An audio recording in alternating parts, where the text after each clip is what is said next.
Hello and welcome everyone to PMPL Pakistan Spring Season 2023. Today is the final day of finals and I'm your host Anna alongside Ehsan.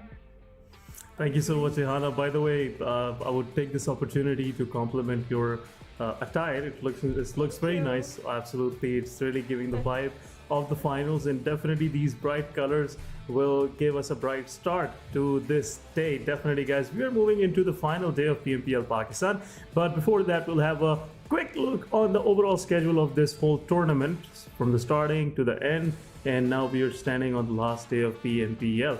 But again, Ehana, excitement is about to end. There's another season which is about to end today. And till next time, definitely we'll be waiting anxiously for another PMPL. Absolutely. We've come a long way. We started off all the way on the 21st of March, came all the way to 9th of April today. It's been a long while. But like, yeah. Here's all the money that our teams are fighting for. And I guess we already kind of know which teams are, the strong contenders for first three positions yet. But again, 6 matches can change anything. Absolutely. And starting with Miramar, the first match can actually, make things kind of more tricky, kind of more risky for teams on the top spots, because as we have already noticed yesterday, top 7 teams are pretty close in numbers to each other. Even if one good match can make things different for the whole leaderboard on the first page. But talking about the point structure, guys, I'm pretty sure by this time all of you guys are familiar with this. First position, the chicken dinner, will get you 10 placement points. Second, the runner-up for the match will get 6 placement points, so it's a big difference coming in. Then 5, 4, 3, 2, 1, and 1 for the 8th position as well. But 9 to 16, so it's a big rank down number. and almost 7 ranks are not going to be awarded any placement points, so they have to be more focused on elimination points early on. So one elimination is 1 point. But let's have a look on the overall leaderboard before we start our day. We have to give a quick look where all of these teams are standing and what we can expect out of this leaderboard. Look at this: 114 for Quantum Rage, and then on the first spot Magnus is 160. So it's a 40 points difference. So it looks like in the first 3 matches, any team from the bottom, like on the first page, can go for the first position. Yep. And it also seems like the ones on the second page are going to be struggling quite a bit, because most of the teams, I mean all except one, have already reached their 100 mark. While the ones on the second page are nowhere near 90 either. I mean, yeah, XGeneration and Team QWERTY are close enough, but that's just way too far behind. I'm worried for the Faulty Devils, but I do want to make sure that I see some glimpses of Faulty Devils actually trying to going and spoil the sport for other teams, because right now I feel like that's almost the only thing that can sustain, because obviously I'm not going to go ahead and expect like 6 dinners in a row. That's something they would require if they want to get back onto the top few positions. So it just feels like there's going to be a little more of ruining others' games kind of mindset coming in from this team as of now. But yeah, I really wish to see something new from their side. Yep, and talking about again, especially the teams on the bottom, they have a big role to play today, because they can make things again interesting for all the audiences out there, because they have nothing to lose. At the end of the day, everything they will do will help them actually gain more placement, better placement, and better numbers on the prize pool as well. But guys, let's have a quick look on the top 2 contenders of this PMPL, Magnus Esports and Aegon XI8, for the finals. And it looks like for 2 days of action, we have Magnus leading the front with 13,000 plus damage. Then we have Magnus being busy as well. If you are dealing this much damage, you will receive some as well. And in numbers, knockouts, and survival, overall points, it's all Magnus all over the finals. Their performance is pretty good, it's consistent, and which is making them to stay on the first spot. Even from the second spot, they have still a big number difference for them, which is kind of a cushioning for them for the final day. They won't be feeling much of the pressure, but definitely all of these teams are eyeing for the first spot, so you cannot risk it, because it is what everyone wants. If Magnus will win this PMPL, definitely it'll be a different game overall. But Aegon XI8, since yesterday's final match, I feel like they'll be going for some aggressive plays in first 3 matches. Well, I feel like that might really happen, because again, Aegon XI8, we know it. Even in the first week, it seemed like it was a little colder start, but then in the second week, they ruled like anything. So even now, I feel like going towards the end, we might be seeing a lot of changes coming in from their side. And I'm awaiting that. I'm awaiting to see that. But in the same time, like Magnus and 3x, they already have like a 14-point difference, if I'm not wrong. Or maybe 16. It's 14 or 16, one of the two. But in both cases, the team right behind Magnus is 3x. Now, 3x did have a great game yesterday, but other than that, on all the other ones, they were just, passing by, just existing. So I feel like if that kind of pattern continues, Magnus might just be able to, increase the lead quite a bit between themselves and 3x, and that would make it very difficult for 3x to actually go ahead and swap positions. But then it's also the only team so far who had 2 consecutive chickens in the finals. So if they go ahead and show that kind of gameplay, then Magnus might just have to drop down. Yeah, a total of 3 chicken dinners. But guys, before we go into further detail, let's go for this a short video message for you guys. We'll be back soon.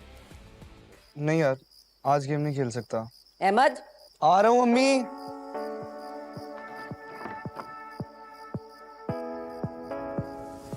हाथ बढ़ाने से, साथ निभाने से, उम्मीद बांटने से, खुशियाँ घटती नहीं बस बढ़ती हैं। वही देता है, वही सुनता है, जब भी दोगे तुम सदा।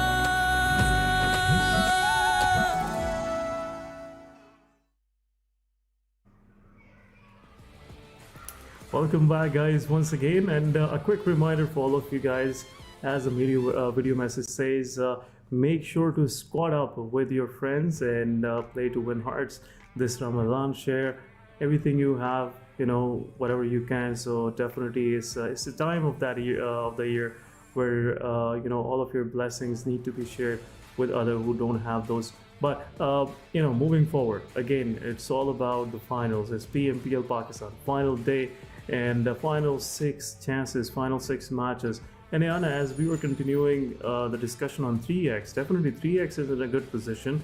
They are consistent on day one. Yesterday was kind of a slow day for them, but I'm hoping to see 3x in a different color overall. But first 3 matches are very crucial. If any of these teams in top 3, Aegon XI8, 3x, maybe Regicide, maybe 7E or Magnus Esports, if they were able to stay consistent for first 3 matches, I'm pretty sure nobody will be able to touch Magnus anymore. They will be far-fetched. It will be difficult for them, for rest of the lobby to catch up with them. And also, it will make things way interesting for teams who are trying to qualify for top 8, because on the second page we are seeing some strong contenders like Freestyle, Team QWERTY. They're just eyeing on that position, and maybe BABLU as well, because BABLU, as we know, if they will go for a comeback, we're gonna see some consecutive wins from them. Absolutely, but you did miss out one very important name, Asan. You can't do that. It's 52 Esports. Yep. They have literally They're made still on their the way in the first top 5, exactly. I mean, Yep. I am impressed by this team out of bounds. Like, I was expecting Regicide to pick up, they did, but I did not feel like 52 had it in them, and they just suddenly showed up and shown like anything. I mean, I'm expecting this team to actually go ahead and solidify their position in the top 8. They already have a secure position, but then I do want to see them swapping positions with some more teams, trying to climb back up as much as they can. And right now, I think, if I am not wrong, it's 52 Esports and 3x, the only 2 teams who have so many chickens. Everyone else is like lingering on ones, I guess. And some are Yeah, on only zero. one. Yeah, only one chicken for the rest of the teams, if we see across the board. But multiple chickens, yeah, sure. 52 Esports, they had a good chicken dinner on Miramar. And the only thing that is keeping them on the first page is their consistency. The way Yes. they're performing every match, you see 8-10 points coming from 52 Esports. Chotu, he was on the top in the MVP ranking overall for this finale, and he is still going for that kill leader position as well. Maybe we can see him in top 5. But guys, again, it's the final day. Schedule's gonna be the same rotation for the maps, but it will be intense. It will be action-packed. We will start with Miramar, which is about to get started. It's just a few more minutes left, so buckle up. We are going to drop into the deserts of South America, Miramar, and we'll be enjoying these teams going heads-on against each other. But again, before that, make sure if you have just joined the broadcast, drop a like. Also, go ahead and share your favorite team. And also, there is a big giveaway happening for the 30 Royal Passes. So make sure to follow the instruction in the pinned comment and participate to win a Royal Pass. So you can have also blingy, shiny skins to show off in the battlefield. Just like my dress. I mean, you started Yeah. it. You started with It the could be compliment, not my inspirational. bad. All right, I do have something that I want to say. So here's one moment that I'm waiting for desperately. Something that I want to see today happen in the matches. That is, I want to see another, top 2 teams remaining being Regicide and 3x. And this time I want to see Regicide win. This is one thing I'm looking Yeah. out for today. All through the 6 matches, in anyone, if this happens, I'm gonna be a happy person, because I have nothing against 3x. Obviously, they're doing great, but there have been so many times when Regicide was just so close, but they could not get rewarded. I want to see that come in for them. I feel for them a little bit, and also they're like one of the underdog teams that literally just went ahead and Yeah. capitalized on the position. They were really slow in the beginning. They took a lot of hard work to actually get to where they are. So I really want to see that happen. But like, yeah, Yeah. in the end, it's always going to be the better team that wins. So not that I can Yeah. have any acclaim on it, but it's still something that I'm waiting for. Absolutely. Many of the Regicide fans are also rooting for this kind of scenario once again, where if 3X and R3G are the final two standing this time around, would love to see Regicide rising to the occasion. So, overall, again, I'm on your side as well, Yana. But Thank you. looks like whoever will control their nerves, whoever will, stay in their composure, definitely gonna win because it's all about making those silly mistakes. If the battleground is big and there are many other contenders fighting around you, sometimes teams give you that chance. They don't risk it because they have other angles to cover. But in the final fights, when they realize there's no one around and they have to just press on one side or one direction, or they have to just watch out one angle, they will punish you bad, and that's been a problem for R3G overall. We have seen them in final fights. Whenever they get the first knock, it's all over the place, and rest of the teams just falls down like like a hay bale. They just get shattered away. But there's the first circle popping on our screen. It's more of a northwestern circle, centralizing power grid, Monte Nuevo, El Pozo, and I feel like the hillside of El Pozo, especially on the eastern side of El Pozo city, is a very important area. Many of these teams might realize and will be quick to grab that top spot, that height, and eventually you will get a lot of value from there because it will give you a better view of the road network that is coming from San Martin to Monte Nuevo. It gives you a view of Craterfield. Also, anyone trying to exit the city without even paying the tolls, you can go ahead and punish them there as well. So that is a good position. And I believe XG will go for it if they're wise enough. Otherwise, 3X, I might see them, popping on that height very quick. But there are some early skirmishes happening. Team Freestyle, two of their players, they just managed to escape. But what a shot coming from the side of Magnus Esports. Zen with that headshot on Malik will take down first player of Freestyle, and this was something Freestyle wasn't expecting. But look at Zen. This guy is still trying. And another mistake coming from the drop shot. Now they have a vehicle, and the chase game will start, and Magnus will have some quick early on frags for themselves. So it's a good thing. One team in the lobby is now down to two people, which is again a good news for rest of the teams. They have to deal with less of a mess, but there you go. Magnus Esports, three of the players going in, not gonna take any chances, and that's where they're about to do. Oh, drop shot already realized.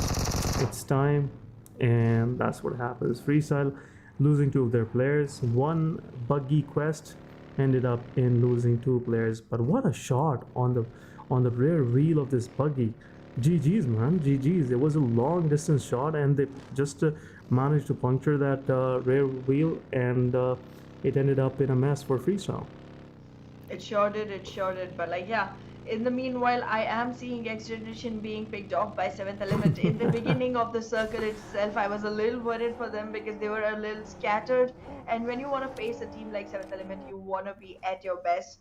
And not to demean anyone, but we are seeing a little bit of lack in the strategizing and in the way the fights are approached from the side of XGeneration. That is literally the reason, even after such a good performance, the team is not acquiring a single chicken so far. So I feel like, having known that La Cobreria is the region where 7th Element every single time goes, they should have been a little more cautious walking into this fight. However, I feel like the losses are going to be recovered if the opportunity permits. But still, this wasn't something that XGeneration should have taken lightly. 7th Element is not a team that is playing games. They are playing PUBG Mobile, but they are not playing games in the game. Yeah, definitely very focused team, and it's very rare to see 7E making such kind of mistakes. XGeneration, they have lost their vital player. Shami is out. So definitely there will be some weakness left in the front end fights of XGeneration. So they have to be more of defensive now. They have to wait for the fights to come toward them rather than pushing forward and being a little aggressive. So this is something it will bug XGeneration early on as well. because right now they are in that area where most of these teams will end up being, there, and looks like XGeneration will have weak defenses, which might make them ending up pretty early in this match, or might be leaving for the lobby pretty early in this match. So freestyle XGeneration already being given a lot of damage. They're kind of more in a crippled situation. They are just enjoying their existence for quite some time, but existence is way miserable, I would rather say. But Team Tough on the other side, we have seen some glimmer of hope yesterday, but looks like consistency is something which Team Tough is struggling with. And if they want to qualify for South Asia Championship once again, it's time for them to show up. Otherwise, it will be too late, and won't like Tough to just lose out like this. They are one of the veteran teams, one of the teams who always inspired a lot of viewers out there who are currently watching PUBG Mobile. The duo from Edgar and Thor, both of these brothers, been a lot of inspiration for the community, and looks like it's been a long time we haven't seen them in a worthy position where Team Tough should be. But now combination has been a consistent combination for the last 2 seasons. Looks like they're not changing much, and if this thing is working, for sure they shouldn't change. Absolutely. Why fix something that isn't even broken? Mm. But like, yeah, I noticed what you did there with their words, Ehsan, going with the word worthy when it came to Thor. I see you. I see you. So if anyone has to pick Tough X, they have to be Captain America. That's the only person who can lift Thor's hammer. But like, yeah. In the meanwhile, Team QWERTY taking quite some damage and freestyle. Again, they literally one person is surviving from the team. I have no idea why this repositioning has happened. I'm trying to get into the mindset of Arham. This is not a fight that he wants to take advantage of, but it just feels like Arham might not be able to carry the whole flag for the team. In the meanwhile, though, QWERTY already losing a couple of players, and 52 Esports is the one dealing them the damage. Yeah, 52 Esports, R3G from somewhere just landed few shots on the player of QWERTY. But 52 Esports Jalad will go ahead and confirm the final elimination on freestyle. So 2 of the players go to Magnus Esports and 2 of the frags for 52 Esports. So 52 Esports initially keeping themselves busy, which is again a good sign. The consistency is still there.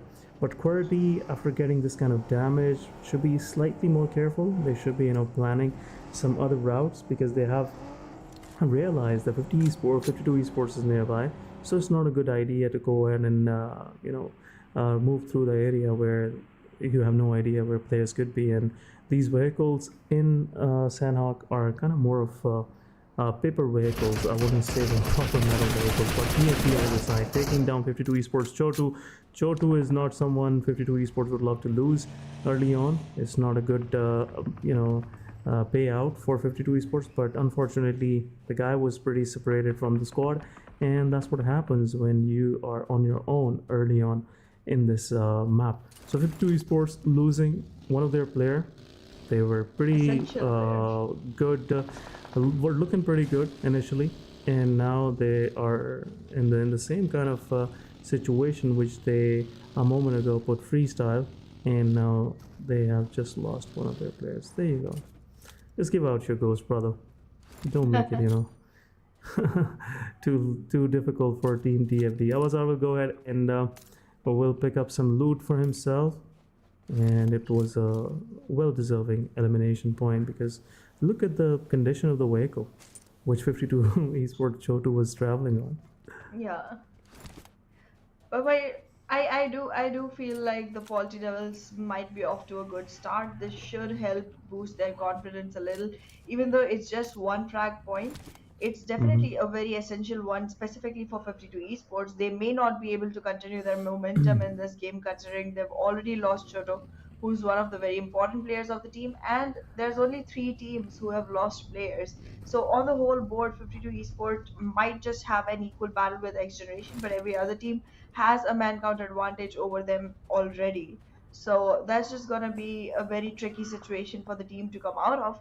And that's some huge damage that the Faulty Devils have already caused.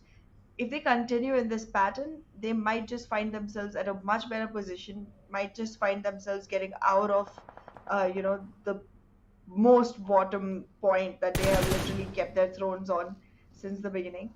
And we might see, things changing around, things switching up a bit. And I'm actually waiting to see that happen. I still feel like the top eight is going to be a far-fetched thought, but Yep. there's still chance for the Faulty Devils to actually go ahead and be like, in top 15. No, sorry, top Just 15 was improve. too low, top 12. Yeah, that won't be much of a progress, but still, they can improve their positioning. They can improve their standing, and which will definitely have an impact on their prize pool winnings, whichever they Exactly. will get out of PMPL. So there is a good reason to be more, taking some more risk and maybe going ahead and make things a little difficult to cater for the teams who are eyeing for the top 8 position, and Team Tough is one of them. So TFT could possibly go in a full-fledged fight, but right now Team Tough is pretty spread out. One of their player is in that cemented a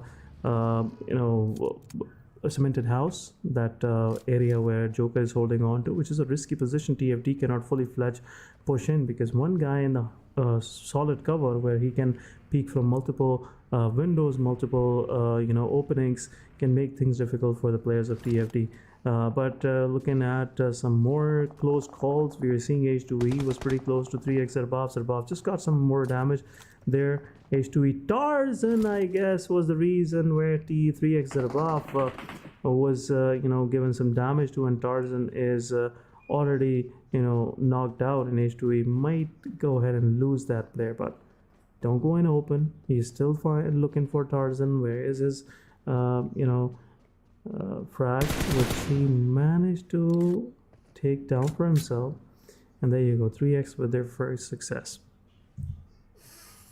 It does look like they have great position right now, and they might just be able to capitalize quite a bit on it. But the grounders are gonna have very much difficulty trying to acquire more and more ground for themselves, because right now it seems like they cannot even move. They're literally put up in a paralyzed position, and Team Tough might just walk back outside the zone and take this fight.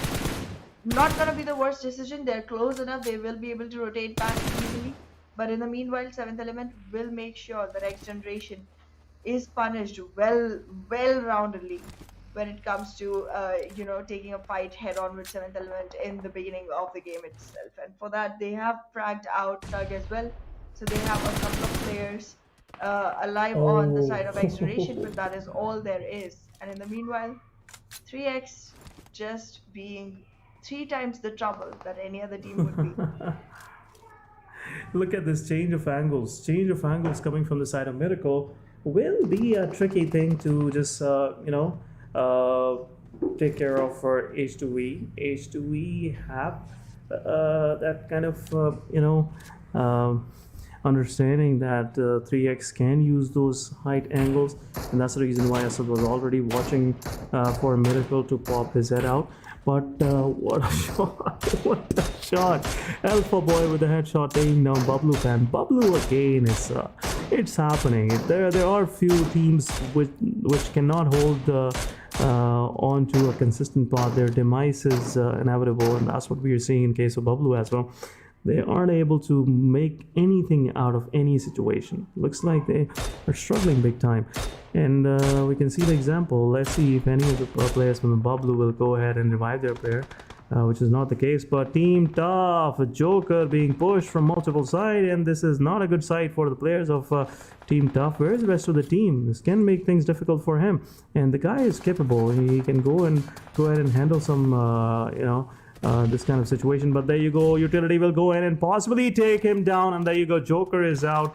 Team Tough separating away from their player is gonna cost them a lot, and that's the first payment that they will pay. But R3G is also joining in. They already took down Sensi. Sensi was knocked out. I believe Team Tough would have to go outside the circle if they want to win this, or at least save Tough Joker, otherwise things will get difficult. TFD is also looking in that direction, and is everything happening happening. This rumble is already happening outside the circle. But Joker giving out some more position. Shaparter position is still not revealed. Looks like BABLU and 7E will get together and make sure XGeneration is out of the game. But BABLU Pan will also lose his life. And there you go, Sad Boy might get damaged, but what's happening? Team TFD is also joining in. Thor gave out some damage to the players, but looks like Team Tough will have to revive one more player once again. Joker is out already. It's a 3 versus 4 situation. Team TG is still surviving, but now they have to get into the circle. They have to push on another ledge where R3G is watching their back.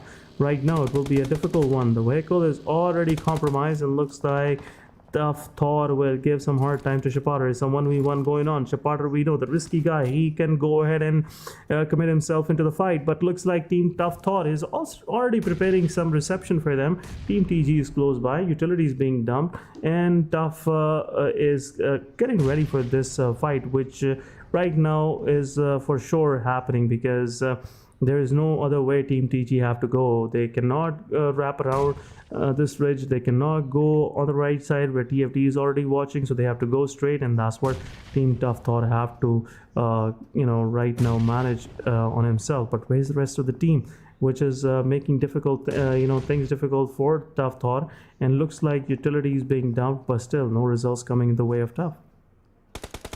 Well, Tough hasn't yet acquired something good. It was a great nade, but it still did not acquire any knocks for the team. And Team Tough, okay, the charging is happening from the side of Shaparter. He has come so close, but still is gonna lose the fight with a miraculous. He's still surviving on Thor. The Thor, however, will get taken down right after for the trade.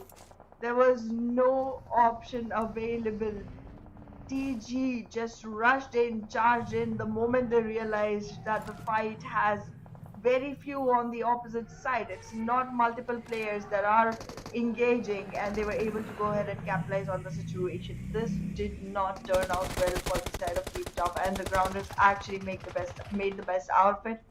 In the meanwhile though, H2E gets taken out of the map completely, and 70 initiates a war against R3G. This is a war waged which ends with 7th Element getting completely eliminated on the 13th. Or you can say annihilated. Annihilated. Yep, shortly you can say annihilated, because the final elimination was not a good one. It was a vehicle burst, which is something difficult to do, but most of the time we see it ends up in a mess overall. So another one down. 70 is out of the mix. There's 12 teams still surviving. Magnus Esports also going heads on against Team Aegon X8, which has been slightly silent overall throughout this match. We haven't seen them popping up that much, but there you go. NES pushing forward. One surprise coming the way of Finisher. Finisher is out. Where's the rest of the Magnus? We still have to look for it, but Magnus looks like they're losing their players. It's only down to one man standing. Zen, who is laying right next to his buggy. Definitely the guy loves his buggy, but there you go. NES, a backstab coming their way. Where's the rest of the team? Where's the rest of the team? NES also taking damage from Aegon X8. Magnus is out, but Aegon is gonna capitalize on this. Maxi is down. Probably will go ahead and confirm their eliminations, but NES, the fight didn't give them anything. They lost their players. They got some numbers, but these numbers are not worth losing all of your squad, and looks like NES in shambles right now. Iron is the only solo survivor, but Team Tough, they are still handling Team TG. Team TG, the solo survivor. Sensi is still surviving right now. M7 have to revive his fallen comrade, which is again taking fight on a different front, which is making things difficult. But once again, another utility being dumped. M7 can make things difficult. There you go. Nate goes in. Evil Boy is down. M7 versus Sad Boy. Two of the players from Team TG still surviving. Utility is being dumped right now. Team Tough, they are right in a bit of a pickle. Looks like Team TG wasn't expecting to lose two other players like this. They were standing pretty strong, but situation is not in favor of Team Tough. It's M7 only left right now. M7 have to throw the utility. It might knock one player down. Sad Boy is there. Sensi is low on HP, is half HP, less than half HP, but M7 have to go down and take the fight heads on. Otherwise, he won't be able to revive Edgar, and that's what M7 is trying to do. There you go. He is giving some damage. Player has already revealed his position. It's a full HP versus a half HP player. Looks like it will be a difficult one, and there you go. M7 acing Team TG, confirming those eliminations, and all 4 of those eliminations goes to M7. So it's a full-fledged clutch coming to the way of Team Tough's M7. A GG performance, but lost 2 of their players in the process, which is again not a good deal. Team Tough have to play a little more low-key from now on. Well, they're definitely gonna have to be very, very cautious going forward from here. But yes, they did come back. They did take the revenge that they were waiting for. Team Grounders, they wouldn't be happy about having picked off a player from the side of Team Tough X. Thor's elimination literally resulted in a revenge fight coming on to them, which they could not make the best of, even with the man count advantage that they had on themselves. However, as of now, Agon X I8, as you said earlier, Azad, they are gonna charge it. They've already made sure that Iron is knocked back. He survives alone, but he's gonna be fragged out again. And there it is, North Esports getting sent back to the lobby by the hands of Palak.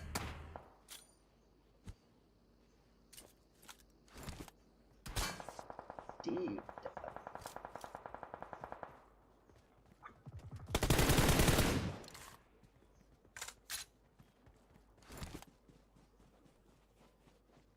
Yeah, once again, NES is out. They were only left with 2 of the players, and same goes for Team Tough. While rotating into the circle, looks like Team Tough just couldn't hold on to their position, couldn't hold on for quite some time, and that's the problem. It's finals. You won't be, given any pass in a situation like this where most of these teams are struggling pretty hard to, just survive 4-man standing. But 3X on the other side, they're giving some damage on the long range. It's pretty far. Rest of the team PFD stood 4-man standing, and they're pretty far. Momtu, what is trying to do? I'm not sure. But giving a spray on this kind of length with a Scar-L, it will be a difficult one to hold and control the recoil.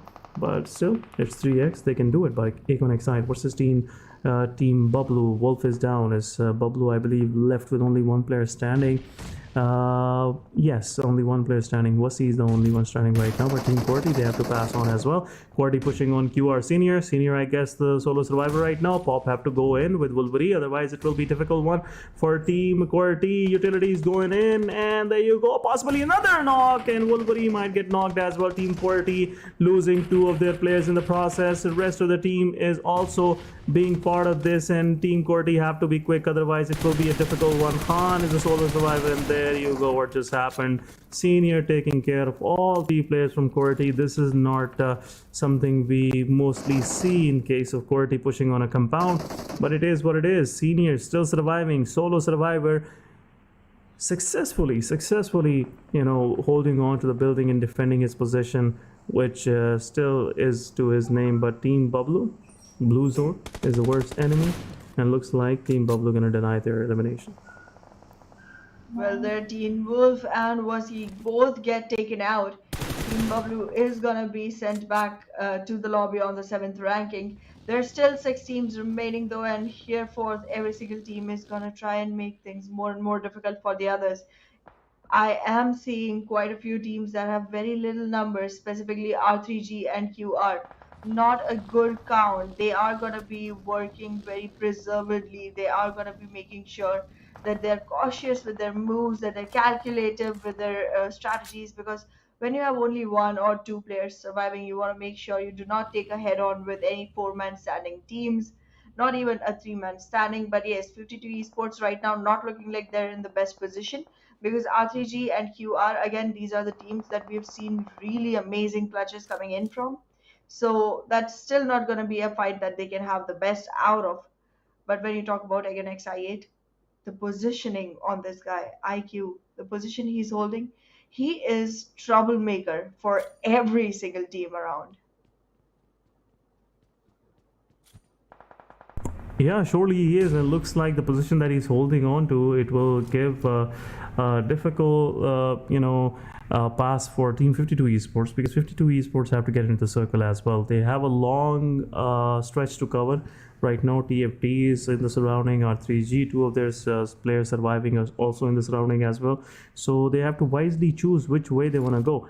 There is a position in front of them where they can go ahead and hold on to, but before they get into their vehicles, they're going to excite the position they have. It will give them a difficult pass. Again, I would say that, but there you go. It starts. Team 52 Esports, now they have to smoke their way into the circle. Otherwise, there's no way they are passing through the crosshairs of Blade and IQ. 52 Esports Jalad, he's still holding on to his position. His vehicle is outside, already pretty damaged. You have to hold back or let the rest of the team move in and then go for that position. Look at Ghost, he's already waiting for that area where probably 52 Esports will go ahead, and Team TFD will be the first one moving there, but R3G will take down Joker 1 versus 99. Joker is out. R3G, one more confirmation to their name. 3x is still surviving with 4 men standing. 52 Esports, another player is down and is just left to Jalad, which will also be taken care by Avenger, and R3G confirming the whole squad of 52 Esports, eliminating them on the 5th position. So we are down to top 4 teams. 14 players is just surviving. Aegon, XI8, 3x, TFT, all of these squads have 4 of their players standing. R3G only one with our duos surviving right now, but all of these teams have a position in the circle, and most of these teams have a risky one because they have to come in the open before getting in a position where they can go ahead and take a fight. Looks like TFD and 3x, it's about to happen now, Ihana. Well, it's definitely gonna be one that's risky, but in the meantime, the other teams might have a great recipe for themselves right now. Agon XI8 already busy with Regicide. 3x trying to find players that they can pick heads off of, and TFD being very, very cautious.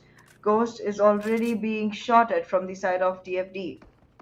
And now these shots are gonna reveal the position of Avazar and Ghost both for the side of 3x, resulting in 3x being most aware of people's locations when it comes to this specific circle. Right now, utilities have been dumped. A couple of players from the side of TFD already in a lot of danger. All 4s are situated very close together. One perfect nade, and they could all be in grave danger. There has been enough time to go ahead for the recovery, but this recovery is still not gonna buy them shields. It's still not gonna buy them defense against 3x. They have to be very careful treading forward. They have to put each foot with double thought on every single thing that they're about to do from here on. Cairo is just charging in. He has all of this aggression stored inside of him that he wants to release from his bullets. TFD as well as Agon XI8 both are in the crosshairs for 3x, while Regicide still a little low-key, not giving out much. 3x is unaware of the position of Regicide, but in the meanwhile 3x goes ahead. Agon XI8 losing HP. Ghost is already on a very much slither with a silver lining and a nade in his hand. Oh, look at that. Aegon XI8. GG's, man. GG's. The way they're holding on to that position, it is making things difficult for both of these teams. But R3G is also joining in. They just gave a lot of damage to Ghost. Ghost, there you go, getting knocked out. Miracle is still standing. Freestyle on the other side. Avazar is out. The only line of defense they had is out of the mix. And now it's TFD 3 versus a 3-man standing. 3x, or we can say if they revive all of their players, it's a 4-man up squad once again. But R3G took a knock from I8. They are still surviving. They just caught their attention, grabbed all of attention from their from the side of Aegon XI8, which was not a good thing because they could have survived till top 2 or top 3 maybe, but now Aegon will charge in and definitely will take care of them first. But Blade taking down 2 players from 3x. 3x is down to their 2-man standing. Now it is getting difficult. Team Aegon XI8 have to take care of 3x, otherwise things will get difficult. But Aegon XI taking fight on two front and still succeeding. Looks like Team 3x is in shambles. One of the players from Aegon is out, but another side, another fight, and Team Aegon still picking up frags for themselves. It's 4 versus 3 versus rest of the lobby, and looks like TFD will also be out. R3G is out. TFT down to their final man standing, and 1 versus 1 situation happening. Miracle is there. Miracle is done. TFD, 2 of their players standing, taking down IQ. And trade happens, and Aegon XI winning the match. GG's. Look at that intense action-packed final fights we have seen. This is the depth of Aegon. They were taking fights on 3 different fronts, and on 3 different fronts their players were taking knocks, they were taking players down. That's what the story ended with a winner chicken dinner for Aegon XI. First match, first chicken dinner, definitely will be positioning them on a very good point on the overall leaderboard. But let's see where they are now, possibly in the second spot or still in the third, because 3x also had a good match. They managed to get some points for themselves as well. TFT, another good match for them. They are taking your advice definitely, but look at this, 22 points will put them on the first rank overall. As we should remember, Magnus Esports couldn't do much in this match. That is quite a leap. Aegon XI doing great for themselves, and as we expected, towards the end of the program we will see them going ahead and making sure that they have their claims everywhere, and every single game will be marked by their name.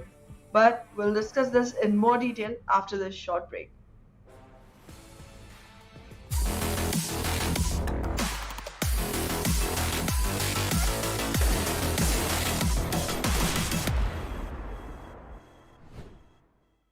क्या बात है बच्चों, दिल जीतने वाली game खेल गए। तो आंटी आपके साथ भी एक स्क्वाड अप हो जाए? हाँ आ जाओ। इस रमजान अपने स्क्वाड की गेम से बनो किसी की भलाई का मजबूत जरिया और खेलो सिर्फ दिल जीतने के लिए।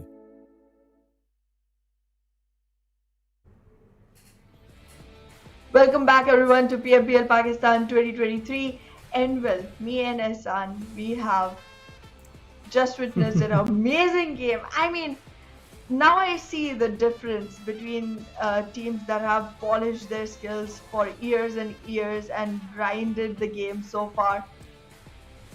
There were 4 teams around Aegon XI. They did not even go to each one after the other. They literally were like, okay, you know what? You can all join in the pool. We're not going to give you the pleasure of 3rd, 4th, 5th, 6th, any party. We're the winners. We got this. And they claimed the throne like the kings they are. R3G, I would say, did make a big mistake. They could have stayed low-key. They could have let Aegon XI 3x TFD fight. And possibly at that point, if there were some knock player, it would be a 3 versus 2. And the chances were there that R3G would have won this.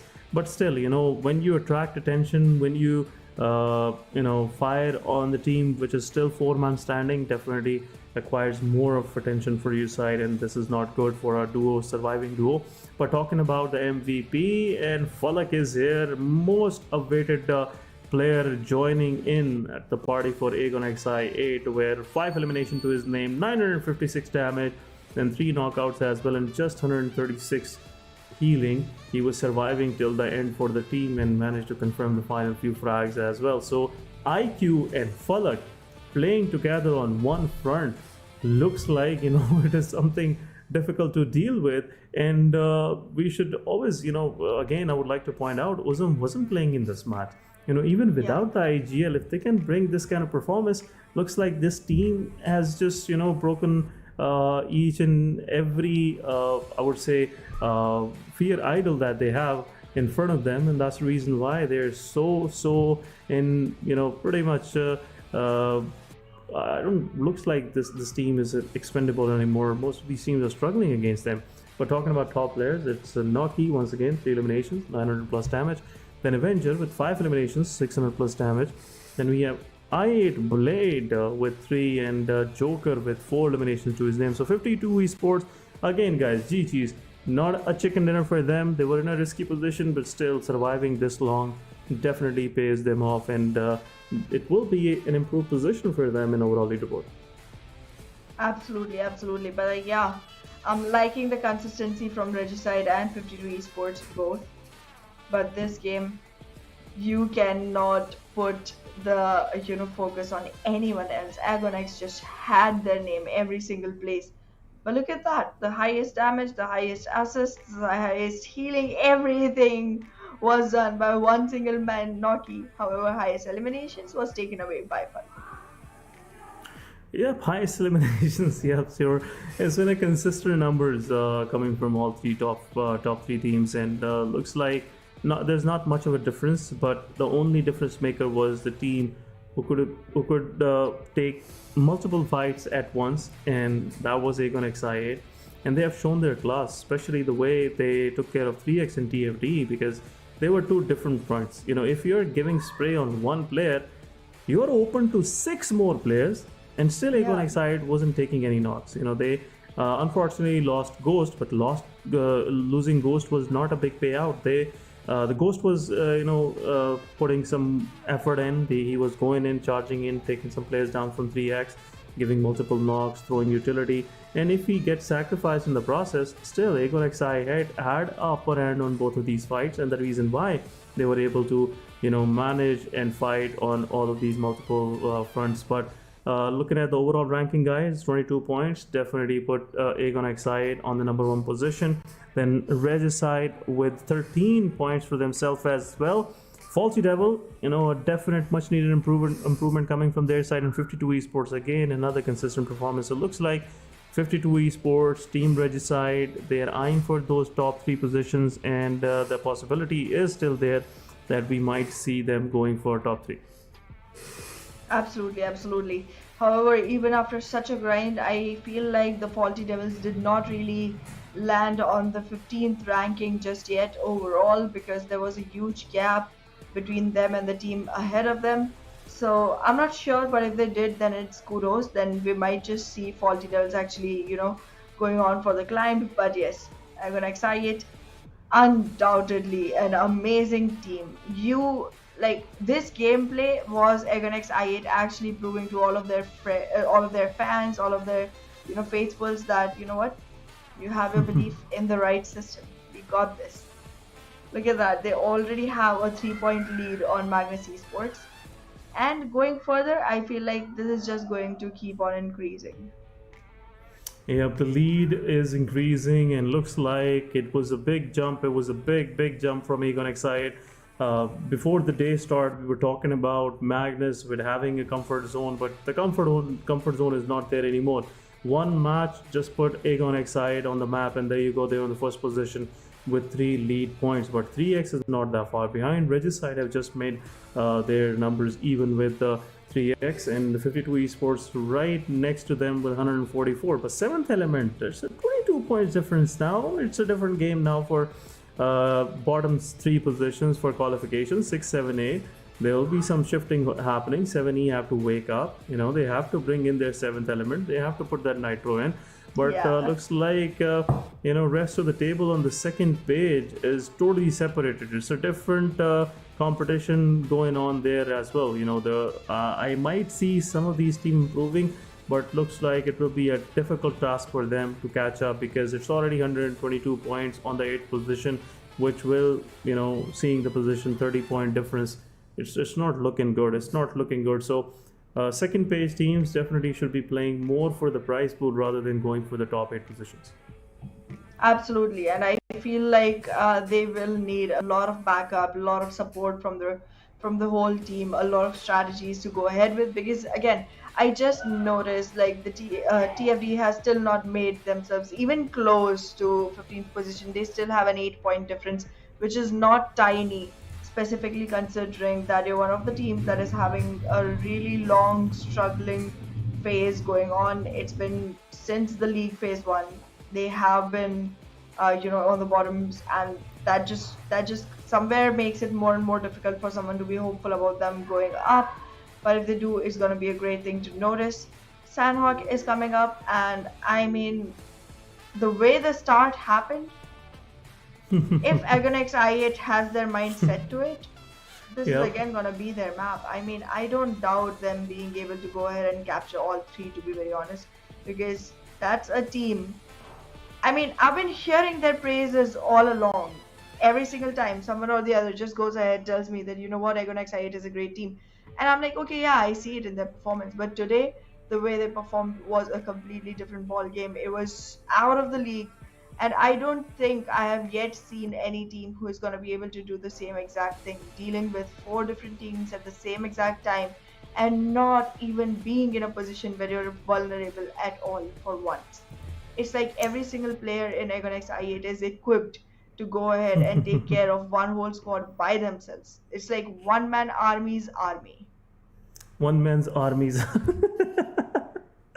Oh my god, that's a funny paradigm, definitely. I mean, I'm just trying to imagine one man's army's army. What's going on?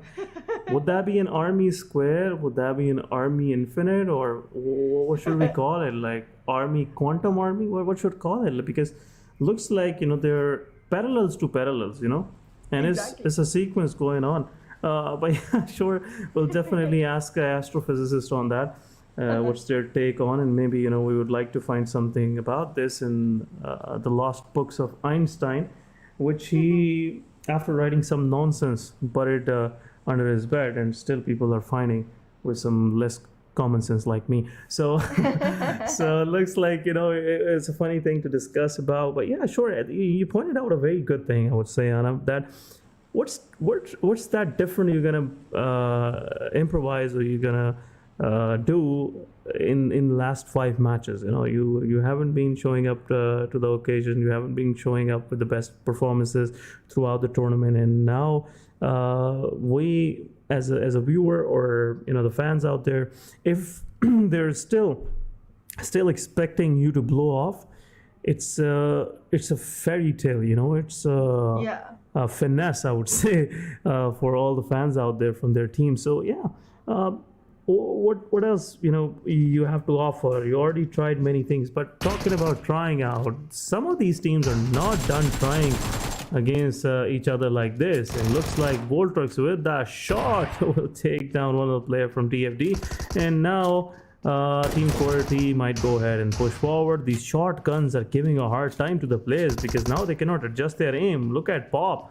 What Pop is trying to do. Leon with the AKM can make things difficult, but shotguns are a big deal right now. He's pushing forward. Another shotgun from Voltrix. Voltrix, come on, man. Don't do this. This is humiliation, man. This is humiliation. That's what he's trying to do right now. But with a double barrel, oh my goodness, what kind of sublime, I would say, aim you should have to just put all these single shots on head right away. And early on, guys, when you don't have any armor for yourself, even a body shot will do plenty of damage, and it can knock you out. But Voltrix, once again, with his and the skill level, and also the way he improvises, especially with that backup that Wolverine is offering, Pop is offering, the confidence is skyrocket. And looks like TFT, they already lost 3 of their players. The last player might be seeing this whole happening to his squad from far away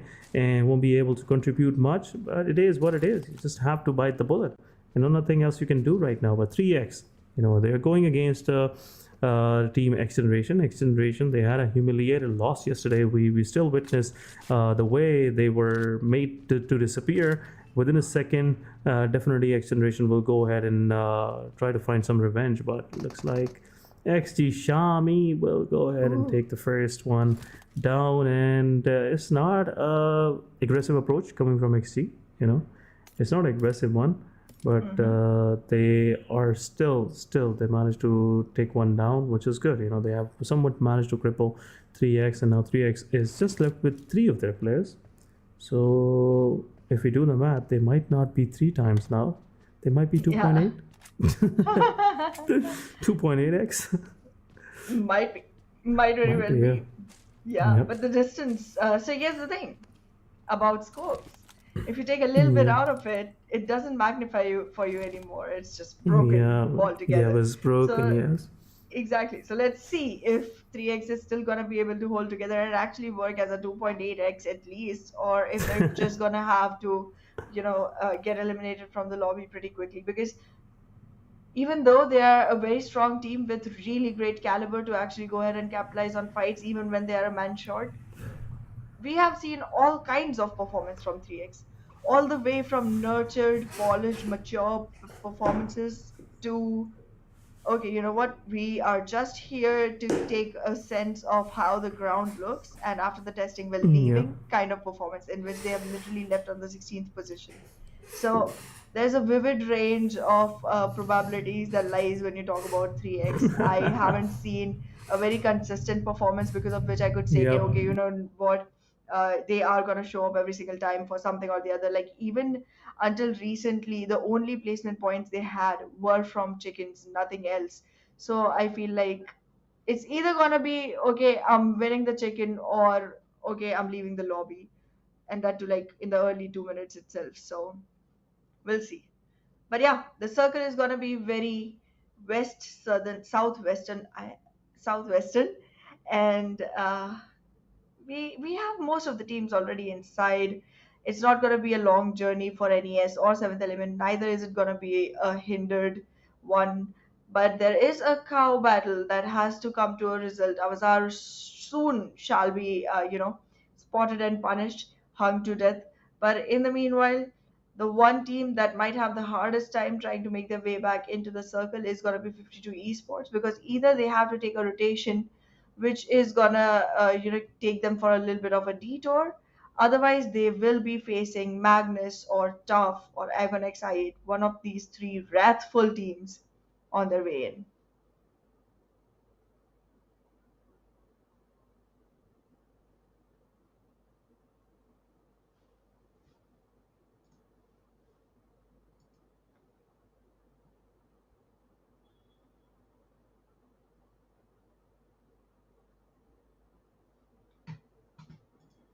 Yeah, sure. Because if we break it down, like this circle is a tricky one. There are, first of all, it's multi-island. You know, there has been a lot of crossing to do. Most of these teams have to cross to, the southern island where Ruins is, where Camp Charlie is. I'm sorry, it's not Camp Charlie. Yep, Camp Charlie is, and doing the crossing is the big task, to accomplish, because otherwise it will be a difficult one to cross. But QWERTY on the other side taking care of the final player of Team TFD as well. They're in the blue zone. They have to move quick, but overall it's a good start for them and a much needed start, which QWERTY is still trying to get onto the first page. It's a big difference now. It's like almost 30 points difference. But anyhow, what's wrong in trying? You can go ahead and try.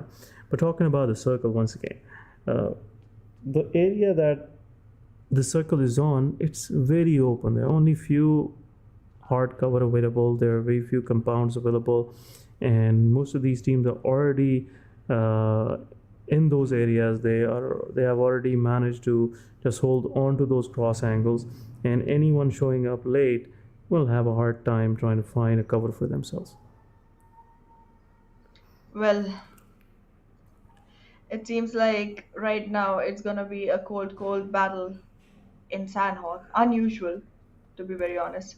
I wasn't expecting the teams to be so slow and steady on a map like Sanhok. But well, TFD already back in the lobby, 3x, TG already on man count deficits. However, for the first time in finals, we aren't seeing the big names leaving just yet, because it has been a long, ritual in finals. We were seeing names like XGeneration, like Seventh Element, like Agonex just leaving for the lobby way too quickly. And I mean, even Quantum Rage, they had literally no placement points on the first day. So I'm expecting for these teams to go ahead and show us their true colors, because we've seen the way they play and we're expecting the same gameplay coming in. But look at this, the patience game on Senior. He's taking his time, and there it is. The spray comes in. A few will hit, a few will miss, but nonetheless, it will lead to some damage. There's support from the side of Halsey, but both of them being in the same exact sniper tower will make it a little bit difficult for them to have a variety of angles to make sure that Team BABLU is caught completely, because there's a huge boulder in the way that is going to make sure that cover is provided. Yeah, that's a problem with the hillside fights, especially if you're on a heighted angle, because there are a lot of treetops when I blocked your vision, and that's what happened with QR as well. Now they are more tunnel vision because they can see only one side, and that's the reason why BABLU were able to get into the cover once again. But with their Tesla, what are they're trying to do? I'm not sure, because BABLU Pan is enjoying himself. Now, I know what they're trying to do. Yeah, Jaco is also up there. He tried to give some damage, but he's also low on HP. But QR Spark is down in the valley, which is again a unique way of QR taking fight. It can open up Spark to being blistered with some fire from multiple sides. So it's a risky game once again. But QR again, first match wasn't a good one. Senior, he got 4 points for himself, took down the whole squad of QWERTY. But they need full squad, at least 3 players. Look at this practice going on. And I mean, there's a lot of experimentation going on as well, not only in game but also about real life physics. I mean, I can answer the question you just raised towards Team PUBG. What were they trying to do with the Tesla? They were trying to see if it will self-drive. That's what Teslas are supposed to do. So just trying to keep their hands free for the fight. But yeah, in the meanwhile, the fight will still initiate between H2E and 52 Esports, leaving both the teams at quite some damage. But this damage needs to be resulting into one victory soon enough so that the other one can actually go ahead and revive the fallen comrades. There isn't much time left on the hands of 52 Esports, and H2E doesn't seem like they have much option here. Freestyle also making their frag points come to life with those shots on H2E. And that's just gonna finish it for H2E. I don't feel like H2E has much standing on this map anymore. Just a couple of players, one already knocked, one still in the crosshairs for a couple of teams. Oh yes, it was pretty close. Quantum Rage already trying to paralyze 52 Esports. Going forward, slow and steady, spotted, but well, the cover will come in. That was quite a spot. If only that spot had happened like a couple of milliseconds before it did. 52 must have been in a bad position. Yeah, looks like on the other side, Team 3X is not getting enough from the side of Team NES. They knocked 2 players down from NES, but now rest of the remaining players, Arif and Iron, managed to take down 3 of the players from, I believe, 3X right now. But Aram on the other side, being the Grenadier, confirming some eliminations. QR is taking down those players, but Freestyle, they're moving forward. QR also taking some damage as well. Lost one of their players, but 3X is out of the mix in their first Sanhok of the day, and NES holding on to their position and managing to get the maximum out of it and confirming all 4, I believe so. But Freestyle on the other side keeping themselves busy, and most of these teams have to get into the circle. It is a risky one. H2E Tarzan so close to Arham, and Arham might get knocked out, but there will be some cover coming in the way of Tarzan, and Tarzan might lose his life as well. Oh my god, sliver of an HP, he is still surviving. And what is Drop Shot doing? What he's trying to do? Oh, okay, he's throwing that utility. You want to give him a... least expected, but it is what it is. H2E getting out of this match. Freestyle after losing Arham, still 3-man standing, 3 quality frags in their backpack. They kept themselves busy. They hard earned those frag points for themselves, and looks like now Freestyle have to move into the circle. R3G eyeing them in the valley down there, and as I was mentioning, there are full open stretches on this part of the map, and it will make things difficult for teams to be on the foot and crossing and getting into the circle. And in Sanhok, most of these teams, their major struggle is just always running into the circle, always running into the play area, and they don't get much of the time. And even in Sanhok is so addictive, I must say, as a player. It gives you a sense that time is not passing, and by the time you look at the circle, you're like, holy smoly, I just looked at a few seconds ago and there was like 2 minutes left, and now we already late for 10 seconds. Oh my god, I have to push in. And that's where quick decisioning come in, and most of these impulsive decisions are somewhat wrong, and that's what happening with NES as well. NES, they made a decision, they want to get into the circle on their on their scooters, and TG was like, "We are carbon-free area. We don't want you to ride on your scooters like this openly," and that's what they punished Nightmare for that. And it's RF and Nightmare, both of these guys still surviving. 70 also in the back lines, might be looking at this, rule of law situation happening between Team TG and Team NES, and now Nightmare is not going, Arif is not going for the revival. Team TG is pushing forward. Utility being thrown, and look at this. Switch in the nades and causing problem for NES Arif. Shotgun. Well, there it is.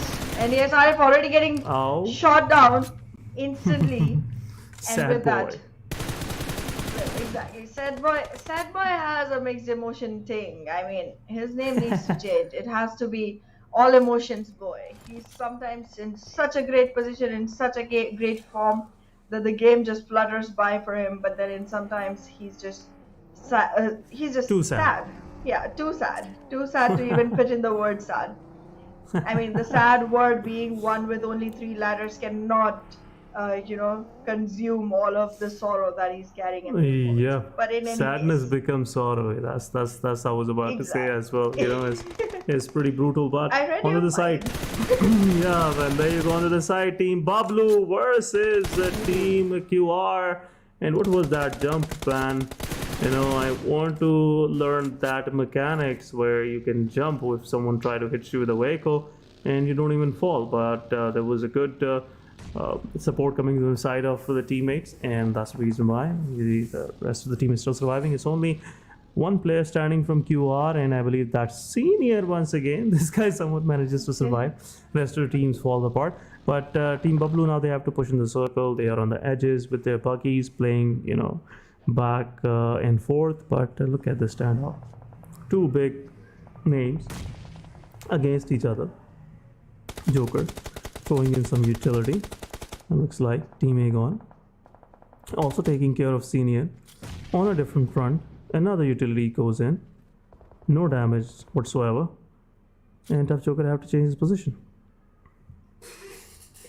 Well. Team Tough is gonna get pushed by the circle soon enough.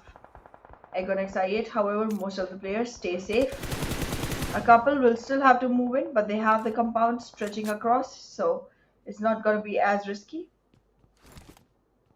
And in the meanwhile, Ghost from the side of Aegon XI8 will just make sure that he is creating problems for QR.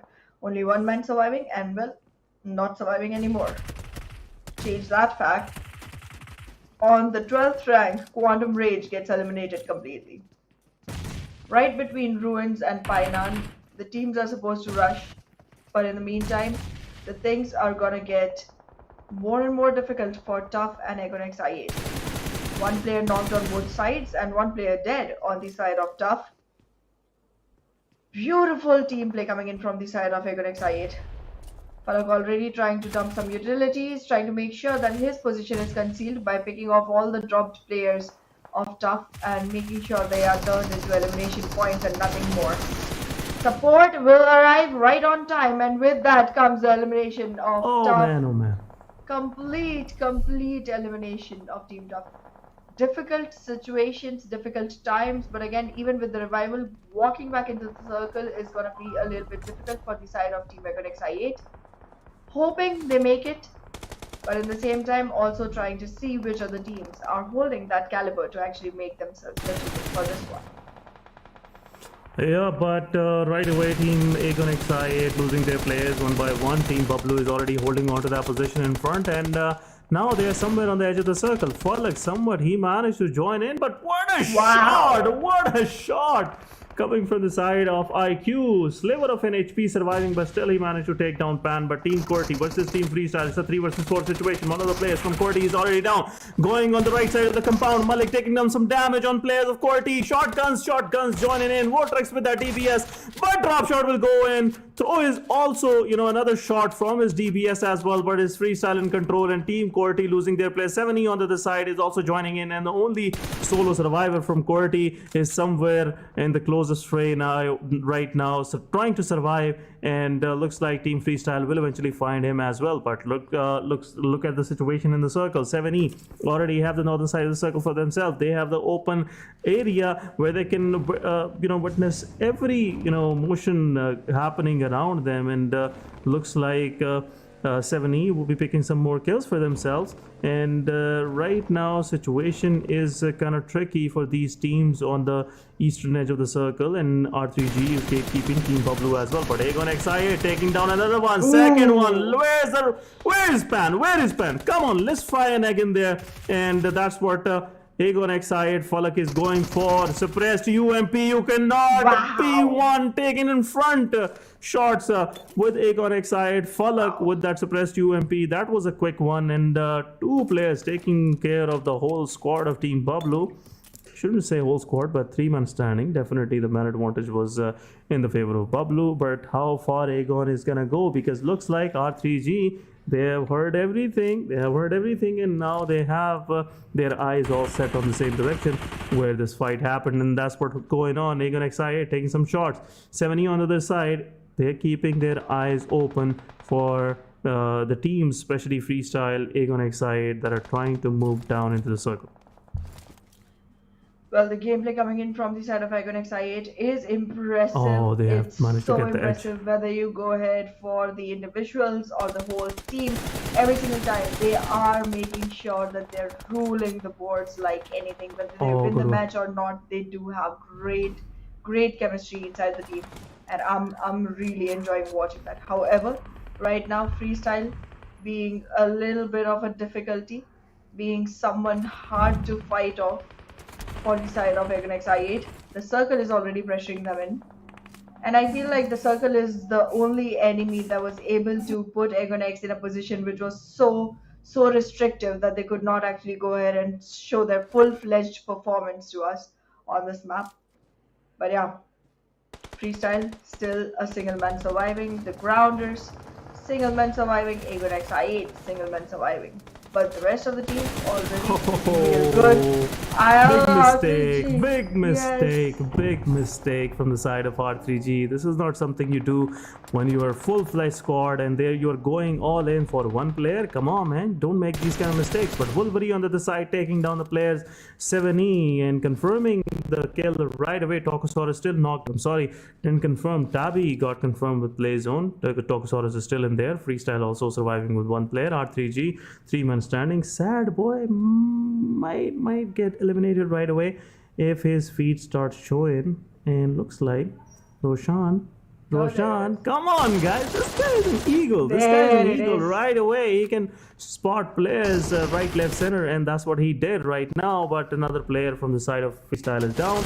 It's a 3 versus 3. 7E have the positions for the players of R3G. T24 on HP. Tokusaurus revival is happening. Tokusaurus will get eliminated in the play zone. Another player down from 7E, and R3G going for that chicken dinner. The most awaited chicken dinner for this contest of PMPL. Divine is the solo survivor right now, and elimination will happen. Team 7E on this other side, 1 versus 3 situation. They have to take care. Divine will take care of knock. Let's see if the script will repeat on R3G what they were trying to do with the 3x the other day. But looks like Team R3G, they're pretty close in. Vaz, you have a good angle. Divine cannot make this kind of mistakes. On the other side, Roshan is also watching. There must be, I would recommend Divine to go ahead and change his position, because this is not something you would like to offer this easily, because this is a chicken dinner, most awaited one. There you go, Divine, low on HP, confirmed. Roshan will do the job. And R3G with that chicken dinner. Look at Erangel, what he's trying to do. And he's mocking other players. You thought we were going to lose the chicken dinner. And R3G was like, GG's, man. GG's. Another consistent performance coming from this side.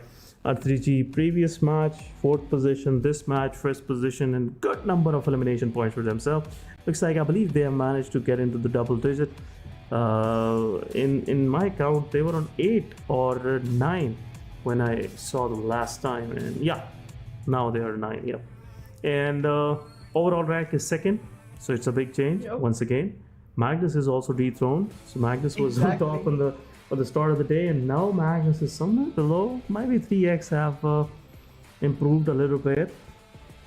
Who knows? But Guys, we'll have a look on each and everything after this short break. Don't go anywhere.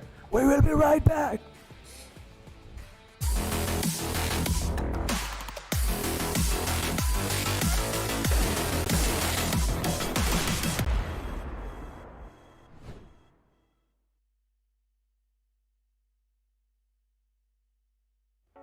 इस Ramzan PUBG mobile के साथ बांटें अच्छाइयाँ online और offline खेलें सिर्फ दिल जीतने के लिए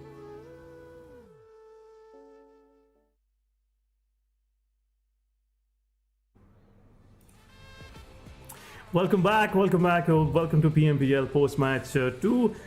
This is your SN, this is your host SN. With me, it's Sahara once again. Things happen, you know, these kind of fights we were trying to cover, it was happening all around. And it's Sanhok, you know, sometimes you stammer, sometimes you just, it's a slip of tongue. But Yana, what a great performance coming from R3G. They made a grave mistake when they pushed on Agon side Falak. You know, 7E would have punished them right there.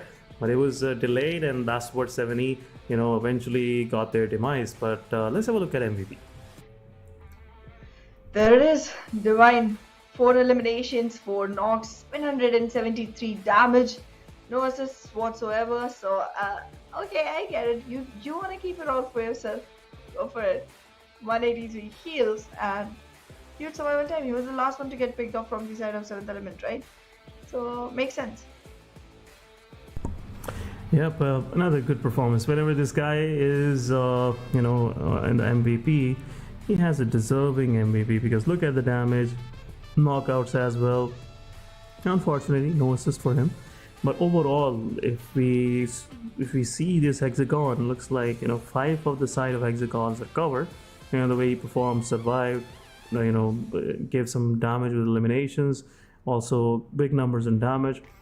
But it was a good performance overall. 7E, it was much needed. I would like to see 7E improving and finish on a good position because they have definitely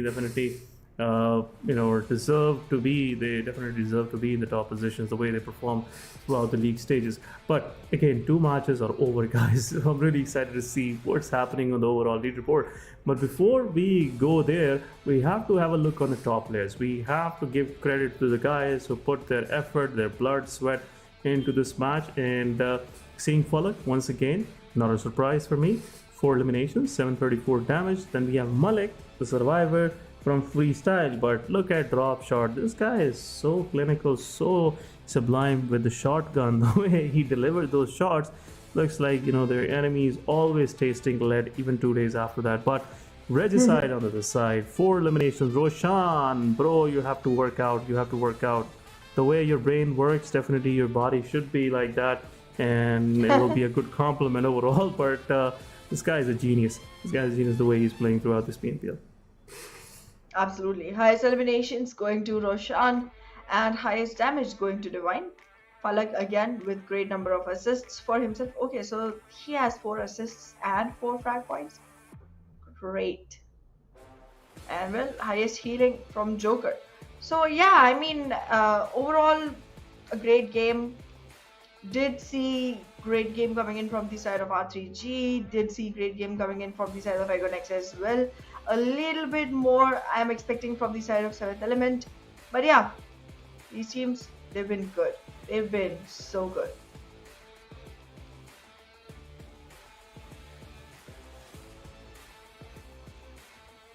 R3G with 19 points on the board, and these 19 points definitely going to play a big role. And we already saw they're on the 2nd spot.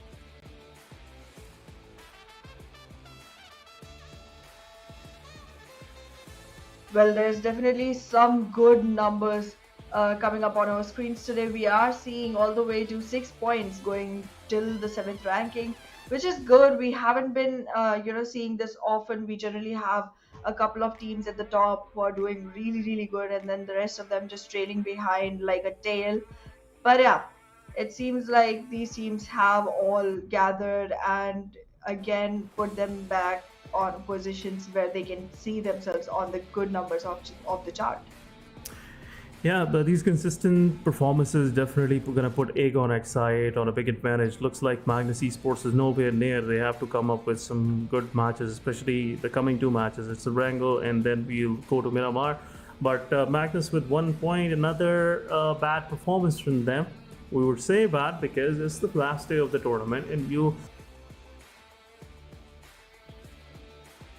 days of the finals, and now you are down below with the losing your first position. But 3x again, another bad performance for them. The 40 Devils, an early elimination by the hands of QWERTY, which made QWERTY to survive for quite some time. But the only thing which I see is in QWERTY performance, and it's my personal opinion overall, QWERTY, they have very good fights initially in Sanhok especially, and then moving forward into the match, they somewhat lose the tempo, they somewhat lose that momentum which they have gained early on, and which is giving them a big problem overall, and that's the reason why they are lacking that consistency.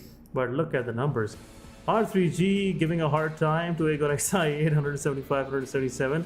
So it's a new race on the top of the leaderboard. Magnus Esports slightly falling behind, 9 points difference still in there. 3x again, they have a big number to achieve now, otherwise 3x have to just give up on their dream of winning the PMPL. 52 Esports on the other side, consistent once again. Unfortunate for them, they got eliminated early on, but 7th Element, a slight improvement.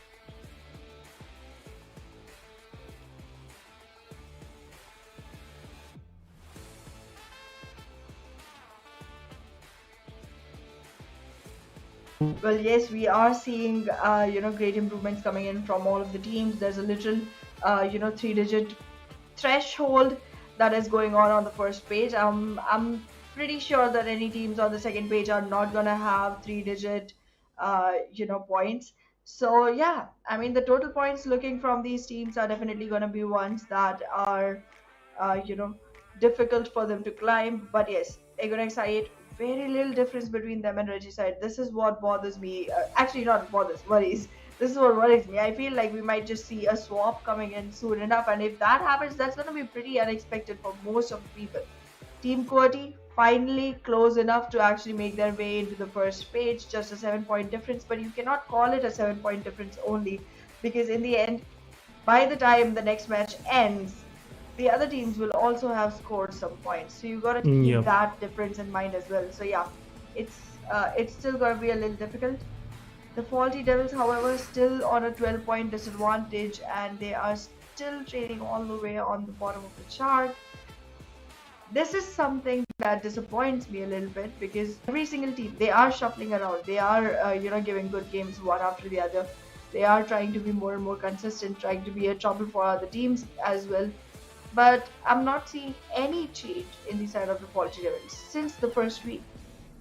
Yep, since the first week, and I wouldn't say there's not much truth in there. For sure there is, and looks like Team TFD, the big struggle for them is staying consistent. If they come up with a good match for the next 2-3 matches, it's a whole different ball game for them, and they somewhat lose it. If you have gained something with this kind of stress, this kind of difficulty, just hold on to it for a while. At least let the other guys have some hard time to capture that position, maybe that momentum back from you. But starting good, in the previous match they ended up on the second spot, and then they lost their first fight against Team QWERTY, which in my opinion doesn't make sense. If you are here to improve your position, don't go ahead in early clashes. One of the players from TFD was slightly far from the squad, but why the rest of the squad had to go heads on and take that fight against Team QWERTY and go into a close quarter engagement, which to me doesn't make sense. Once again, if you're saying something, if you're trying to accomplish something and your actions are clashing overall, again, sorry to say that, but it will be the same result every time, no matter what you try to do. But again, seeing the situation, let's see if TFD would be able to improve their position or maybe change it a little bit with other teams on the down on the bottom of the leaderboard, but doesn't look like to me so far. But let's get into the next match. The third match of the day. It's the 15th match of this finale, and talking about the playing path. Is kind of more diagonal, and it's cutting diagonally the whole map into two halves. I don't have any measuring tape, otherwise I would have given you the exact measurement guys, but just believe me when I say. So when I have the mic, you don't. So looks like starting in the south of Stelberg, going to Primosk. It's a very balanced playing path. Again, same thing, most of the teams will easily glide. Some far-fetched areas, in my opinion, are Zarki, and on the other side is Novo Repnoi. But still, teams like H2E will find a way to go there. Maybe Team 2 H2E would like to switch up a little bit. And right now it doesn't look like, because H2E will drop somewhere close to the farm area, or maybe slightly western to the farm. And from there, they'll pick up some vehicles and go ahead and loot in Novo Repnoi.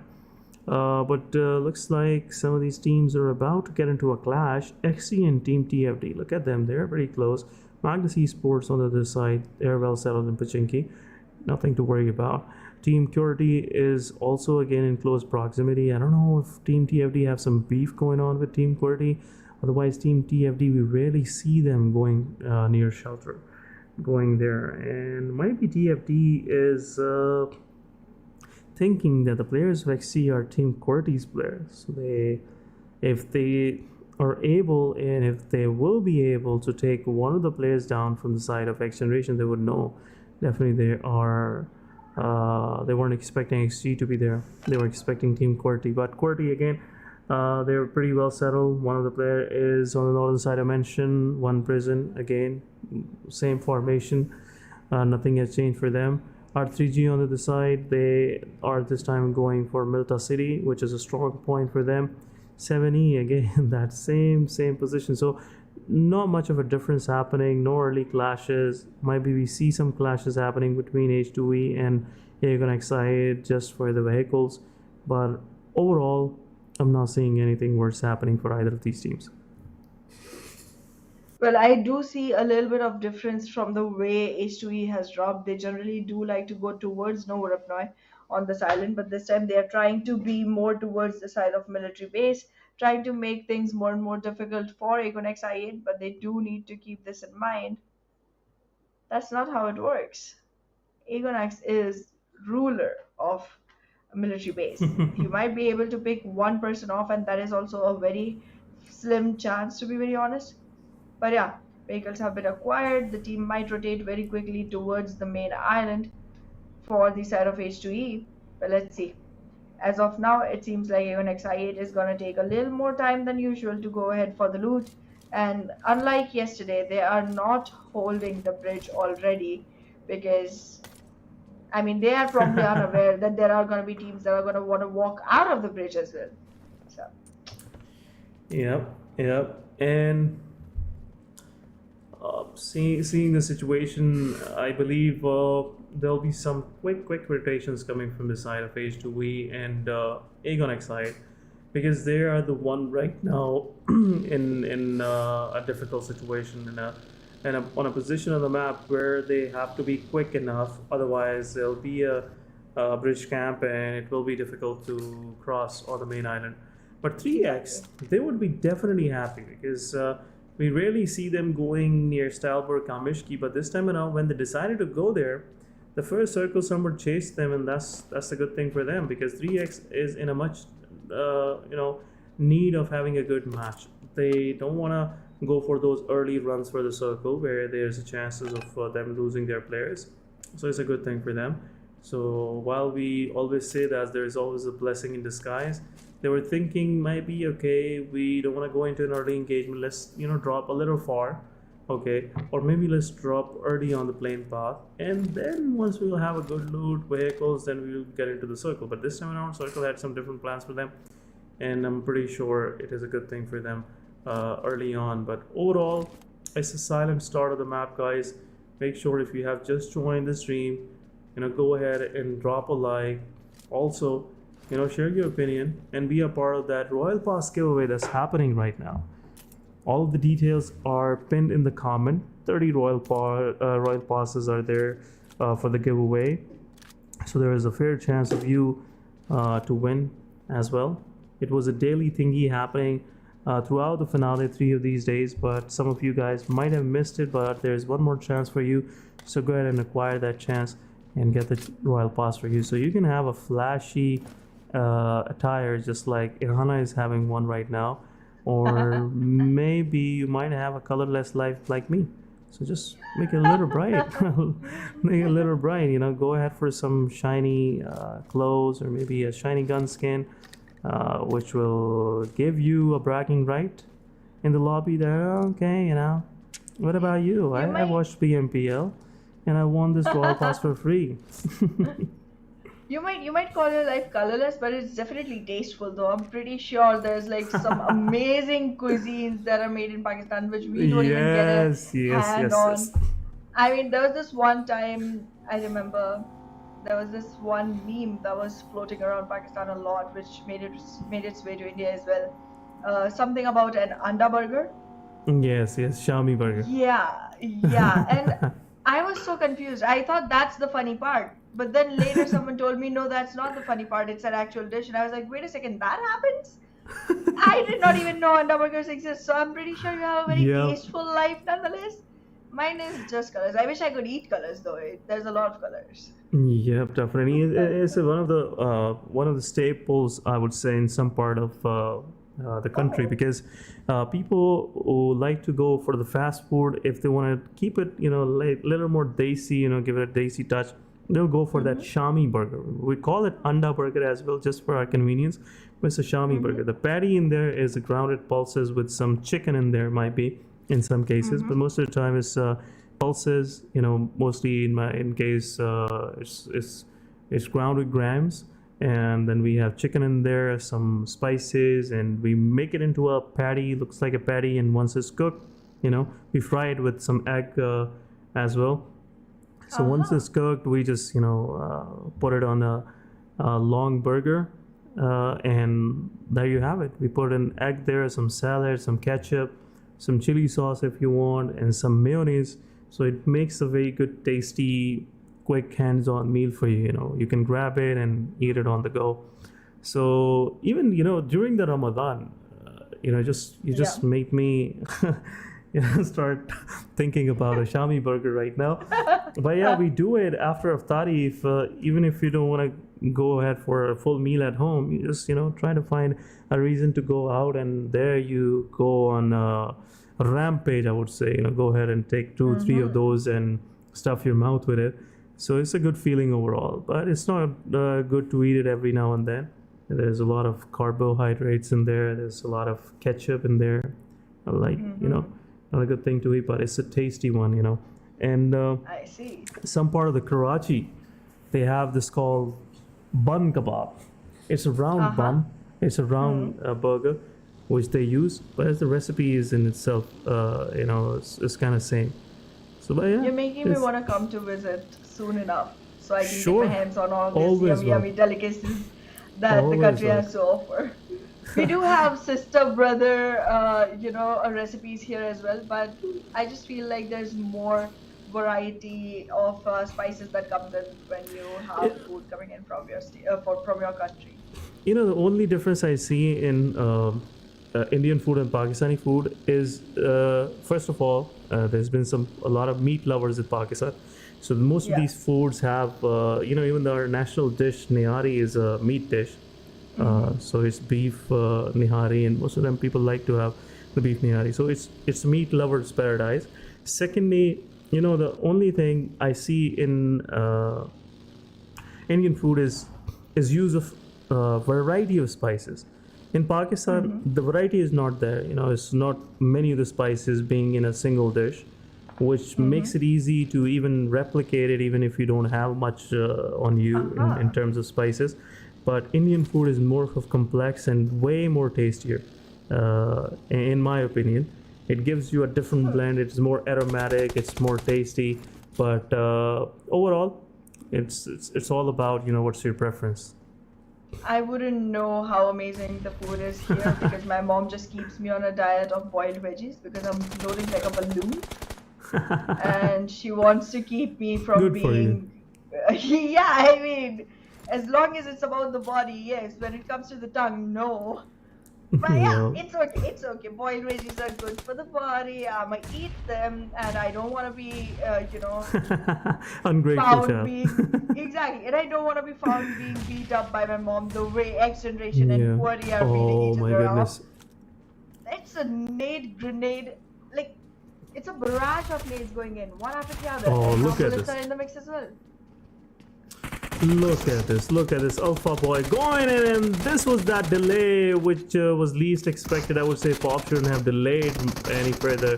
Alpha Boy with that shotgun, he managed to take down two, but Pop, man, Pop, come on, you shouldn't have delayed pushing forward. It would be a different scenario where Voltrix wouldn't have given his ghost away, and looks like Wolverine is not happy with this.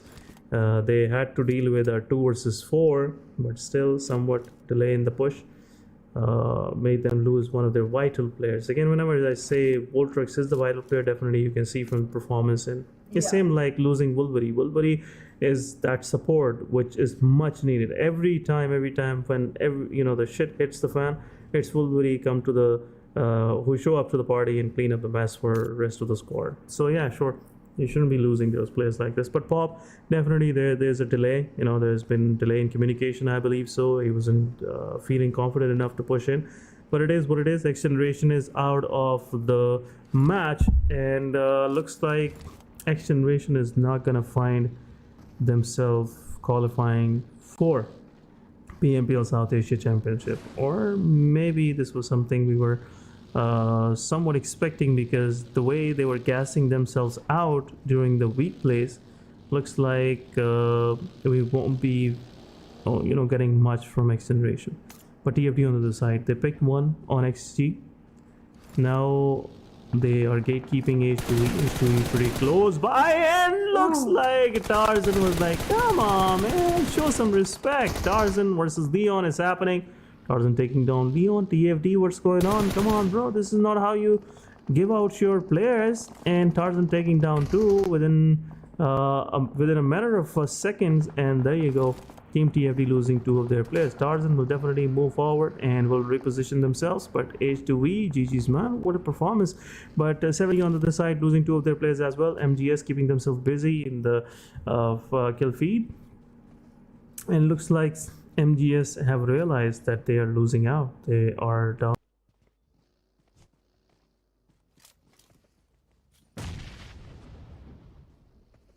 And it's better to start performing now. Well, it's now or never. It's a high time. I mean, if you don't perform now, I don't think you're gonna have any opportunity to perform anyways later. So these are the last three matches for our teams to actually go ahead and capitalize. I guess last four, yeah. But that's all they have in their hands. The time is slipping by. You have to be on point here on, and every single team needs to make sure that they seize this opportunity. And while talking about opportunities, this is also the last opportunity. Today is the last day for the 30 Royal Passes giveaway that is happening on our channel. So just make sure you enroll, make sure you get that, and squeeze up into those flashy skins. Yep, and definitely, it's just a materialistic world after all.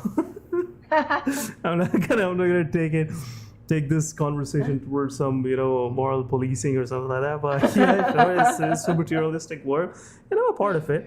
And it's a different discussion whether I'm proud of being materialistic or not, being part of the materialistic world. Personally, I can say that I'm not that materialistic, but when I see on my table and the kind of gear I have in front of me, it looks like I might be I have to rethink my position, but it is what it is, guys. Sometime for quality work you have to invest, and this is the same excuse most of these materialistic people have. But PMPL Pakistan once again, guys. Once again, talking about PMPL Pakistan is Team Tough this time around. Once again, they are repositioning themselves. Looks like Circle is giving a huge favor to NES. They're right dead center, right next door to Yasnaya Polyana. Yasnaya Polyana may be feeling like, why I'm here. when every circle is gonna be outside the city? What are these buildings for? Why are we not seeing an urban fight where most of these teams are surviving in small nooks and crannies, and we end up seeing most of these guys dying to a play zone and denying their eliminations? So it is an interesting fight. Most of the time we see compound fights are the most interesting ones in a squad v squad in PUBG Mobile Esports, but we haven't seen any city finishes so far in PMPL, and I'm wishing for one. But before I wish for that, I would like to wish for one more thing, if these wishes are being heard. Yeah, I need a car. So talking about Team Tough, they're pushing forward. 3x is there. 3x got some damage on the other side. QR Senior taking down Tabby. Utility will go in. Thor will take down Momtu.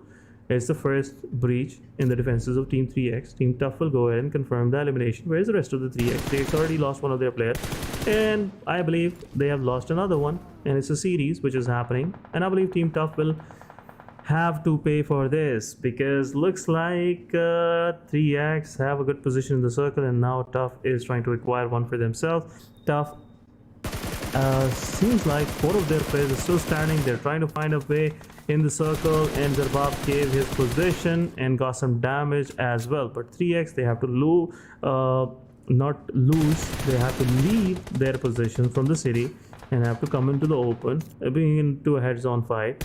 And now Team TG is holding on to that position, but Tough Thor with those precise shots on Team TG, taking down Shapotter. And now Sensi have to go, but Evil Boy with the nade. Where was Evil Boy? Tough was like, come on, where's Evil Boy? And now Tough M7 is also out. Aegon Excite is also joining the mix, and Team Tough just lost 3 of their players within no time. What's happening? What's happening? Well, the one player surviving also might not have much left for him going forward into the game. But in the meanwhile, 7th Element gets completely eliminated on the 15th position nonetheless. And yes, the last player from the side of Tough also in the crosshairs. The grounders not falling back at all. They do have a lot of damage on themselves as well, but still gonna invest into the fight. Still gonna keep pressurizing Edgar 7. Utilities getting dumped, but in the same time, one player from the side of the grounders, that is Bad Boy, rushing in, gets a shot, connects them, and there it is. An easy exit for Tough. Yeah, easy exit for Tough, but in the process, TG lost 2 of their players. TG didn't have to take fight heads on. Evil Boy, True.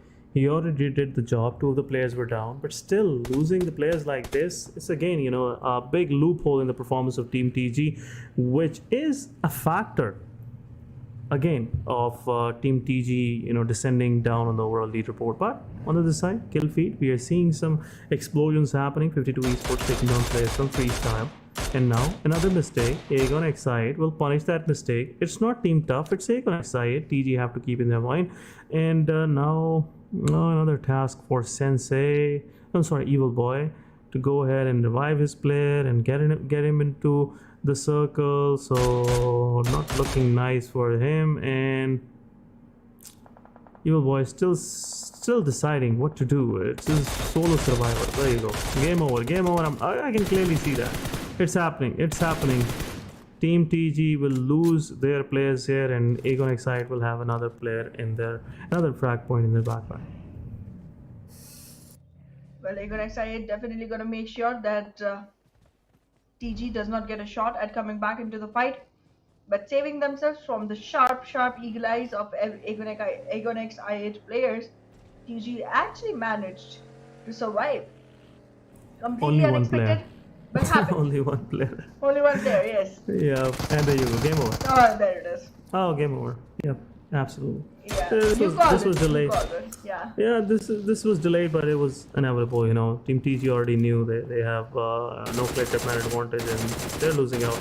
But R3G is there. R3G is making things difficult for Team Aegon Excite. Aegon Excite might not like it, but they have to deal with it for a while before they get a comfortable position for themselves, and that's what they're doing. They're pushing on Team QWERTY. It's a 3 versus 4 situation. Let's see on the other side. Team Freestyle got eliminated. QR Senior taking down BABLU as well. Spark will confirm the final 2 players, and confirmation comes right away, and QR with those numbers. Still 4-man standing, and They have 7 elimination points in their backpack. But Falak low on HP, Nate Utility coming the way of Aegon XI from Team QWERTY. Team QWERTY still standing strong. Khan is there, but a backstab coming the way of QWERTY Pop, leaving him on half HP. You have to be careful. He cannot go pretty far up top there, above the ridge to go ahead and take a fight. You have to compromise some vision and let Aegon XI push on you, because you are in the circle and they are somewhat on the edges but not fully into the circle. But on the other side, Team R3G, they are also eyeing on that same position. Aegon and Team QWERTY both are getting damage from R3G. R3G have a very spread out position. Look at that. One of their players is very deep into the circle, and that's where the problem gets started. Magnus is getting some damage, but Wolverine with the utility taking down one player. Pop on the other side taking down Falak. Confirmation goes right away. Khan is also waiting on the positions of Team R3G. They are moving around and will give some difficult time to Khan as well. Wolverine is low on HP. Blade will get revived. Ghost will go ahead and revive him. They still have some time, but Pop with another knockdown, taking down one player from R3G. Khan is still busy there. He has to hold on to his position, but looks like Team QWERTY now they have to move in. Pop is low on HP and he might get knocked as well. But 3x versus Team QR. Zerbab solo survivor right now from 3x. QR senior is pushing forward. Zerbab might have to give some damage there, but looks like it's happening. It's a 1 versus 3, and most of the times it's the same result which we just saw 3x getting out. You cannot stand against Team QR when they're 3-man stand. Well, it's definitely difficult, and I mean, we just witnessed that. But in the meanwhile, Aegon XI8 gonna have some fun with QWERTY. Only one player left to survive and then left to die. There it is, complete elimination of Team QWERTY. 6 teams remain, and it's 20 players on board. A couple of teams with all 4s, that is Magnus and Esports, QR, Aegon X, NES, and R3G, all on 3-man survival. But yes, Magnus, definitely a very essential match for the team. They have lost their throne. They've lost the first position and the second. They have to make their way back up. They have to march back up to make sure that they have a position on the throne again. They have lost quite a bit, and the gap is going to keep on increasing.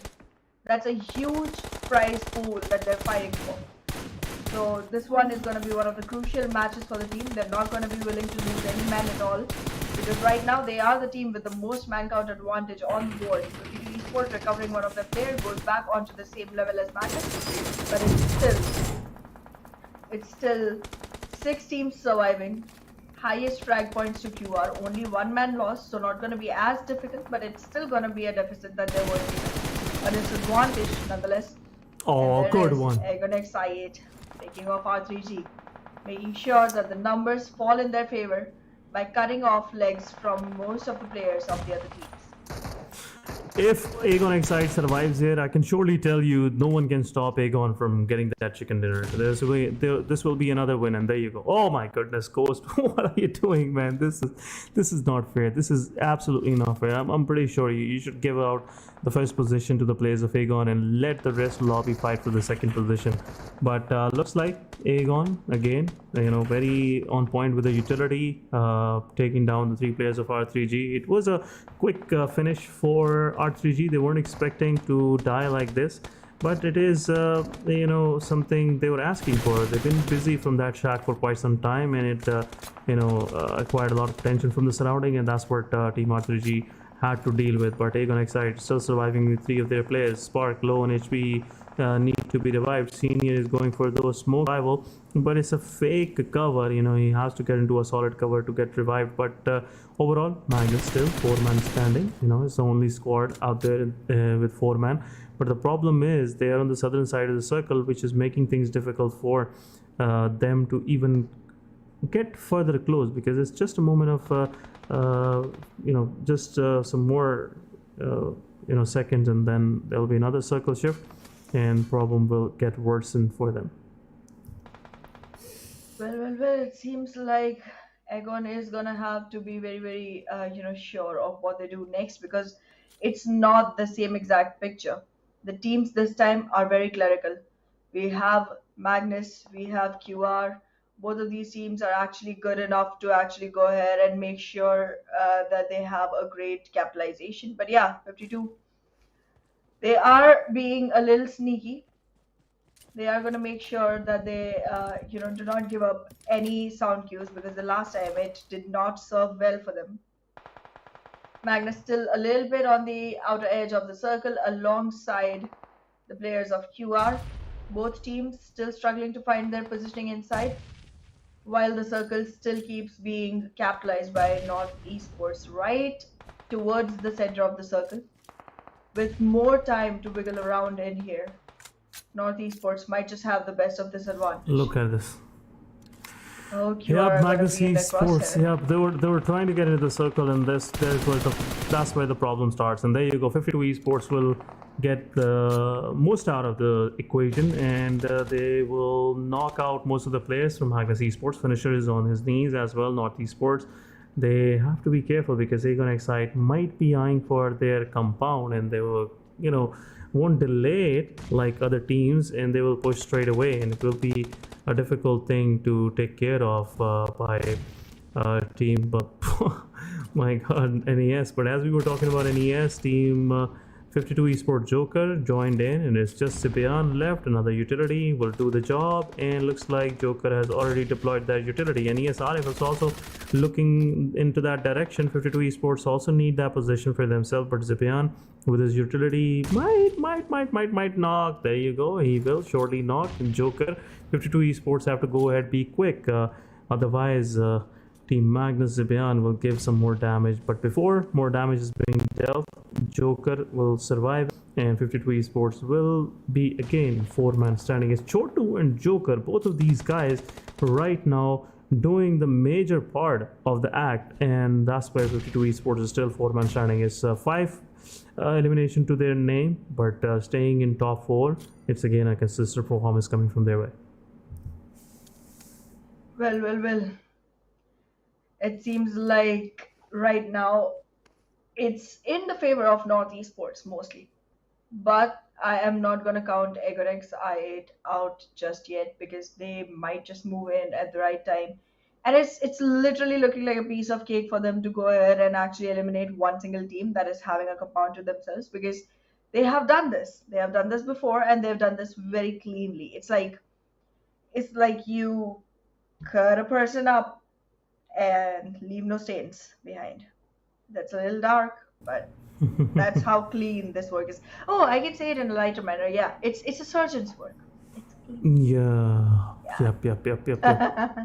And you get credit for that as well, doing the right job. So that's been happening with Aegon Excite IQ. He is going for that mistake. My 52 Esports Hassan will go ahead and punish him.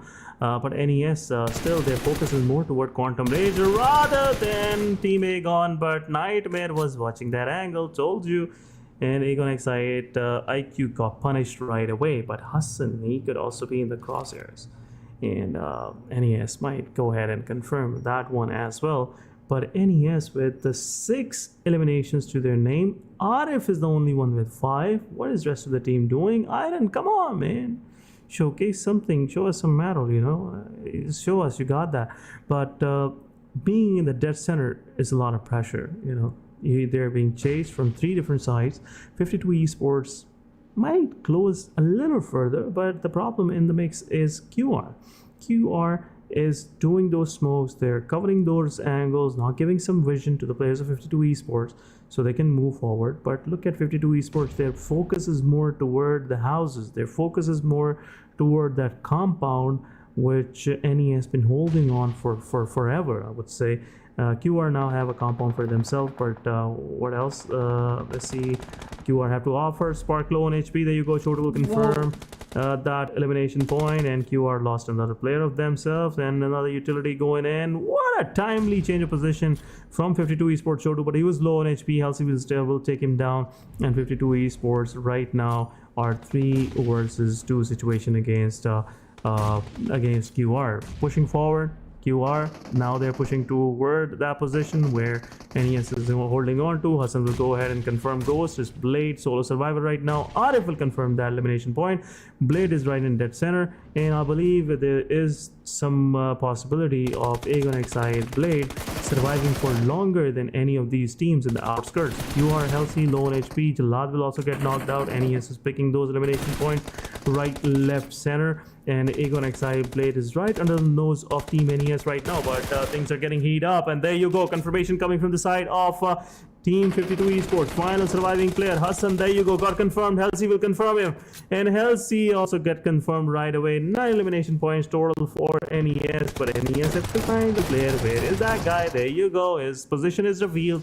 And what else Aegon XI final player can do, where Team NES have all of the advantage. 3 versus 1, great finish of surrounding, looked like a zombie apocalypse for me, because NES was just picking frags, picking heads like it's nothing for them, and they hold on to that position, which is very good. They didn't allow any team to even close in, because it's a very risky compound. Before you get into the compound, you have to cover a long stretch, and that was something holding NES safe in the mid.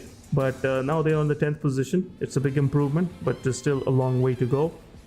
But a GG's chicken dinner, 10 elimination points for them, total points 20 from this match, and let's see how far they are from the first page. But guys, we'll discuss this great performance from NES after this short break. Don't go anywhere, we are coming back.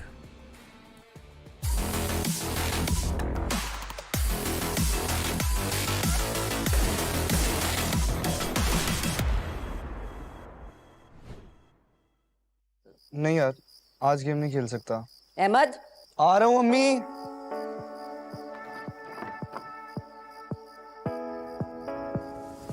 हाथ बढ़ाने से, साथ निभाने से, उम्मीद बांटने से खुशियाँ घटती नहीं बस बढ़ती है।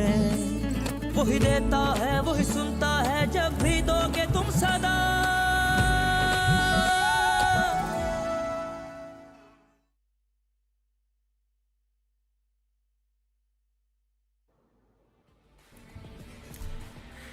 Welcome back after a short break. This is PMPL Pakistan. Once again, post-match 3. We are halfway to the final day of PMPL, guys. And action is not stopping. There are no breaks. It's all acceleration, full foot to the throttle. And we saw NES doing that in this previous match. But again, Hannah, welcome back. A big GG's to Northeast Sports, and a big GG's to consistent performances coming from the side of 52 Esports and Aegon XI8. Which is way more alarming from sides like 7E and teams like Regicide, because they need these kind of performances. Absolutely. And I mean, I did notice one thing. I saw Magnus actually, surviving for a really long time, which is something I appreciated. I was like, okay, they're back in action. They're trying to claim that throne again. But then they had only 2 elimination points. The total is not going to add up too much. It's not going to be much helpful. Like, they're trying to be cautious, where they have to be more, calculated. There's a difference in trying to avoid fights and in trying to pick the ones that matter. And that difference is something that Magnus has to realize if they want to come back to the first position. But nonetheless, Northeast Sports, great game. RF literally went ahead and did a 1v3 with H2E, which was very commendable. And yeah. His total did add up to 8 eliminations, yeah. Out of 10, if 8 are coming from one player, the question arises again, what was the rest of the team doing? But only 1 to the name of Nightmare, I guess, 2 to the names of Nightmare, and nothing for Iron, which again, NES, rest of the squad have to be more proactive in this approach. But as you mentioned about Magnus Esports, looks like the fear of losing is far greater for them than being happy on a win, or happiness of accomplishing something. So that's what Magnus is suffering from right now. But all the best of lucks, I would say, all of our wishes for the guys of Magnus Esports, because they've been commendable throughout this PMPL, and if they are losing out like this, it's not a good picture to see after all at the end of the day. But let's have a look at the top players. For sure, Magnus Esports with 1 elimination and 1,000 damage. What is happening? Okay. What's happening there? Yeah, I mean, that's... Okay. There were That's total okay. 2 eliminations. That's not okay. No, I mean, I was about to say something, and then I was like, okay, wait a minute, I need to breathe. 1021 damage. That's the highest damage Yeah. so far. And he has only 1 frag point. It's like they did a lot of work, but they did not capitalize on it. Their frag points still stayed low. And I mean, commendable performance going ahead and getting yourself a 4-digit damage point. But then, Yep. is it of any use when you have only 1 point that gets added to your total? I mean, there needs to be more conversion. There needs to be a little more commitment towards the fights from the side of Magnus, and I guess if they do that, this could literally have been a double-digit number that showed up from the side of Magnus Esports, because if Zibian alone has done that much damage, the rest of the team must have contributed just as much. Yeah, for sure. And getting into the circle was a big task for them in the final moments. That's Team true. 52 Esports, NES, all of these guys were watching that shack because it gets obvious, once you have only hard cover available in the circle, and the rest of the teams are just waiting for someone to show up there because they know it's in the nading range. Someone will try to grab that opportunity to just hold on to that position, and it's our job to just keeping them away from there, because too much closure is not good. It will eventually break your heart. I'm sorry, it will eventually get your squad eliminated. I was going somewhere else.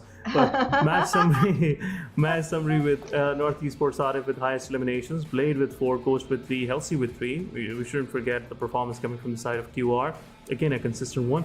Senior on the other side, highest assist. Guy always keep himself busy. Spark with more assists coming his way, 3 for him. Then Iron with assist. Yeah, sure. He did a great job there. Hustle for 52 Esports. Yep. Again, another good number up from this guy. 3 assists, but highest ceiling done. Blade, then Spark, Zibian. But healing is not gonna give you any points.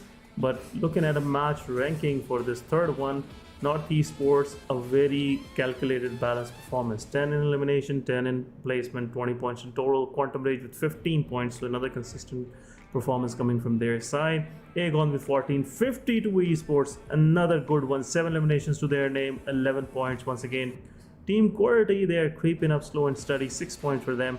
The Grounders, 5, Magnus 5, R3G 4, rest of the teams on the bottom. We rarely see some of these names here, but it is what it is. Sometimes you are the one dealing out the damage, and sometimes you have to swallow the bitter pill, that difficult situation. You have to be on the receiving end. So it's been the situation for XG, Freestyle, 7th Element, and seeing 7th Element losing their players like this, especially when they were pretty in the open and they lost 2 of their players, one of their players to Magnus, some of them went to XGeneration, and the rest is something we have seen in the mix. But looks like it's halfway through. We'll definitely have a look at the schedule. But once again, we are going into Miramar. So let's see if there will be change of names, because if I remember it rightly, the first match of the day went to Aegon XIA. But overall ranking will show us how far Aegon is for the first position.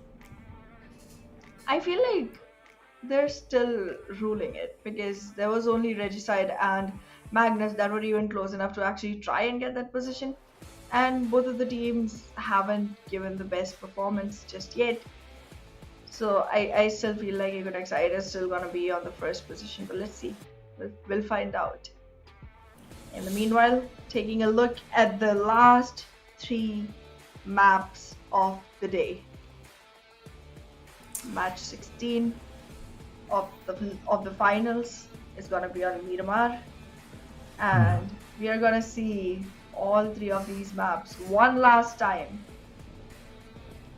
here for this PMPL. This is going to be exactly for this PMPL. This is going to be a very emotionally heavy matches for me for the next 3, because that just every single map is going to remind me, okay, this one you're not seeing this again in PMPL Pakistan Spring Season 2023. This is not coming back. This is it. This is 25 minutes where you can just sit and absorb every single moment and just like literally fit it into your permanent memory to play it back, or go back to YouTube and play the stream again. That's an It's for easier your option, but convenience, yeah. it's a convenience for you right then and there. And it looks like, guys, once again they have been very nostalgic, trying to make a memory. I've seen some memes circulating. This is my first ever PMPL. Yeah, some memes circulating in our neighbors where let's create a memory. If you have seen that wine, I guess, and like I will go ahead and say it in Hindi just to make it more convenient for our audiences. They're like, "Chala yahan pe memory banate hain." So it was a funny thing, Anything happening, they're trying to create a memory. It's like it's happening right now. Just enjoy it. Don't go ahead and start creating something you will talk about later on. But again, it's about an end to a great journey, and it was wonderful sharing the desk with Ihana as well. But talking about PMPL, guys, PMPL, another season going to an end. 3 more matches, 3 more chances. Let's see if there will be big switches coming in. But we're not gonna see overall ranking. This is another thing I just noticed for till the last match, because it will keep you guys just hooked. At the same time, will keep you guys guessing who is winning and who is eventually be the champion, which is again a big move from the producers of this broadcast, because I don't want to see it. I don't want to see my favorite team kind of suffering a loss, or maybe just losing out from a close call. But overall, looks like we are in for a great display of PUBG Mobile gameplay and esports. Well, here it is.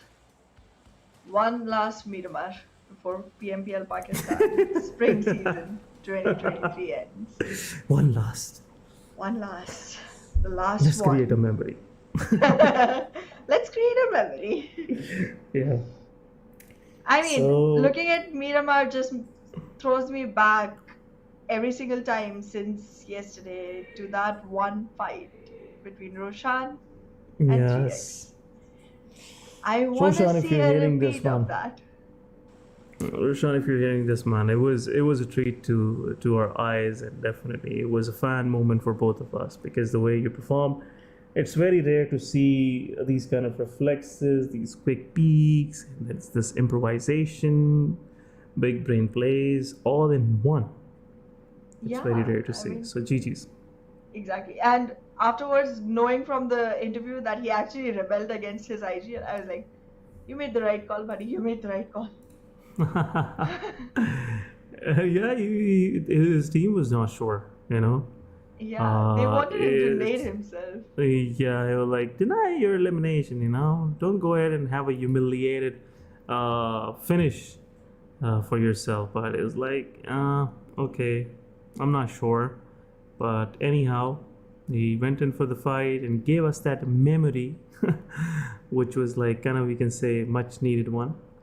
But overall, it was a fun ride throughout this PMPL. But talking about this particular play zone, looks like Los Leones La Bandita. We have seen one of this, before as well during the finales.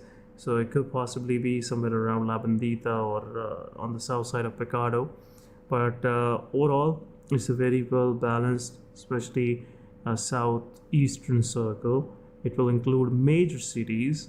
We have Picado, we have Power Grid, Junkyard, Minas Generales, La Bandita, Impala. Then we have coal mine area in the south of the Los Leones. Puerto Preso slightly, edging it out. Then we have Hacienda. Then we have San Martin, where mostly Team QWERTY and TFD would like to go against each other. But this time around, they have safe space in between, which is much needed. Otherwise, anything can happen. You may fall in love if you're too close. Sorry, you may fall into a fight.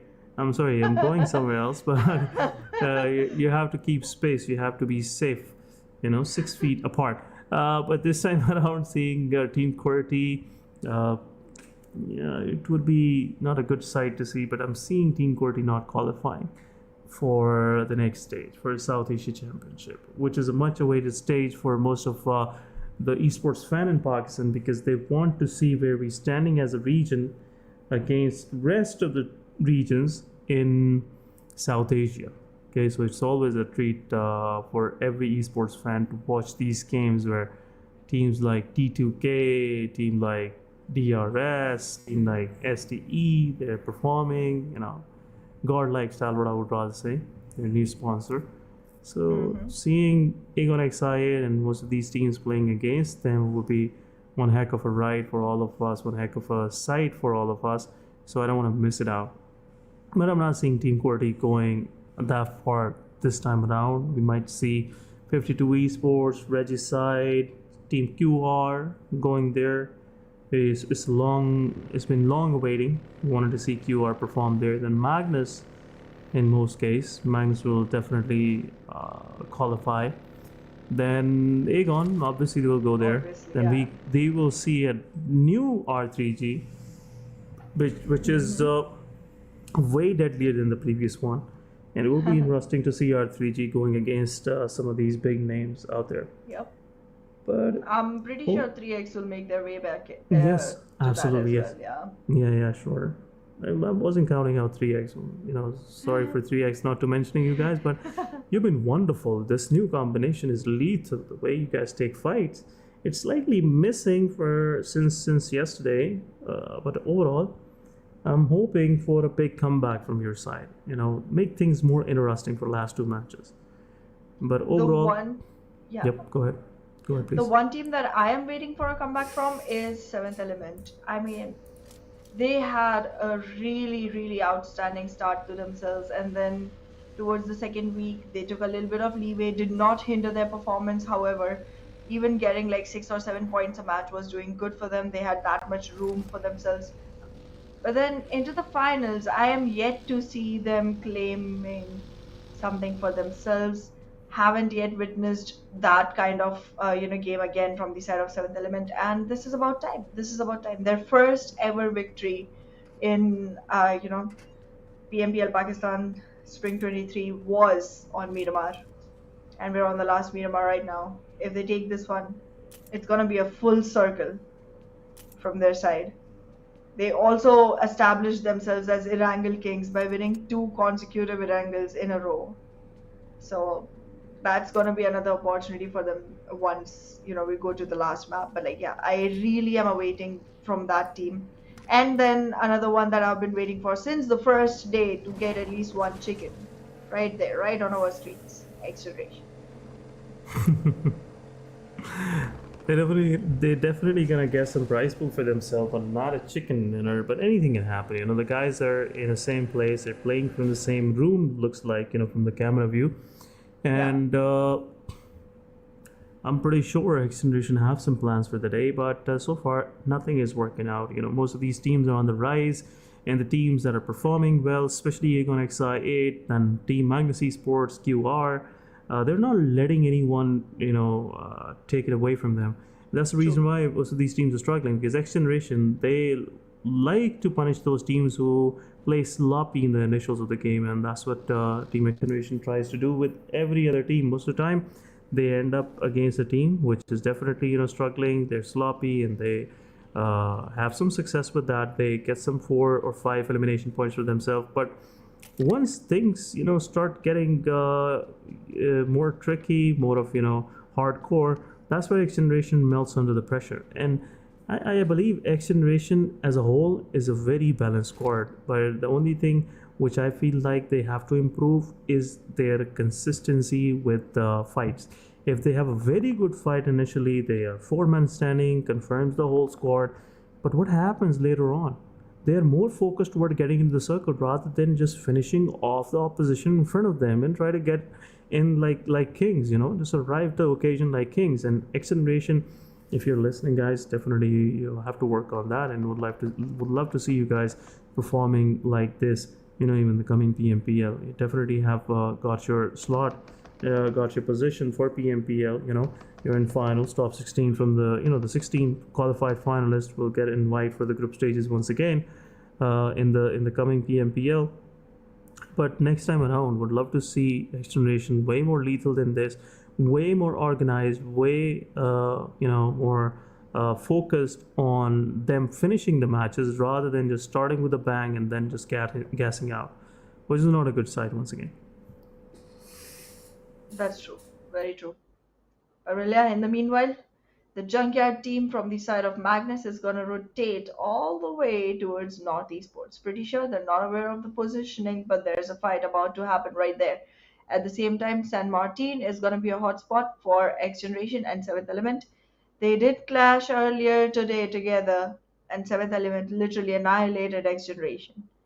You don't want to make the same mistake again, but if you have a revenge strategy, go for that.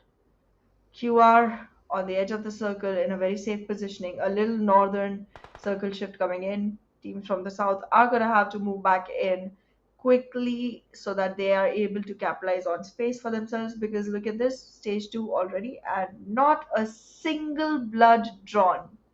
Not one.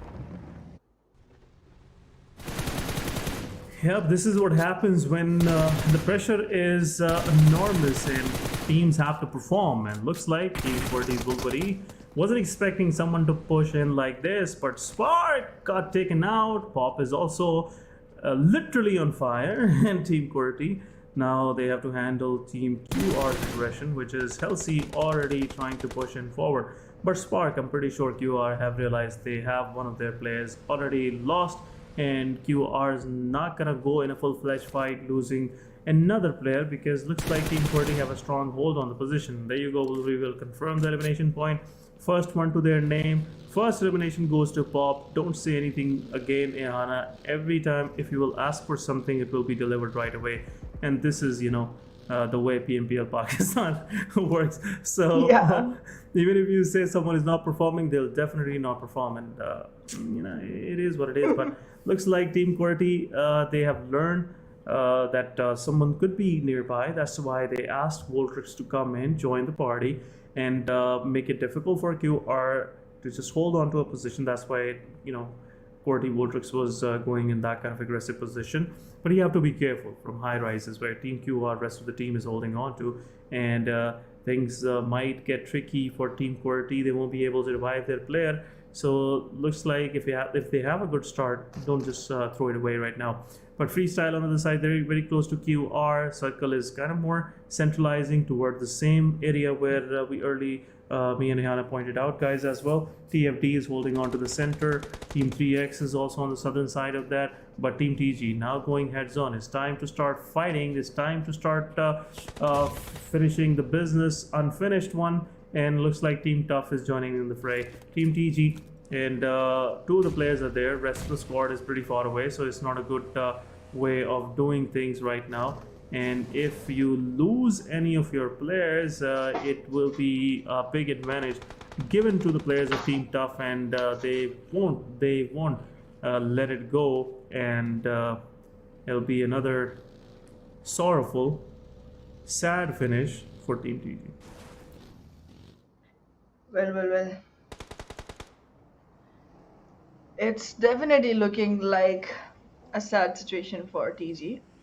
They have Sad Boy along, so makes a little bit of sense somewhere. Team Tough, however, is gonna be soon falling prey to 3X if Zarbaf has his eyes at the right side. If he's looking in the right direction, Yep. Team Tough might have a difficult time. A tough time. But then again, tough times make stronger men, so the team will just rise up being stronger for the occasion. It's a question, how much of a toughness is needed to make a man tough, Sometimes you just break under pressure if you're already fragile. You have to, I would say, gauge up the toughness slow and steady. Otherwise, one big blow can take out the giants as well. You're not immune to that. But Team Tough, definitely looks like they are somewhat tough this time around. But seeing the kill feed, we are seeing Magnus Esports going against Team QR, Aegon going against Team R3G. 70 will confirm Voltrix. Team QWERTY, don't give out your play like this. But after losing Roshan, R3G on a back foot right now. They're moving forward. They are trying to get into a good position so they can, take a fight. But team XGeneration, somewhat a chase game have just started. You might have noticed, but some of the players from Aegon were also in their vehicles, and it can go full-fledged for Team R3G. It might be an early finish for them, but it's a 3 versus 4. On the other side, 52 Esports again acquiring a good area for themselves, and looks like Team 52 Esports want to go for the long run in this match as well. But R3G at the same time, knock knock. Definitely, Ian, I would like to ask you for something. Yeah. Do you have a knock knock joke for us? Okay. I'm not a fan of knock knock jokes. Sorry. Yeah. But let's try this. Okay. Oh, but before we go into that, TFD versus H2E is happening, guys. TFD Talisman is down. One of the players from TFD is already confirmed. Freestyle and Talisman, both of these guys are done and dusted for the day, and it's only down to two of the players of remaining two of the players. But looks like NES also losing players. Aegon XI8 keeping themselves busy due to their name. Haven't lost any of their players, and now Maxi could be another one being the part of the crew leaving for the lobby. And then yes, Maxi was slightly lucky than his fallen comrade, and he managed to survive. But Magnus Esports versus Freestyle is happening. Top shot with M249 taking down faster with UMP49. Darling is also joining in. Darling's position is very crucial right now, and looks like Faster gonna give some hard time. Drop shot with that damage, taking two of the players down. Zibian with the utility takes down drop shot, just shutting him down completely. But Magnus is down to their final player standing, and some more smokes coming their way. Zibian getting some damage. There you go. Freestyle have the knowledge where the player is, and they will be pushing forward. There's a lot of smoke deployed, and it will give Malik up area to press in and push in and confirm the final frag on Magnus Esports. And Freestyle rightly so taking down Magnus, and again the fear of losing is quite evident now in the performance of Magnus Esports, and looks like Magnus is falling apart, crumbling under the pressure. Okay, they're not that tough like Ayana said, but knock joke coming your way, guys. Come on. Knock Alrighty. Knock. You have to answer this time. Knock. Wait, okay, so you have a joke? Or alright. I have a joke first. I have a joke first. Nana. Nana who? Nana your business. Wow. Okay. Oh my goodness. But it was I don't know if you got the punchline, but I did. it is what it is. You have to be happy with whatever you get. You cannot replace me. It's just two more matches. You have to bear with me. But Team TFD on the other side, they are trying to survive. They are keeping themselves low. They don't want to go into a full-fledged fight. H2E right next door, laying down, taking that sunbathe, and it's kind of pretty hot. And there you go, Dread getting knocked out. Awazar will confirm the elimination. What was Rex doing? Rex, come on, man. What were you thinking about? And there you go, TFD, Awazar. Oh, Nate's coming in, low on HP, half HP. Asad gets knocked out. And utility was meant for Rex, but it took down H2E. Asad, don't fall apart H2E like this. You have better things to do. But on the other side, kill feed, 52 Esports, Joker taking down another player. Oh my goodness, Awazar, you're making things Awazar for H2E. You're Awazaring the players from H2E. It's a mix of two languages. Apologies for the foreign language, guys. But H2E is still 2-man standing. Tarzan with the 2 successes, which he gathered on the players of TFD. But Rex, what were you doing, man? What were you thinking? What was going through his mind while his player right next to him was being flushed by the player of TFD? And looks like H2E, after losing 2 of their players, now they're in a similar situation where maybe we see both of these teams going heads on against each other, and we'll finish things off, decide the whole thing. But 70, oh my god, guys, come on, 70, GG's, man. GG's, what a great use of utility, confirming the final 2 surviving players of Team QWERTY, and now they have 4 eliminations to their backpack. 2 for T24 OP, 1 for Tokusaurus, 1 for Tabby. But kill feed, it's not stopping, guys. It's not stopping. Joker with another knock. And in the close fray, they have a freestyle drop shot as well on his knees. Chotu is not looking that way, I believe so. And I believe if he do so, he will go ahead and confirm that elimination on a drop shot as well. So Black solo surviving right now. 52 Esports, they have their attention. Shami in the kill feed, taking down Avazar. So TFT getting damage from different side, and there you go, Black. Where will you run, bro? Why are you running? That's a big question. Why are you running? Yes. Why don't you go up the hill and then down it? Anyways. Right now, the one going down is Goku.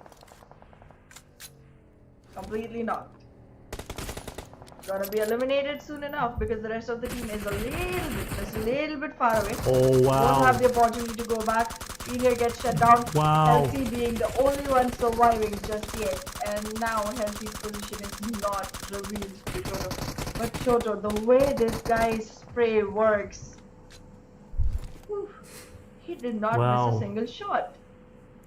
Yeah, I can also say, yesterday while we were discussing backstage, Chotu is right now playing from Bahrain. He's in Bahrain, So the servers that, this time around in PMPL Pakistan being used are from Bahrain. So they slightly have a ping advantage, but it's not that big. But still, the performance coming from 52 Esports is phenomenal. It's worth talking about, and 52 Esports, they're keeping themselves busy.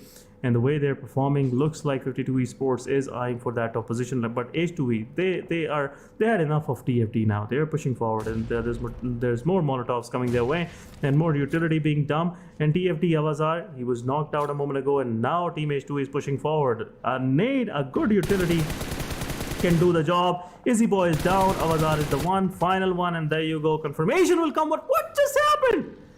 7E joining in. Avazar will confirm Tarzan, but 7E joined in and eliminated one of the players from TFT. Izzy Boy will get revived, but this was not an end I was expecting to this fight, because the H2E had their first knock, but 7E being like, come on, pay some respect, don't show up your face this side. And that's what 7E did with 6 elimination right now, top of the table in this match. And I'm hoping to letting them keep going like this. Otherwise 7E will not be able to finish on a good position. But 7E, they're pushing forward. Looks like 7E have some more neighbors, noisy neighbors. But there's another fight happening between XG and teams TG. Sad Boy will go with his utility and might take down Alpha Boy. Alpha Boy have to change his position now, but TG Evil Boy got confirmed in the mix. Psycho is there. There's more utility coming the way of Sad Boy. Sad Boy with the utility will take down another one, but XG had his supporter as well as Sad Boy with the shotgun. What can you do? But Sad Boy with his UMP takes down one. Psycho is there on the same angle. Team Tough is also joining the fray. They are part of this whole thing. They're watching it silently, but utility will go in and will confirm the final player of Team TG. Didn't confirm him. The guy is made of steel. And let's see if that is a STEEL steel or is a STEL steel. Looks like he's going to steal some, eliminations from XG. But Team Tough is also watching that angle. Sad Boy is still low on HP. He's not healing up. Looks like he doesn't have anything to heal up. But there you go. Molotov will go and will confirm Sad Boy. But Sad Boy's utility will take care of one more. And Psycho will confirm Sad Boy with the Molotov. TG is out of the mix. And we are down to top 10 teams. But Ian, it's now your turn with the knock joke. Oh, okay. Knock. Who's there? Hal. Hal? Hal who? The Hal will you know when you open the door. Why did I change my voice? I don't know. Oh my goodness. Oh my goodness, these things are getting worse and worse. I'm not gonna go. I'm not gonna go for more knock jokes. Definitely, it will be Let's like knock jump this and straight. knock jokes out of here. Yeah, knock jokes are out of her. But three teams, close fray. Egon Excite might lose their player Falak. There's a lot of utility coming his way, but 3x is also in there. BABLU might go ahead and take a fight with 3x first, because there you go. They spotted Cairo, and now they have realized someone is on the right flank where they are holding on to. But this will give some time to Egon Excite, Uzum to go ahead and revive their fallen player. But NES, in the meanwhile, taken down from the side of 52 Esports. 3x is also joining in. 3x right now, the problem is they cannot go up. They still don't have the exact intellect which side to go, because even if they push up, they might get damage from the side of 3x. But another utility going in. 1 nade from Cairo, taking down 3 players. Oh my god. And 3x is pushing. For sure 3x is pushing. There you go. Cairo with a 1v4, I believe so. Or is it a Miracle? Miracle confirming the final one. Yes. But Cairo definitely enjoying himself. Be like, I just did it. I don't know how that happened, but I just did it. I know this is what happened right there. But 3x, GG's, another good finish. Team BABLU, now they have to take care of 3x. 3x are feeling confident, and they might give some more difficulties to the players of Team BABLU. But Miracles, they have to, Team 3x, they have to push forward. Miracle have a utility in his hand. Team Tough is also on the downside, and everything is happening right next door to Picardo. Sometimes I feel like, I'm somewhat of a, what you call it, the guys who read the minds? Psychic, yes. I'm a psychic, somewhat of a psychic, More like and a the way, psychopath. yeah, can't say that. It's just a difference of a path, which path you choose. So it's all about that. But psychic or psychopath, whatever you call it, it's your convenience once again. But looks like Team 3x and Team Tough, they're gonna go heads on against each other. Team Tough already lost one of their players, so 4 versus 3. But Team BABLU, what's going on? They haven't still revived Team Wolf. There's a lot of delay happening their side. But Team 3x, they have to deal with Tough first. Miracle taking down Wasi. We'll go ahead and confirm him. Team Tough on the other side, throwing in utility. We'll make sure that Cairo will have some difficult time in there holding on to that position. But never forget, Cairo was the guy with 1 nade. He took down 3, We have heard this, 2 birds with 1 stone, but looks like 1 nade can take out 3 players. Absolutely. 183 players, much greater than 2 birds 1 stone. Anyways, there it is. Relying on the nades, Miracle is gonna go forward, but then he has to draw himself back because Team BABLU is aggressing forward. Miracle has a couple of teams to worry about. There's Team BABLU, there's Team Tough as well. Alongside, there's a revival going on. Joker will be revived by M7. In the meanwhile, Edgar will be taking care of the players of 3x. Oh, go on. Could not. Go on. Looks like Team Tough is out. Team Tough is out. It's Joker versus the whole squad of 3x, and 3x will confirm 3 more for themselves. And Miracle on a domination. Momto and Miracle went ahead and confirmed the players, and looks like Team Wolf is also knocked out. So now 3x, more of their attention is more focused toward BABLU. It's been quite a while where Team BABLU was, surviving somewhat. They were getting knocked out, but they were still surviving. But this time around, Team Wolf just got saved on a sliver of an HP. XG on the other side, keeping themselves busy against 7E. 7E, they were looking very promising. Now 3 of their players are down. XG, Thug is also there. Tokusaurus still surviving, but XGeneration will go ahead and confirm some more eliminations. Xiaomi will confirm those eliminations on Team 7E, and 7E might survive with 2 of their players standing. But XG, 2 of their players are also knocked out. It's a 2v2 situation now. 7E with 9 eliminations in their backpack looks more promising than XGeneration in the fight, but XGeneration have an upper hand now. But 3x, they're pushing forward. Team Wolf is on a good position. Tokusaurus taking down Alpha Boy, but R3G will get peppered down from the side of Team 3x, but 7E in the meanwhile got eliminated. XG had the good of that now, but Team BABLU ban is out. Confirmation will go ahead. Reviews won't be able to contribute much to the fight, but what is BABLU Team Wolf doing right now? He's trying to give some cover fire, but it's a risky position. Team 3x, now they have to go ahead and take another fight before they finish off with the Team BABLU. And now look at this, putting Team 3x in a risky position right now. Miracle is knocked out. They have to revive their player. Reviews is there. Mumtu might have to go ahead into a 1v1, but Psycho from far away takes down 2. Vaz will confirm Miracle. Another player might go down. R3G still 3-man standing. They have to take a full-fledged fight against Team 3X. 3X had a good run overall, but now they're losing player right, left, center. Game over. Sure is. 3x leaving for the lobby, making it XGeneration, R3G and BABLU map. 3 teams, all 3 on 3 players alive. BABLU still has 1, 2. Yeah, well, I mean, if R3G gets the chicken, good for them. They did not get the opportunity to face 3x in the last 2 teams though, so still gonna be a little bit of complaint from their side if it comes to that. But in any case, they might just enjoy the chicken nonetheless. They have a great positioning. Team BABLU has just been able to revive one of their knocked players. With 3s on each team, Team BABLU Reviews gets knocked down. Vaz is really low on HP. Will have to take care of himself before he takes care of the players of Team BABLU. And with that, Fan gets eliminated completely. The frag point, however, going to the side of XGeneration. Now it's a 3v3. Both the teams on a higher ground. Look at that control. Exactly. R3G has most of the map, and once the circle starts shrinking in, it is gonna push XGeneration out of their cover.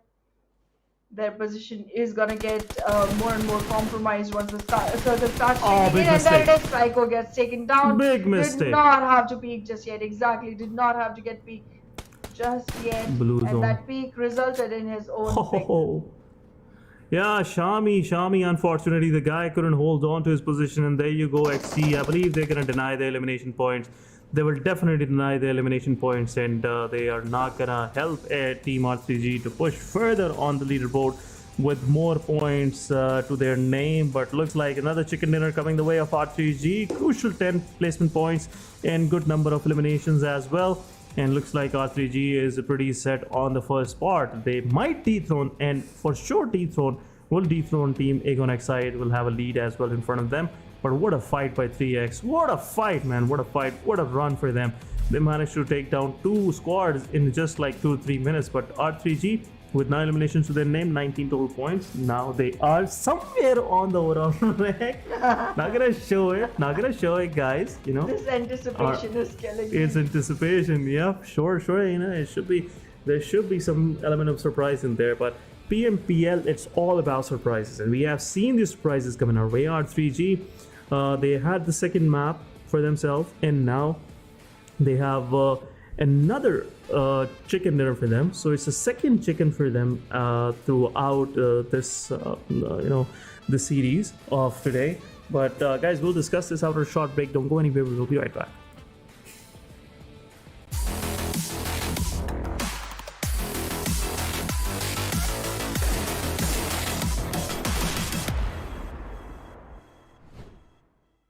पहले ही customers नहीं आ रहे थे और आगे रमजान में तो बिल्कुल ही नहीं आएंगे। तुम सारा टाइम अपने दोस्तों के साथ आवारागर्दी में गुजार देते हो। इस तरह तो गुजारा हो ही नहीं सकता। खबरदार फोन को हाथ लगाया। ओ, आ गए होंगे तुम्हारे आवारा दोस्त। क्या सीन है ब्रो, चला चले। नहीं यार, आज गेम नहीं खेल सकता। अहमद, आ रहा हूँ मम्मी।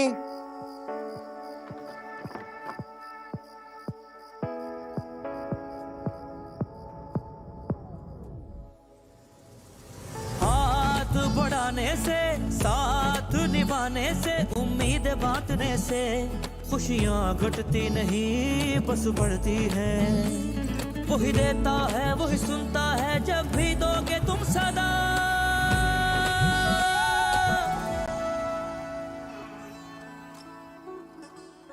हाथ जो मिलते हैं रास्ते निकलते हैं, खुशियों में बदलते हैं।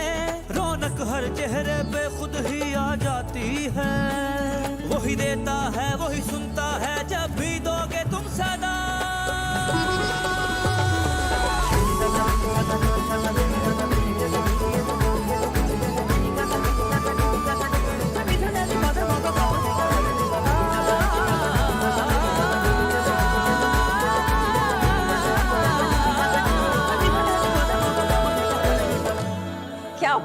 थे बच्चों, दिल जीतने वाली गेम खेल गए।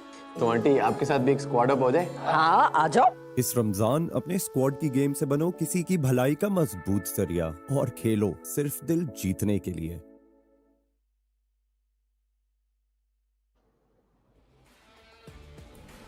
Welcome back, guys. Welcome back, and don't forget to use the hashtag Khelo Dil Jeetne Ke Liye. This is your host Hassan. With me is Sehana. Make sure you squad up with your friends during this Ramadan and play to win hearts.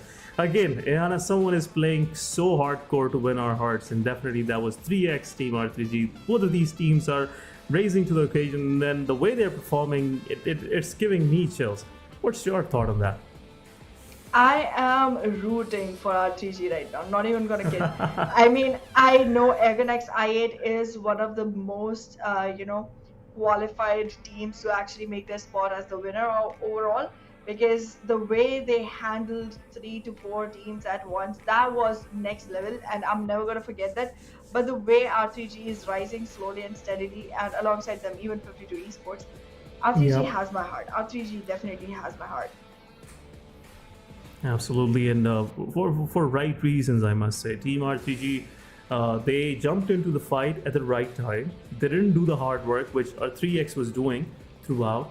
We have seen them, they were trying to take a fight against BABLU. Then Cairo came up with the nade, which was like somewhat clicked at the right spot, where 3 of the players were Aegon was like, home. And they went in and confirmed the players of Aegon. Then Cairo had a knock on Team Tough. And somewhat Team BABLU escaped from the whole picture for quite some time, and they went ahead and confirmed the players of Team Tough. And when they were about to take a fight against Team BABLU, R3G was like, "Come on, man, we are here. Show some respect. Don't run in open." And that's where Team 3x couldn't hold on to their position. They were feeling quite pumped, I would say. Even if I would be there, in their squad, I would be feeling way more, full of adrenaline and everything. But anyhow, R3G, very precise, very to the point, confirmed Team BABLU, confirmed eliminations on Team 3x, went ahead, took one player down from XGeneration, but couldn't go ahead and confirm the rest of the 2. But Shamir, boy, 3 eliminations, went on to Rampage, 998 damage. Looks like the guy was busy throughout the match. Same for Cairo, 3 eliminations, and these 3 eliminations, which are showing up here, are the only eliminations he got, all of them on Aegon side. So looks like 3x was on top of their game this time around. Talking about match summary is Chotu's summary, starting with Chotu, then we Shamir boy with highest damage, Avenger with highest assist on R3G, and highest healing done by Cairo. Cairo, what are you up to, man? You are taking people down with frags, and now frag grenades, and now a lot of healing to your name. But GG's, what a great performance from these teams. Absolutely, absolutely. We are still seeing Jodo and Noki from the side of 52 Esports showing up for the highest eliminations, one after the other. Both of the players contributing to the team as much as they can, and here it is, the points for this particular match. Wait a second. I see something fishy. Yep. Okay, wait, sorry. Yeah, my bad. Noki is not from 52 Esports. He's from R3G. My Yes, bad. he is. Me. There it is. Yeah, it is all fine, guys. It is all fine. It is all right. But, Yeah. Regicide with 19 points. I think they acquired themselves the overall first rank. I think they very well did, because again, we aren't seeing any of the teams that were their contenders for that position even on the first page. Absolutely, and this whole secret should be concealed, because how long can you do calculations? For how many teams would you do the calculations? Because you might end up get tired and you'll be like, leave it. I'll see it at the end, and that's what I'm also all about. I'm not gonna ask my producer who is on the top position. If I said so, I apologize for that. But talking about the second page, there's a big mess up there. Team QWERTY, Aegon XI, Team TFT, some of these teams are still struggling. Aegon, they were pretty set. They were having a good fight, but Cairo had a different plan for them. But it's part of the game. They're still somewhere in the mix. They're still somewhere in the top 3 positions. But guys, we are going again on the Sanhok. Sanhok is again an unexpected one. It might help our 3G in a way, or might just break their momentum, which they have gained throughout the state. It's the second chicken dinner they have confirmed for themselves. And if this dominating performance continues like this, I'm pretty sure no one can snatch the PMPL trophy from their hands. But guys, before that, we'll have a look at the schedule. And schedule says it's Sanhok, and we wanted to see a Sanhok, and it's about to start in a few minutes. And I'm pretty sure you guys are ready for this chaotic map. A chaotic map, the best map ever. I mean, Yeah. it's controversial to say that, but I'm still gonna say it because I love Sanhok. It's pretty, it's green, it's small, so there's a lot of action going on a lot of time. There's 3 different islands. All islands are, I mean, on the other 2 maps, the islands are just way too small comparatively. Yep. Here, all islands are almost equally divided. It's not as equal, but it's still a much bigger chunk than the other maps. I love that because that means that there's going to be more and more maps and circles that require you to, go from one island to the other, and that rotation is really fun to watch, specifically when teams sometimes just go ahead and be like, okay, you know what? The bridge is not my way to go. And then they go all the way from water, a little mermaid race going on in the water. But yeah, I mean, Yep. I love Sanhok for a million reasons, but the best one is put on a ghillie suit and you're invisible. Yes, it's somewhat kind of a magic lock overall. Nobody can spot you. It's just that lush green. And I was thinking in my mind, if this map is an inspiration of a real world place, I would love to visit that place, if it's an inspiration, But overall, I really liked it. If something of like this is somewhere in the world, I'm assuming it would be somewhere in Southeast Asia, close to Thailand or maybe Philippines or maybe somewhere in Malaysia, because these kind of Probably. maps are there. Yeah, there are some of these areas, islands like these in somewhere in Southeast Asia. But I would love to do some research because it looks like a place to live. There are rivers going through, There's a resort that you can visit with the family. Then you can go to the beach, have some time around there, just like Lakavi. Then you can go to the dogs, pick up your Amazon orders, and maybe try to find a beachfront property in Hatin, something like that. But overall, it will be a fun place to live, and would love to spend some time there. But talking about Sanhok, guys, it's well spread. And once again, it's happening between Team TFD and Team QWERTY. Both of these teams There it is. are not getting enough of each other. They were like, I want to see you every day, every time on Sanhok. Yes, Sanhok is the heart. Yes. It's the heart of all the maps. That's why it's Yeah. tiny, because people are going on getting heartless. And there's been some wars going on just to acquire more, the better part of the heart. And that looks like QWERTY have some success with that. Avazar is knocked out, and I believe Team QWERTY will go ahead and take him down. But Khan taking down another one. Easy Boy is out. Avazar will get eliminated. Now Khan will confirm the second one, and Team TFD not learning the lesson.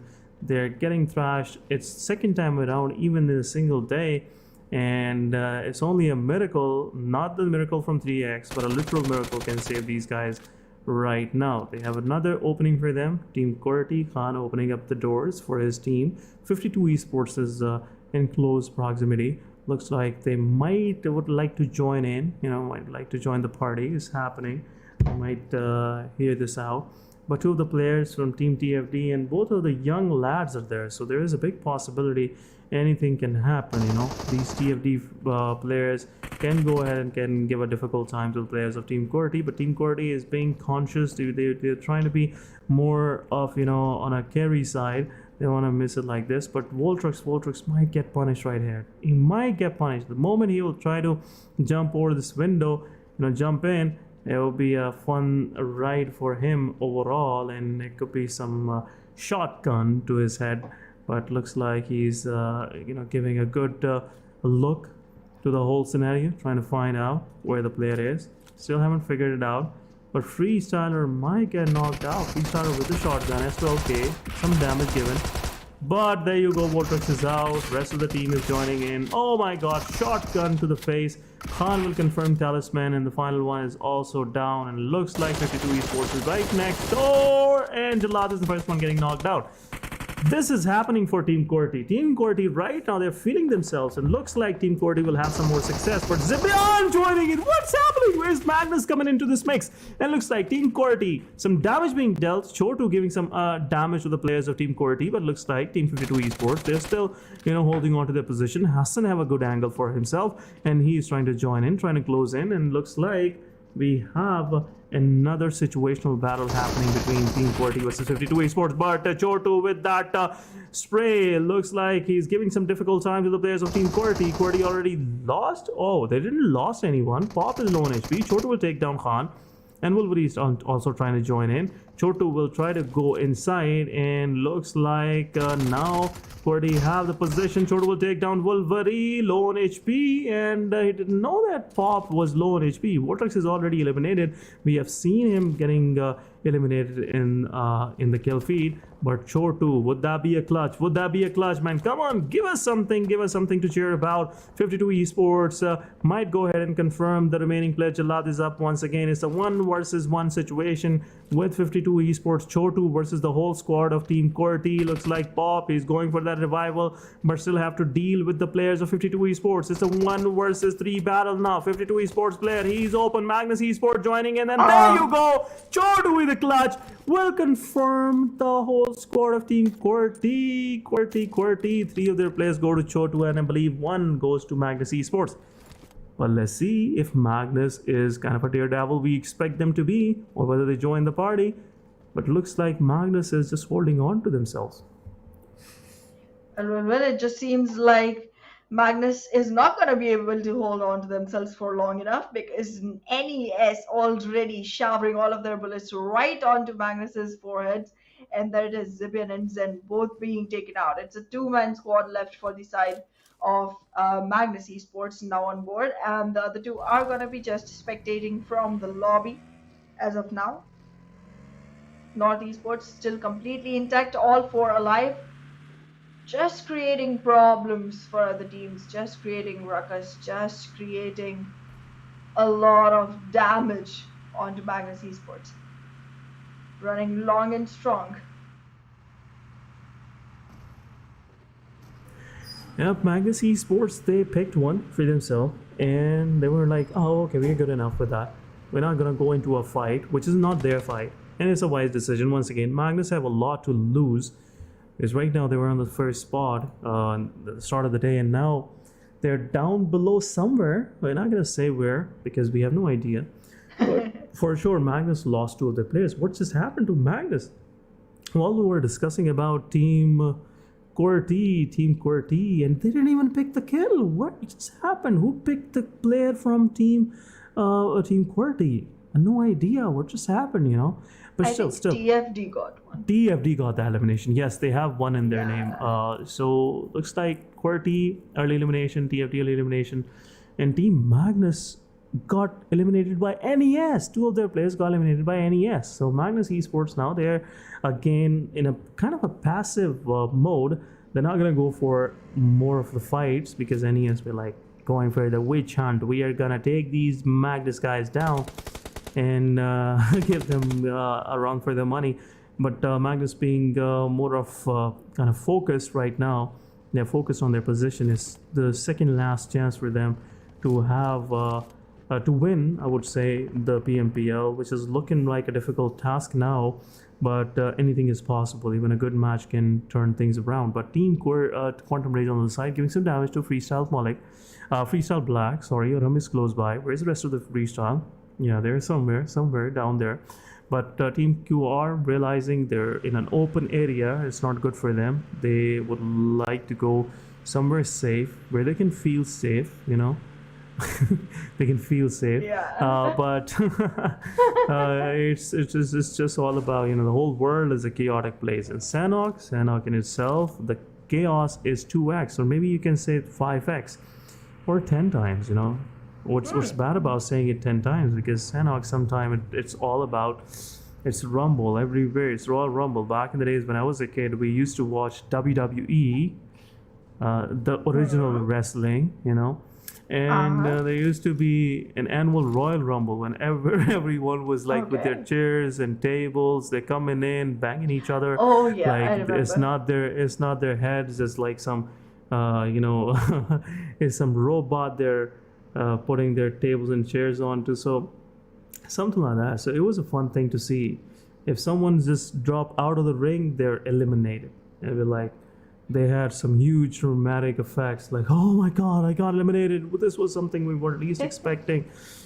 So it was a fun thing to do. But Sanhok is something like that. You always see whenever the fights break in, it's full-fledged fights. There's no stoppage to it until unless the ring for the chicken dinner rings. The bell for the chicken dinner rings.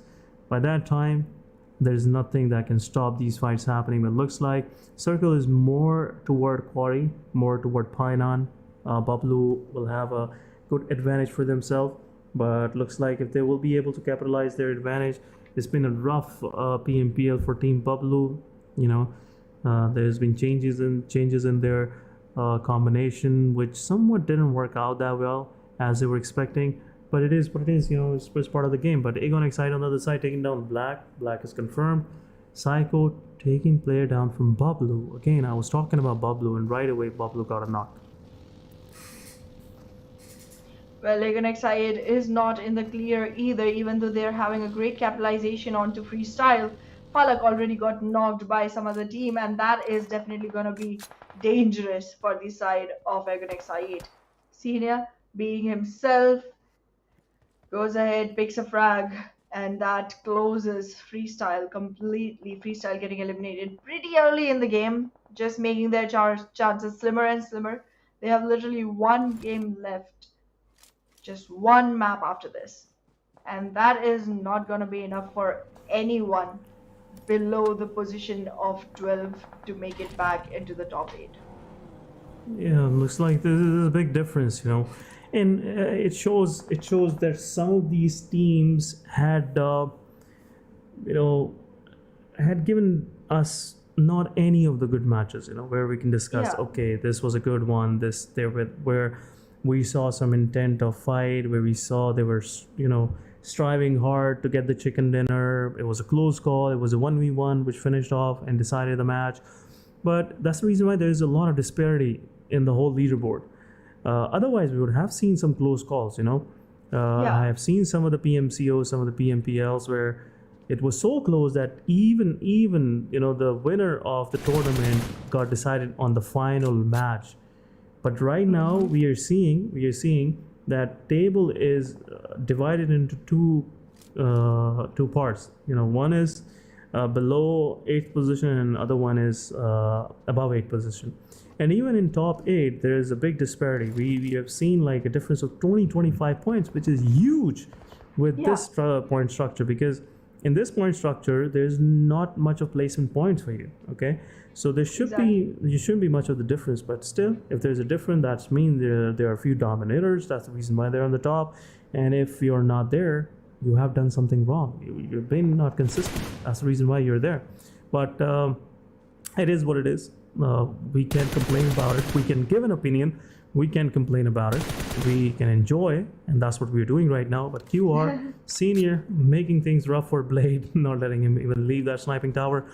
Looks like Team QR not going to be more focused on a vision toward XGeneration, because all these noises that they are making, it will get more attention of surrounding toward them, which in itself not a good thing to have. Well. As of now, it seems like Regicide is trying to gain more and more control near Painan. But the fight is gonna break. And there it is. The Grounders versus Regicide. The Grounders already with a man knocked. Sensi 2 is definitely in a lot of trouble. Utilities are gonna get exchanged. Not in the optimal manner where you just hand over your stuff to the other person and take something in return. It's literally being blasted off on each other. Oh, good And one, well, Roshan. TG on the worst end of the fight. Oh my god, it's R3G, guys, these are the champs. Looks like these are the champs, the way they're moving in. Team TG will have a hard time for themselves, but Team Magnus on the side, Shapater having a very awkward angle, which will give some, the element of surprise to the players of Team R3G, but he gave out the surprise by firing early. The control is it's all about, but Roshan been taken out. It's a 3 versus 3 between Team TG versus R3G. Roshan got confirmed right away. Evil Boy confirmed the player, but 7E, they have some uninvited guests right here being taken down, but Shoto will take down Senior. There you go, one more spray coming from the side of Divine will take down another player. Spark pushing forward, and he is in the open. How much of a reflex that you can give, and the Tabby have to be confirmed. There you go, shotgun. Wow. Come on, it's too overpowered. Team QR taking down another player from Team 7E. 7E have their player revived. Tokusaurus will go ahead and will confirm that. Jump in shots, another one is down. It's Halsey versus rest of the 7E. Tabby will revive himself, and there you go. My god, Halsey just finished the whole squad of 7th Element, and looks like 7th Element are losing right now in the whole mix, and Team TG on the other side are also losing their players. Evil Boy is also knocked out. Is Sensi low on HP? How far Sensi can go? And there you go, Playzone will get his soul out of him, and will confirm Team R3G, 3 men standing and still ready to go for another fight. Someone is in this rounding, I believe it's Team BABLU, were anxiously waiting for R3G to leave Painan so they can pick on them, but looks like Team R3G are going in. Magnus Esports, 2 of their surviving players, and NES is pushing forward. Faster will take down 1. 3X is also joining in. Iron is also down, and looks like Iron is more of acting like paper, and he's not even able to hold on to his position. But Team 3X is there, and NES will take down 1. Second is also being taken out by 3X, and Team NES will survive for another day, but it's difficult for them to even survive any further. I believe he's going to pick up Iron and will go ahead and revive him there, but it's not a good position. Blue zone will start moving now in about 1 minute. It's enough time for NES player to go ahead and heal himself and move forward. But looks like fights are happening. 52 Esports once again keeping themselves busy. Jalad is out, hasn't taken down 1. Rest of the 52 Esports is done and dusted. What just happened? Tarzan with 1 good spray taking down 2 players from 52 Esports. It's only Hassan left with his buggy and some time to survive further, but Aegon have their eyes on the same location, and if Hassan shows his head out, definitely will be end of Team 52 Esports. And looks like NES is also about to be departed for lobby. Well, 52 Esports and R3G, couple of teams that we were already praising way too much, already are at 1 man standing. Team 52 Esports, however, good number of frag points for themselves on the board. And in the meanwhile, NES will join the 1 man squad lobby as well. But well, tough. Constantly shooting their bullets right in the direction of XGeneration. They are getting some damage, but it's not enough to result in eliminations. Even if they were able to get knocks, they will be revived, and XGeneration will be walking all 4 strong. Tough will have to make sure whether they want to commit to this fight or not, because from this angle, this fight is going to be a little bit on the difficult spectrum of the fights, because there's a lot of cover that XGeneration can actually exploit and make sure that they hide behind to save their souls. In the meanwhile, Team Tough already investing in a fight with BABLU. Picked out a player already. Just 2 remaining. and I feel like BABLU is gonna be in a little bit of a pickle. Teen Wolf survives alongside Pan, if I'm not wrong, and those two players will have to go forward all the way to the dining area if they want the chicken. And it looks like the doors are closed. Doors are closed. Blue zone is, taking in. At the same time, Team BABLU having a hard time covering themselves from three sides. And Pan, he's also joining in, and definitely players from H2E will spot him out, and it'll be a confirmation right away. Teen Wolf is the solo survivor right now, the guy with the wings, the wings of the devil, or should we call it the wings of the angel? Whatever you call it, these are black, so I'm not being racist, but it is what it is. But the wings of the devil on a white cloak definitely look, despairing, but Team BABLU got eliminated. M7 taking down BABLU Wolf, and Pan gave his ghost to the blue zone, but 3x on the other side, making things difficult for XGeneration. XGeneration having a hard time to even get into the circle. 3x is right there, gatekeeping them. Aegon on the other side, taking down the player of 52 Esports, the final standing, and now 52 after leaving. It's just top 7 teams alive with 19 players surviving, so there's a lot of solo survivors right now. Dread also leaving for the lobby. Looks like another player down. XG is out of the mix. And RF is still going, man. The team NES, even if they're on the second page, they're giving a hard time to the lobby, and that's what I was expecting from a team which has nothing to lose. But it looks like NES RF won't be able to survive more, because I've just said something about them, and the curse will activate. It might be buffering right now. Who knows? Once it's loaded fully, the curse will do his actions. But NES on the other side, 3x still 4-man standing. Another good consistent performance by 3x. Looks like 3x is eyeing for that chicken dinner right now.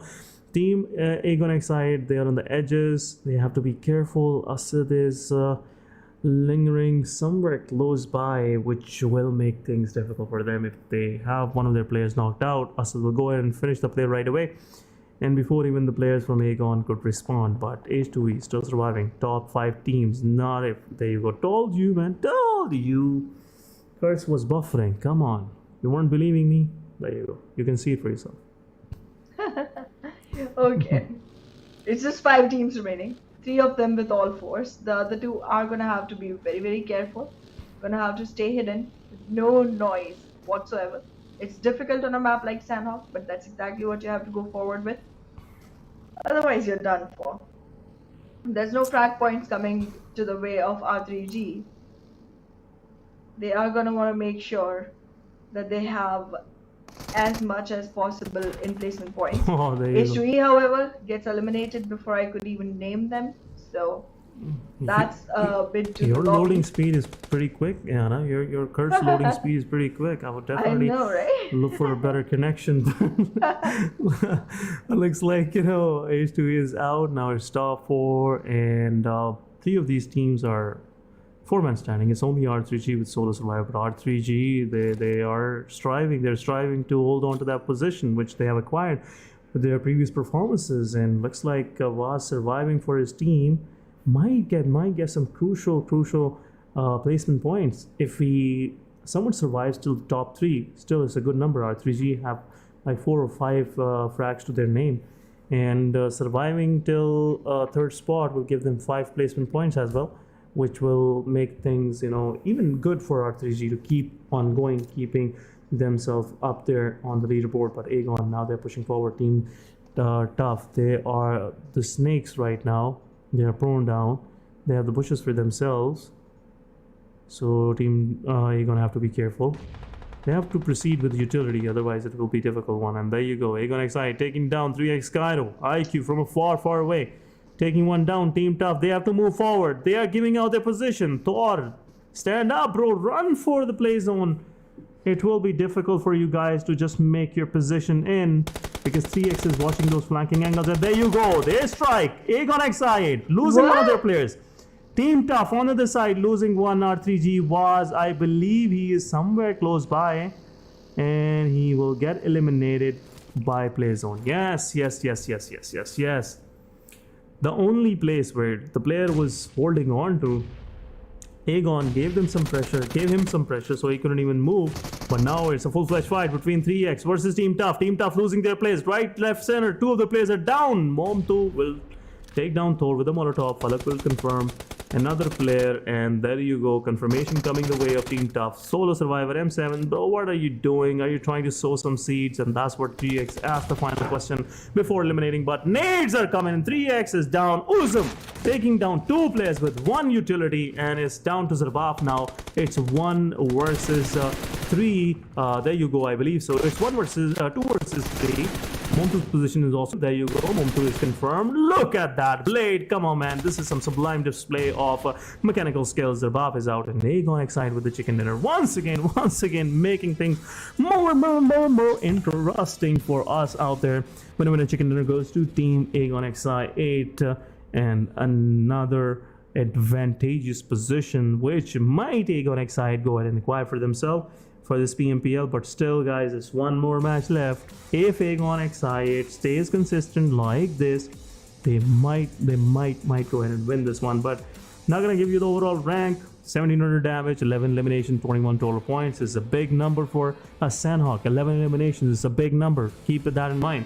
But again, it was a fantastic display of skill. It was a fantastic display of teamwork. But me and Hyana will do a deep discussion about this after a short break. Before that, don't go anywhere. We will be right back.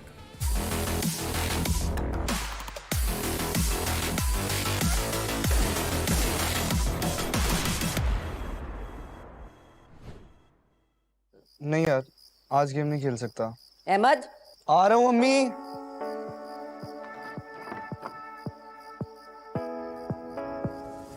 हाथ बढ़ाने से, साथ निभाने से, उम्मीद बांटने से खुशियाँ घटती नहीं बस बढ़ती है। वही देता है वही सुनता है, जब भी दोगे तुम सदा।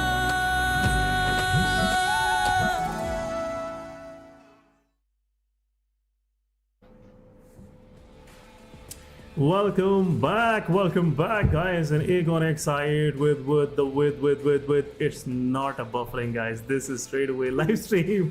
Ayana was like, what's happening with my internet? Why this guy's repeating? But guys, we are back after a short break for PMPL Pakistan 2023. This is your host Essen. With me, it's Ayana. You're already familiar with her, and if you're not, definitely go ahead and check out her Instagram. But let's have a look at MVP of this match. Definitely, for sure, it will be from Aegon XI8. It will be used with 6 elimination, only 46 healing done. He doesn't even need anything. It was like, okay, I'll put in some damage. These some slight rashes left, right, center. But there you go, 46 healing done, 571 damage, 2 assists, 4 knockouts, 21 minutes of survival. Okay, that's a big one. 21 minutes. Sanhok doesn't take much of the time. It gives you the much needed action. It's more of like a T20 of PUBG MOBILE Esports. So it gives you the action which is required, and it doesn't take much of the time. And it gives you the action which is worth remembering, man. Look at Aegon XI8. The way it was a Blade confirmed Momtu. It was like the guy was not even looking at that guy. It was like, okay, peek. Okay, done, dusted. Let's go to the next one. Zarbaf, there you go. Absolutely. Blade was being super destructive towards the last fight, and I mean, I guess that's exactly what we expect from the players of Aegon XI8, and that's exactly what they delivered. We've already seen a couple of dinners come in for them, and the first one was on Miramar. This one was on Sanhok. There's still one Erangel, and we've seen them do this before, having 3 dinners in a day. It might very well be that, and it might also be Regicide, because these two teams right now, in my mental calculations, seem to be the ones, tugging it off for the first position.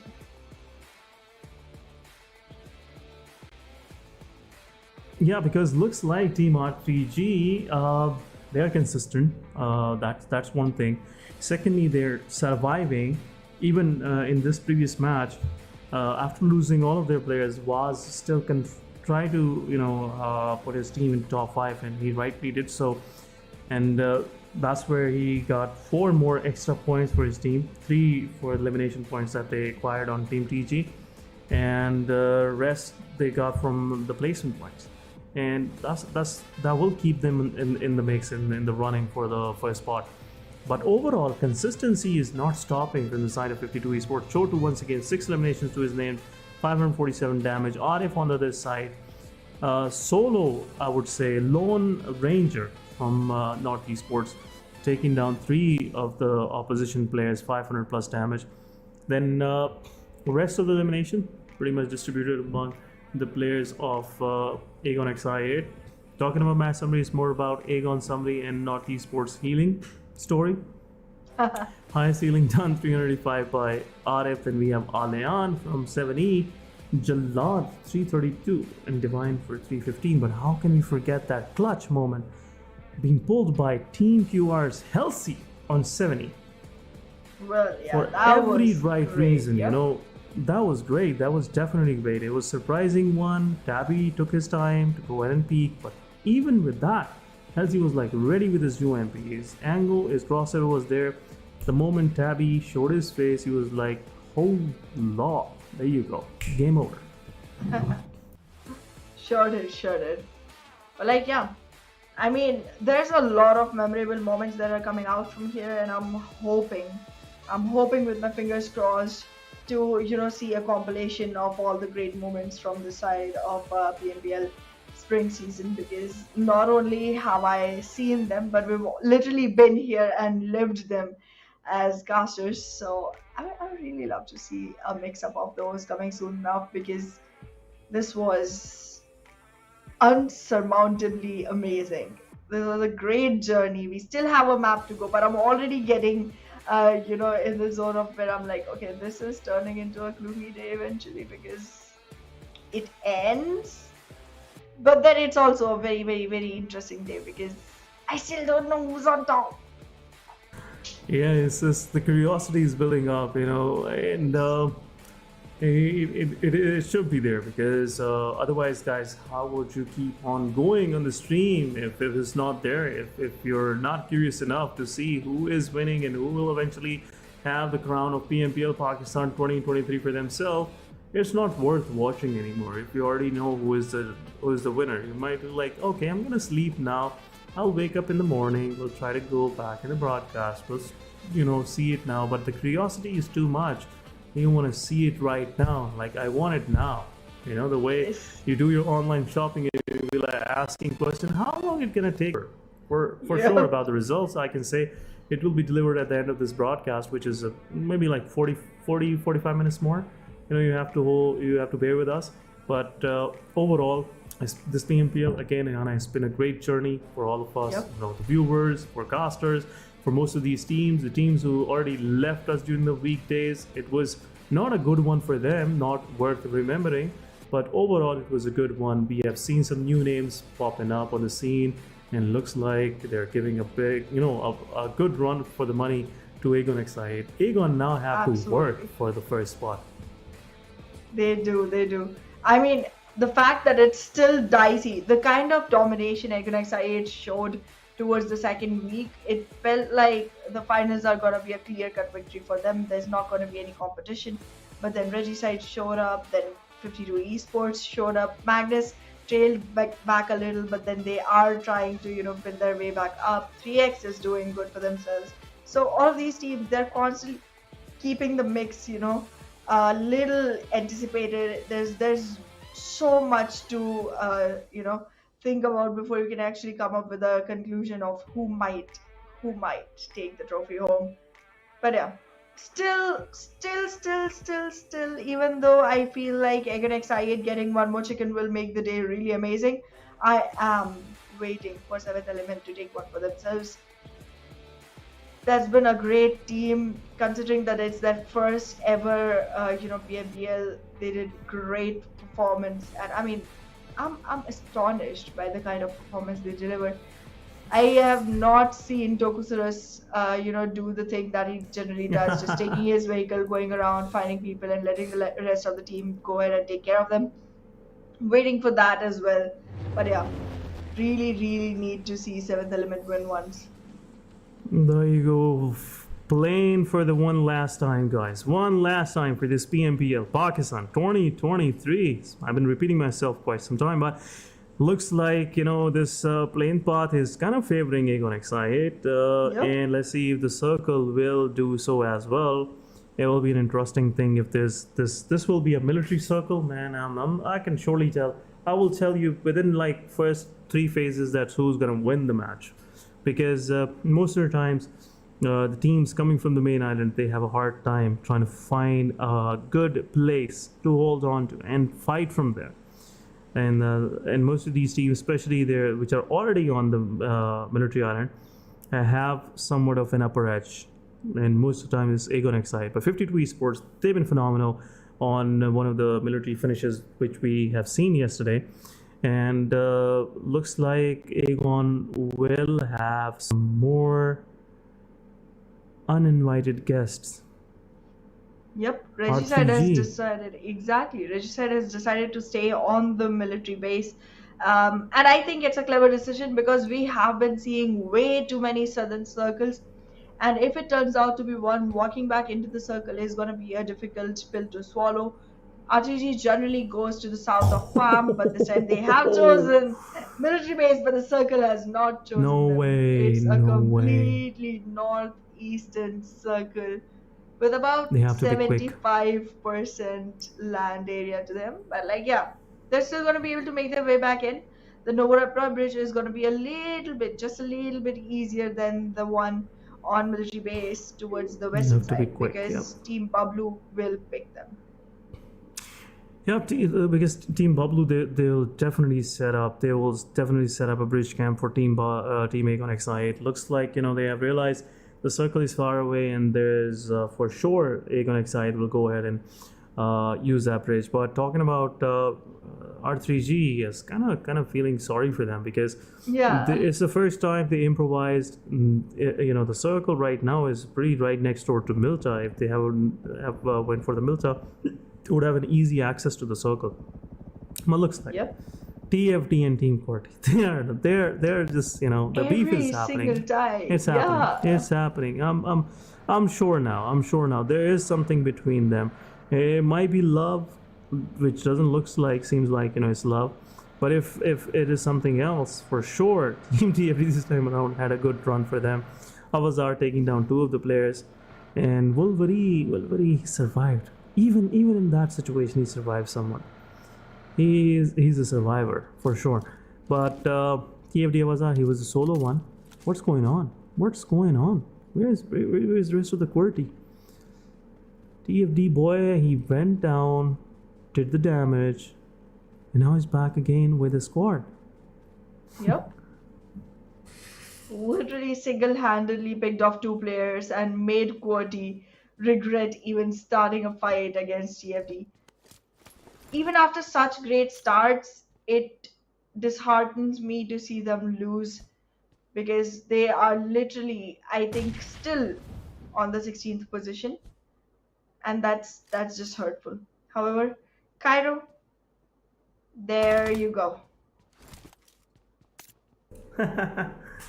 Chotu is not that Chotu, guys. Don't go for the name. He's doing some big things right now for his team, and looks like 3x gonna lose one of their player. And now, oh wow, what a way to start the fight. But unfortunate, I was just waiting on that moment to happen before I go ahead and discuss it. But before anything could start off, Chotu was picked off right away. 3x confirming the elimination. But now 52 Esports, if they want to stay in the mix, if they want to stay in the match for long, they have to just erase that thought of going into that fight against 3x. Yep. They cannot afford another player loss, even if they win that fight. But talking about some early successes, we are seeing TFD with 2, 3x with 1. 3x might go ahead and revive their player, which looks like is the case. QR on the side, they've been slightly silent throughout the day. They had some good matches, but no chicken dinners coming from their side today, which is not not something which happens most of the time. Every day they confirm 1 chicken for themselves. But this time around, nothing is happening for them. But Zarwaf confirming the elimination on show 2. The frag goes into his backpack. What a good start, Well, after all. absolutely, absolutely. TFD started strong, but then it didn't go for long. 3X getting into the mix, picked a player, picked back up their fallen player, and right now they look strong enough, but it's too soon. It's too soon. This is the last map, last opportunity, last breathing room for every single team. I am expecting literal violence right now from these teams. It's like I want all the teams in the lobby to just pick up their phones and choose violence. Just go ahead, take your guns, and just fire your bullets every single direction. I mean, this is it. There's not much that's gonna change when it comes to qualification. It's definitely gonna affect the prize pool share that they get. But Yep. if you were to ever choose to have fun in a tournament, this is it. This is the time. You go ahead, pick up as many eliminations as you can, and just make this a moment that you can look back at and be like, Let's make a moment. I did well. Let's make Let's memories. make a moment. Let's Yeah. make memories. For sure. And, again, good advice. I'm not saying you guys to, start implementing that advice in your life. Yeah, don't, because it's coming from Mihana. But it that's is not the one, reason to not use it. It's because it's a bad advice, specifically if you're aiming for that prize money. But otherwise, No, it's good or bad is subjective. We can't say anything about it. we've already said it though. No, I didn't say it's bad. I never used the word. We can rewind it. Damn it! I got caught. Oh my god. Well, yeah, it was. Let's put a label on it. It's a good advice. If you want to have fun, if you want to make the viewers remember you for the valiant effort that you did to entertain them. Because it's all about entertainment at the end of the day, right? But Team Aegon XI8 lose one of their players. Blue Zone I8 IQ should have stopped there, so he can revive himself. But now I8 lose one of their player, and looks like Aegon will have a hard time. Now moving forward, surviving. But Falak is holding on to his position. Would that be a payback for H2E? Looks like it could be a payback for H2E. H2E is going in. Where's the rest of the Aegon XI8? Where is the rest of the Aegon XI8? IQ will bleed out, yeah, for sure. Yeah. H2E no now will be respect. feeling good about himself. They know now that they have somewhat accomplished something, because they have crippled the squad of Team Aegon. But looks like Freestyle versus Team BABLU. What's happening? Nothing is working out for them. Even whatever they're trying, Team BABLU, whatever they're trying, it's not working out for them. But looks like Team Freestyle confirmed one, possibly another one being given to their side as well. Aram got knocked by TG. Where's TG? TG just joined in the fray as well. But Team BABLU, now they're about to move from here, because they realize it's not one team that they're dealing with, so it's better to be safe Then sorry. than to be sorry. Yes, Yep. and that's what Team BABLU just picked for them. They haven't chose violence, which is good, Ayana, or is it bad? What would you say? I mean, they did choose violence, but then the violence got heavier on them, so they just ran out of there. They're probably accelerating their vehicles violently. You don't know. Maybe they're getting choosing away it from there. violence. Yeah. Getting away from the violence. So, yeah, but on the other side, Team Freestyle, they lost one of their players. TG is joining in. TG, I'm pretty sure this squad will definitely, enjoy themselves. They will definitely for sure enjoy themselves. And looks like Team Freestyle will lose two of their players, but Team TG, they're also low on HP. Malik got knocked out. with a vehicle burst. Black joins in. TG Evil Boy is there. He can give a difficult time to the players of Freestyle. His final 2 players surviving. Another utility going in. XG on the other side getting knocked out. Utility goes in. Evil Boy is low on HP. Drop shot might go ahead and confirm the final player, but Shaparter is still surviving. It's 2 versus 2 for both of these teams. Black is throwing that utility. He is not being on point. Malik gets confirmed because Malik was giving away intel. But another utility going in. Drop shot. He's also knocked out. It's down to Black. Black changing his position. Low on HP. Tokusaurus doing some style points for himself and for his team. Taking one down and another utility being dropped. Evil Boy again. More chip damage to him. Still low on HP, but this will give TG Shaparter some time to go ahead and revive his player, Fallen Commodore. And it's just a matter of time where Team Freestyle would get eliminated. And there you go. This is not the right way to leave. Come on, you started it. Now, where are you running? But Team TG, after confirming the whole squad of Team Freestyle, I'm pretty sure Team TG will act on your advice. These guys for sure will do so. And Shaparter, I know the guy. He knows they can't do much about it from here forward, and it's better to enjoy themselves, and TG most of the time do so. Yep. And that's the reason why I love them. That's the reason why I want them every time in PMPL, because they make things way more interesting for viewers. But there you go. Now they're moving forward. They might go for a chase game against Team BABLU, but TFD and Team BABLU just escaped from Team TG versus Freestyle fight, but now they are going straight into TFD. What is TFD doing? Easy Boy, why he didn't give cover to his player? And Talisman might be shouting right now.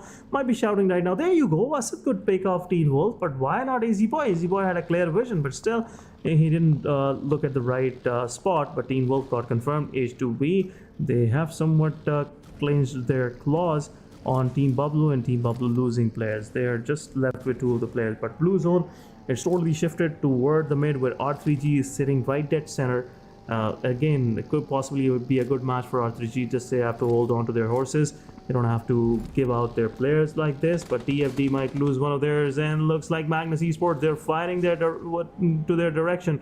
Avazar not looking in front. He's trying to scout the right side of his vision, and looks like Magnus might go ahead against the fight with TFD. TFD realizes it's a difficult fight for them, takes one down and possibly second one, and the dream of Magnus of winning this PMPL is about to shatter. And there you go, TFD is out. Rollin and go ahead and confirm, and will also revive Zen as well. They lost one of the players, but Team Magnus still surviving. They are getting tougher. They are definitely getting tougher throughout after each fight, and looks like Magnus might go for top 3 position finish.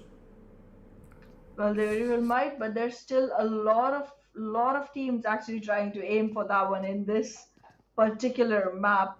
XGeneration, 7th Element, 3X, even H2E for a change might just actually go ahead and try to get the chicken for themselves.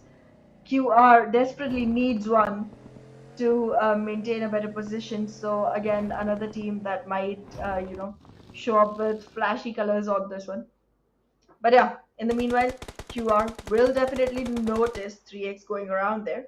Zarbat will get knocked, and there it is. Miracle. He has a dilemma to work out. He has to find out whether he wants to take shots on QR or save Zarbat. Oh my god. Momto is coming up to the occasion, trying to make sure that the team does not... Wait a second, wait, what? Okay, I thought he was gonna help them, but he left. And the rest of the team is also leaving, so QR, definitely not much capitalization to that. The shots are being fired, but not much results to that one. Unstable 3X runs out of the Oh plane. yes.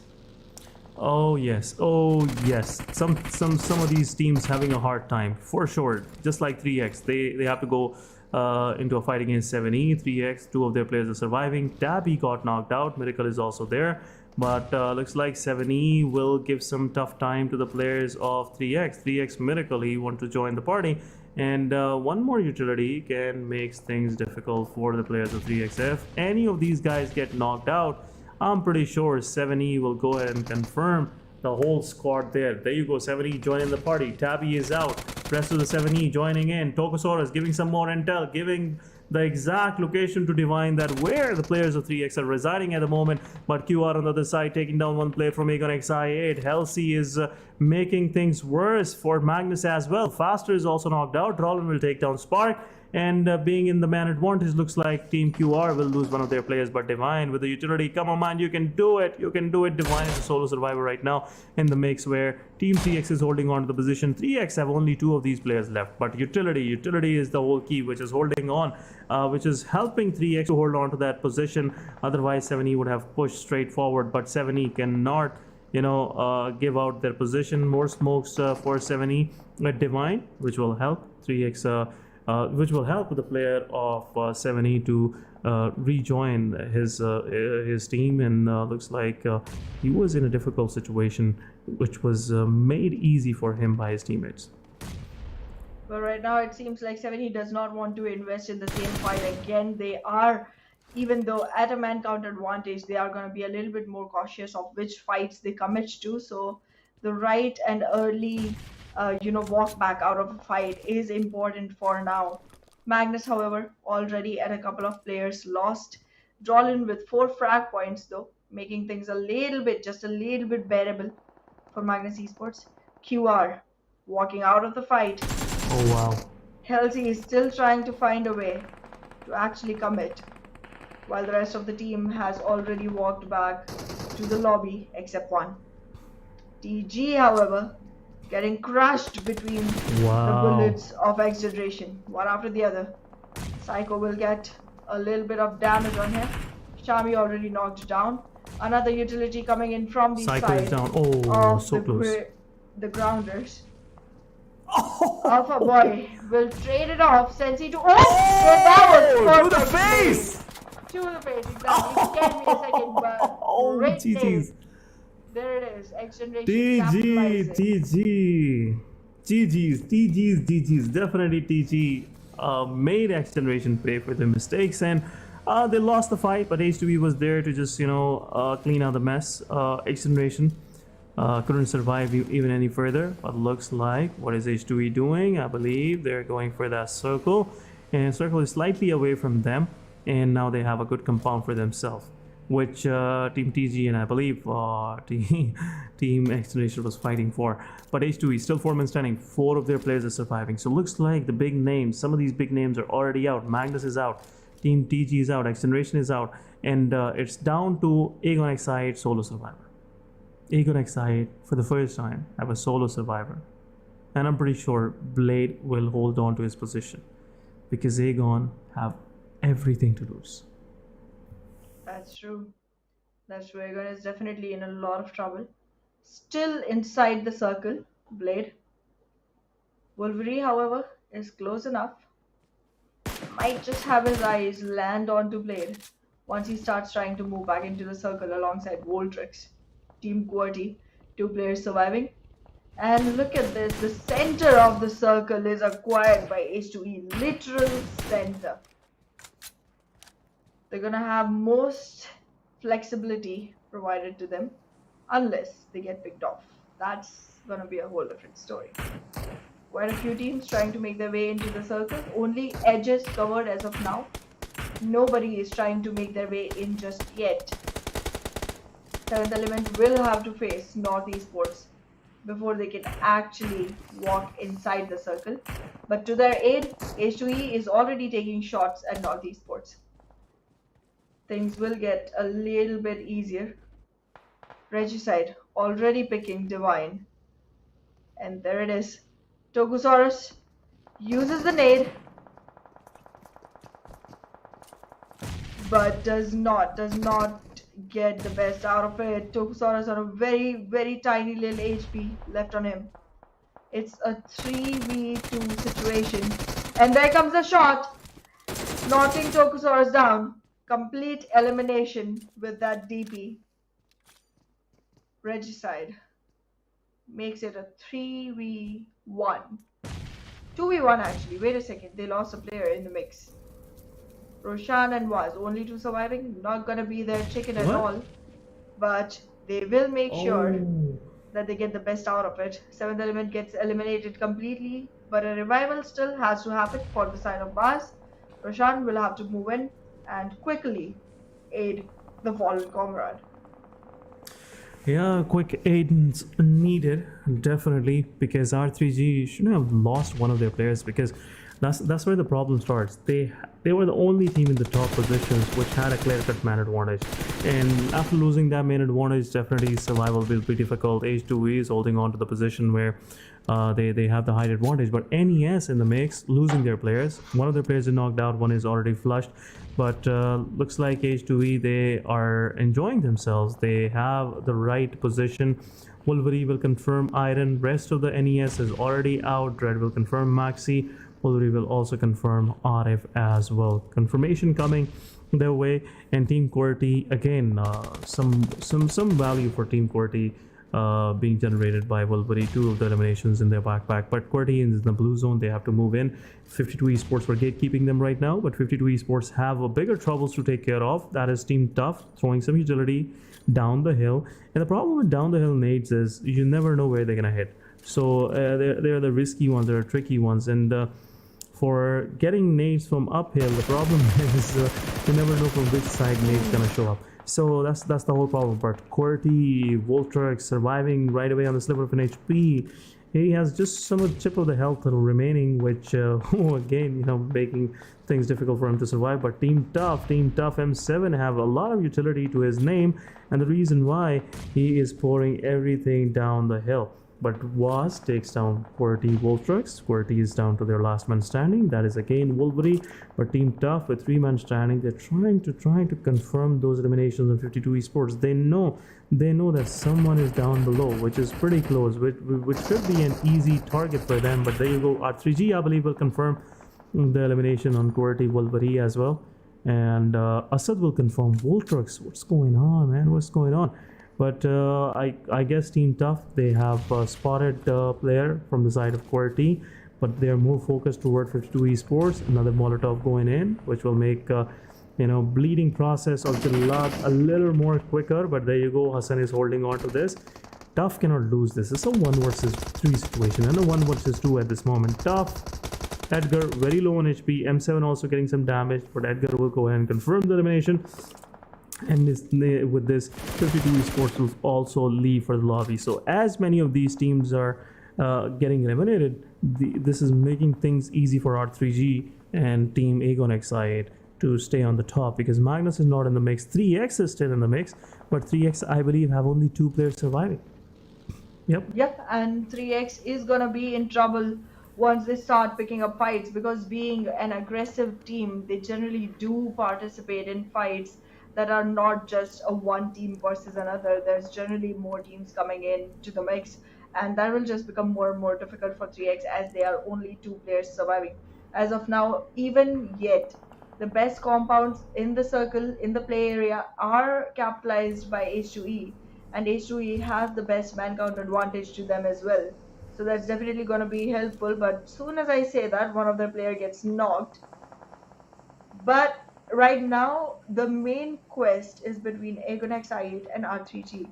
Their placement points are going to be very, very important to their position. And there it is. There it is on the 6th position. It's more of toward R3G and 3X now. Yeah, and they both do have a good number of frags.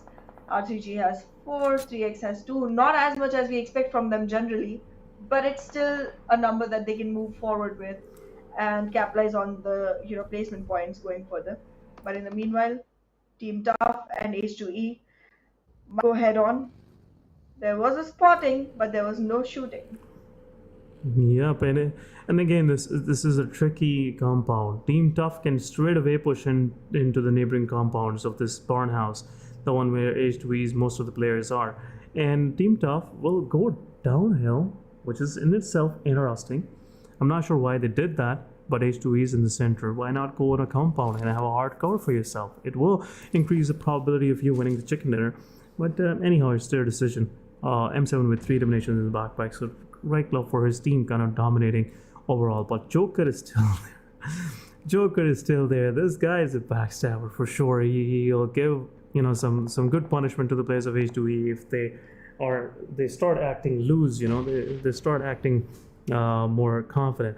But looks like Team Tough, the plans are pretty different, and Team Tough will start pushing from downhill up, and that's where Joker will come in and will not allow the players of H2E to come into the open, and that's where Team Tough will pinch them and will have a quick finish for the squad. But looks like Tough Joker giving out intel to his team on which side he is more of he's seeing these players, and most of these smokes are trickling down the hill.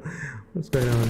He might not be able to have a smoke for himself, but Miracle put some headshot to the Joker, and still Joker is surviving at that risky position.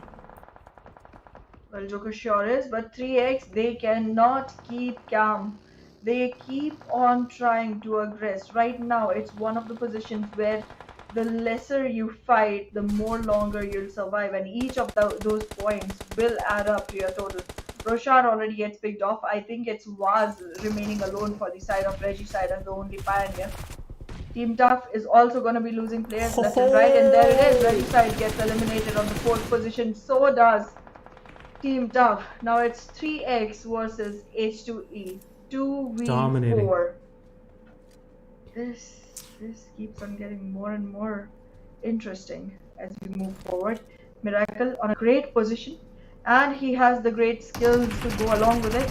He's gonna initiate the fight, but utilities will pop in. Not gonna be anywhere close to him, but he gets knocked out. Where's Zarbaf? And now Zarbaf, wow. that far No away. way. He is gonna have to make sure that he initiates the fight at the right No way, moment, bro. or he won't be able to make it. The vehicle is approaching. H2E is already in, and there come the shots, but H2E is gonna lose the man count here. Rex drops to the ground. It's a 2v1 now. Tarzan and Dread, both on the hunt for Zarbaf. They've confirmed Miracle. They know exactly where Zarbaf was, and Zarbaf gets up, starts running. The moment they peek out of the shadow, no way, there man. it is. Complete elimination, and the last winner chicken dinner of PMPL Pakistan Spring Season 2023 will go to H2E. Pretty well There done. you go. Oh my goodness, what a finish to PMPL. Wasn't expecting this kind of finish for R3G, Aegon Excite, but somewhat Team 3X managed to survive for some time. And I would say if Zarbaf would have been close to Miracle, the results could have been different, you know. And these small mistakes, it really helped the opposition to, you know, just get the maximum out of this. And looks like 3x they had a good run throughout the match. But again, now I'm gonna take the spotlight away from H2E. What a performance! GG's, Rex, then Asad, then we have Tarzan and Dread on the right extreme side, and another winner chicken dinner to their name. H2E throughout the PMPL, they haven't seen much of these, but it's better, you know. They might improve their position overall, and will help them gain some more prize pool, and who knows, maybe they qualify. Who knows? There is a possibility, guys. But this time around, definitely first of all we'll have a look at the MVP, most valuable player, who managed to get the MVP for the for the final match. But it's been a call out, you know, someone is speaking to me. You can't see it. There's no MVP for the day. So yeah, shortly we will go straight away to the champion interview, and the champions are Drum rolls.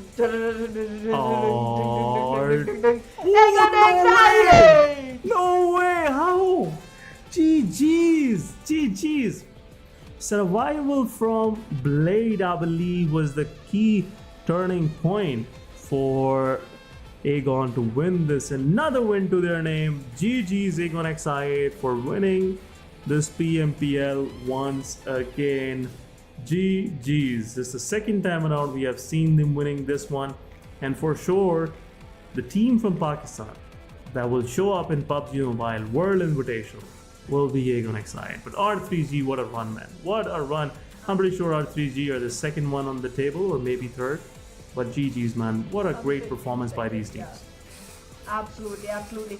And I'm pretty sure it's a tiny little difference between Aegon X and R3G, and the biggest impact on this has been Blade's survival and also the second chicken that they got for themselves today. That definitely helped quite a bit. But yeah, I mean, it was a close call, pretty sure.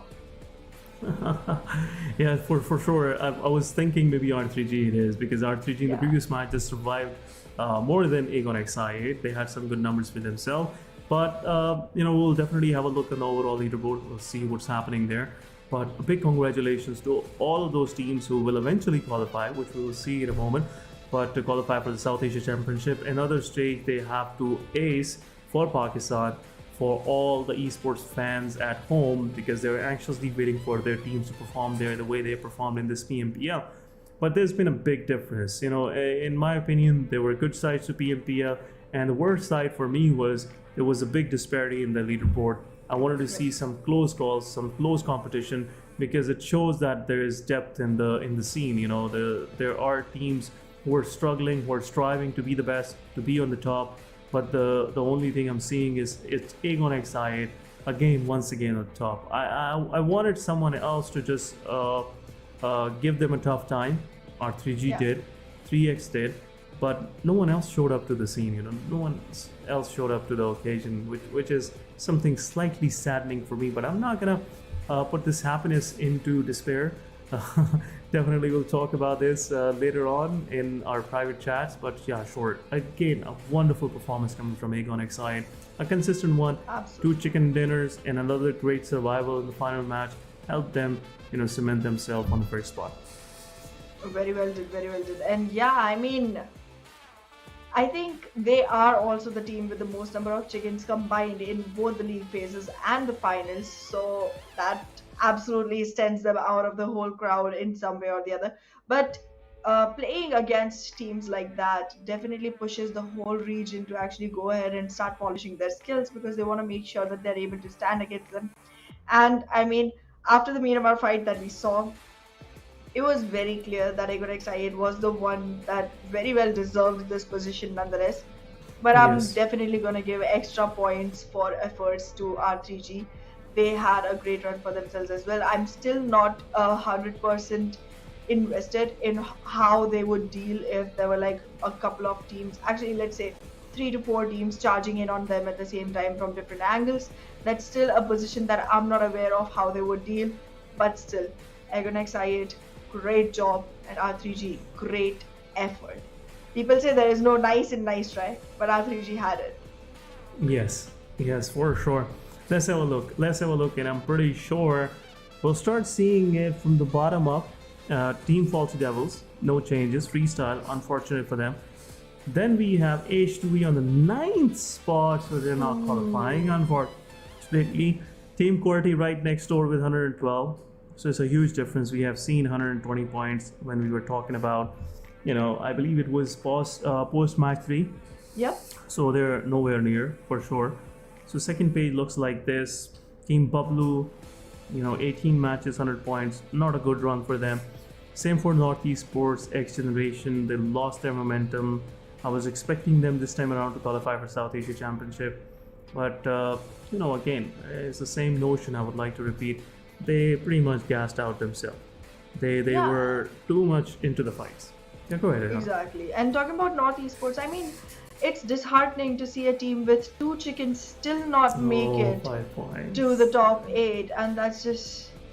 And it's not even a small difference. Look at this. There's literally a 14-point difference between 8th team and 9th team. So the second page was definitely struggling a lot, but yes, Regicide literally trailed back with just 5 points. They have much more elimination points overall, but it's all come down to the bonus points. If the bonus points hadn't been there, Regicide was winning this by 2 points. Oh my goodness. Oh god, the bonus points played so much of a role here. literally 7 point difference between Aegon X and Regicide in the bonus points, and that's exactly what has converted this into a victory for Aegon, even without as many elimination points as Regicide.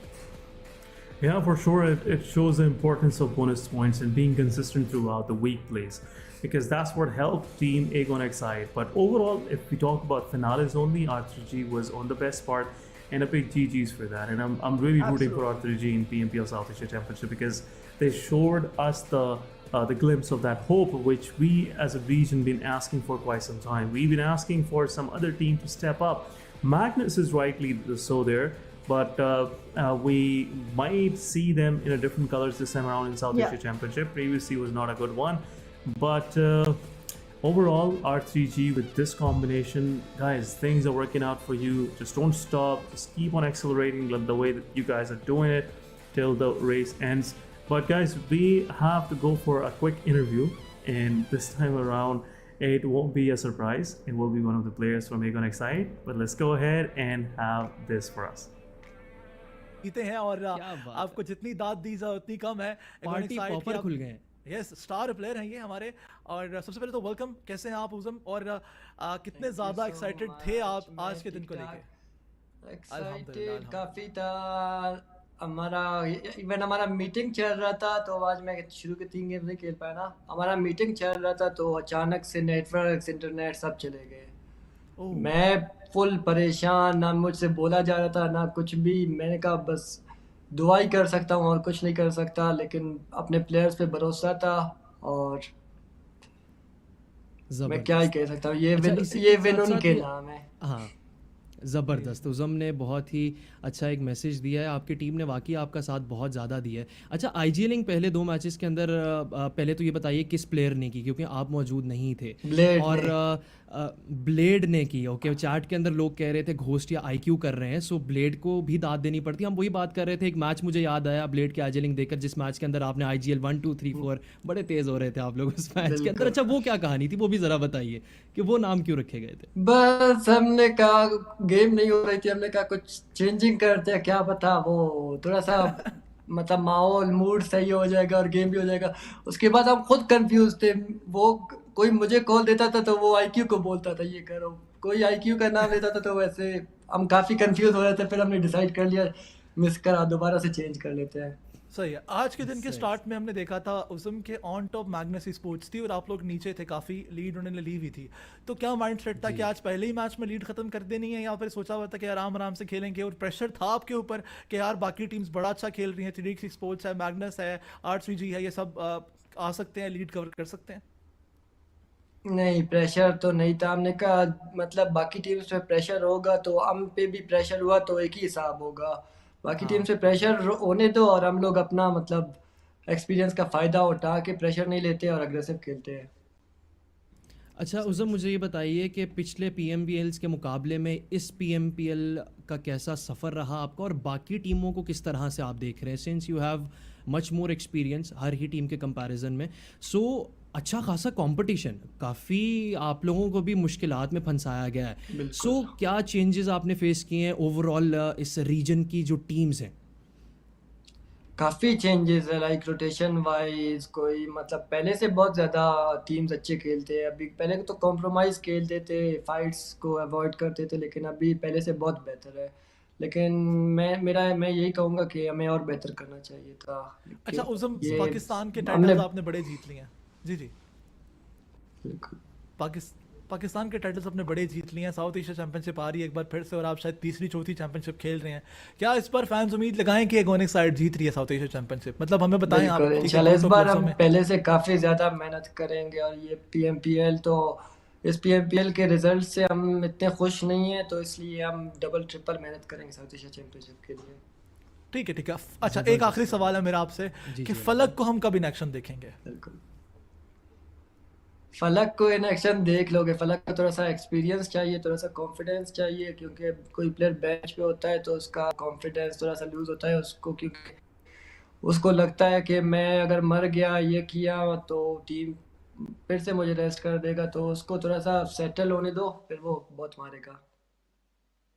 चलें, इसी के साथ साथ एक दफ़ा अपने fans के लिए कुछ कह दीजिए, जितने प्लेयर्स देख रहे हैं, यंग जो प्लेयर्स देख रहे हैं, जो सीखना चाहते हैं आपसे, जाते जाते कुछ अल्फाज अच्छे से उनके लिए कह भाई दीजिए। सब कुछ तो फैंस के लिए ही है। इतना लाइक हम इतना जो भी करते हैं, लेकिन उनका हमेशा हम पे उम्मीद, ट्रस्ट, सारे मोटिवेशन, ये सिर्फ फैंस का मोटिवेशन ही है जो हम मतलब जीत जाते हैं इन दी एंड। मैं एक चीज़ पूछना चाह रहा था कि जब लास्ट मैच में आपकी टीम अर्ली एग्जिट ले गई थी, ब्लेड भी पानी में एलिमिनेट हो गए थे, आप लोगों को कितनी श्योरिटी थी कि आप लोग जीत सकते हो? क्योंकि आरसीजी जिंदा थी इस वक्त। मैं तो उठ गया था अपने सोफे से और गया था, घर वाले पूछ रहे थे क्या बना, मैंने कहा मार गए।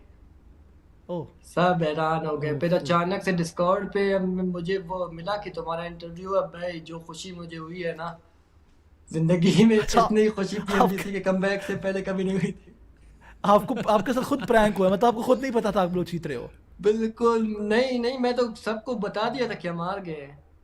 अच्छा सही है। बिल्कुल। मतलब जितना प्रैंक इनके मैंने साथ कहा हुआ आदि मतलब हमारे कुछ साथ हो ही नहीं उतना सकता अब, क्योंकि उनके पास जगह है, उनके पास जोन है, सब कुछ है। हम तो हार गए, हमारे पास कुछ अच्छा, ऑप्शन ही नहीं है। एक बहुत पर मैं ये गेम इम्पोर्टेंट एक बार सवाल और है, देख आखिरी लूंगा कि हम सवाल है। कैसे जी जी। जीते। उसे खुद नहीं पता वो कैसे जीता है। आई रिमेंबर दैट वो मीम जिसमें वो कहता है अच्छा हमारी सिलेक्शन हो गई है, मुझे खुद नहीं पता मेरी हो गई सिलेक्शन। है। हाँ क्या भाई। पास हो गए। चलें, उज़म मुझे ये बताइए कि इस पीएमपीएल में सबसे ज़्यादा कंपटीशन आपको किस टीम ने दिया? लीग स्टेज का मुझे बताइए, खैर दूसरे हफ्ते को निकाल के, क्योंकि दूसरे हफ्ते में तो आपने कंपटीशन किसी को देने दिया ही नहीं। किस पहले बेस हफ्ते का पे, मुझे थोड़ा गन सा फाइट बताइए। में या फिर वैसे ही ओवरऑल Points जिस based। टीम गन के फाइट ऊपर भी आपके कहते हैं आप, ज़्यादा गन फाइट भी देखते हैं रुझान आप। था ओवरऑल? गन फाइट में हम थोड़ा सा एक्सजी के अगेंस्ट लैग कर रहे थे, थोड़ा सा एक्सजी हमें मतलब परेशान कर रहा था, बाकी तो कोई नहीं। लेकिन ओवरऑल कंपटीशन में मेरे हिसाब से हमने हद से ज़्यादा बुरा खेला है, वरना कोई कंपटीशन नहीं होता। हम खुद अपना ज़बरदस्त, मतलब ज़बरदस्त। हमने खुद अपना कंपटीशन वीक किया है अपने गेम से। सही। हमने बहुत बुरा चलें, खेला इस बार। थैंक यू सो मच, बहुत बहुत शुक्रिया। चैंपियन है आप एंजॉय करें। आप ना सिर्फ इस जीत को एंजॉय करें बल्कि बिल्कुल। आप उस $7,000 को भी एंजॉय करें। और डॉलर्स तो आने जाने वाली चीज़ है उज़म, आपको तो मेरे ख्याल से हाँ, आप शायद यही अचीवमेंट्स की कहना बात चाहिए। है, डॉलर्स की बात है बात सारी नहीं। अचीवमेंट्स की है। चलें, ये अपना हिस्सा आपने मुझसे जो भिजवा देना है लेकिन इसी के साथ साथ आगे बढ़ने के साथ और आज का दिन बहुत ही मज़ेदार दिन था और एक बहुत ही अच्छा इंटरव्यू हमने देखा। Thank you so much Uzma. आप Welcome back once again, guys. What an interesting insight with I8, especially from the IGL. Day start, he mentioned like he wasn't confident. You know, they had some infrastructural internet problems as well. But beside that, nothing stopped them from becoming a champion. Like I was mentioning, he wasn't sure whether they were a champion, just like us. And we were counting on RKG. But Ihana, it is what it is. Once again, I8 is a champion. What would you say about the mindset which wasn't translated? Well, I feel like the team is more than confident actually, because he already mentioned that he wasn't under any pressure. He did not feel like there was going to be any competition that they had to deal with. But even after being the champions, they're somewhere disappointed by their own performance. That somewhere goes ahead to show you how much they are expecting out of themselves. And with that, he also mentioned that they are going to try really, really hard. So all of the fans should keep their hopes up, because this time they might unfurl the flags in the SA region as well. Yep, definitely. Everyone out there, they are rooting for them to do so, because it's been quite a while. We have seen Nepal region dominating for quite some time. We have seen Mongolia winning South Asia Championship, but we've never seen PMPL South Asia Championship title for any Pakistani team. So this time, we have high hopes from Aegon side, and let's see how things turn out to be. I'm not going to put them a lot of pressure on them. But talking about MVP ranking, it's Chotu, rightly so. 50 eliminations in this finals, 8,000 plus damage. Overall ranking number 1, getting the $1,000 for himself. Noki trailing far behind Chotu. No, I would say, competition whatsoever. When the rest of the lobby was just, pretty far behind. So Chotu, with his consistent performance in these 18 matches, he managed to get 50 eliminations to his names. And again, consistency, surviving there helped a lot 52 Esports to acquire that 5th spot. Otherwise, we weren't even counting them in the teams that might show up in the finals. So GG's for them.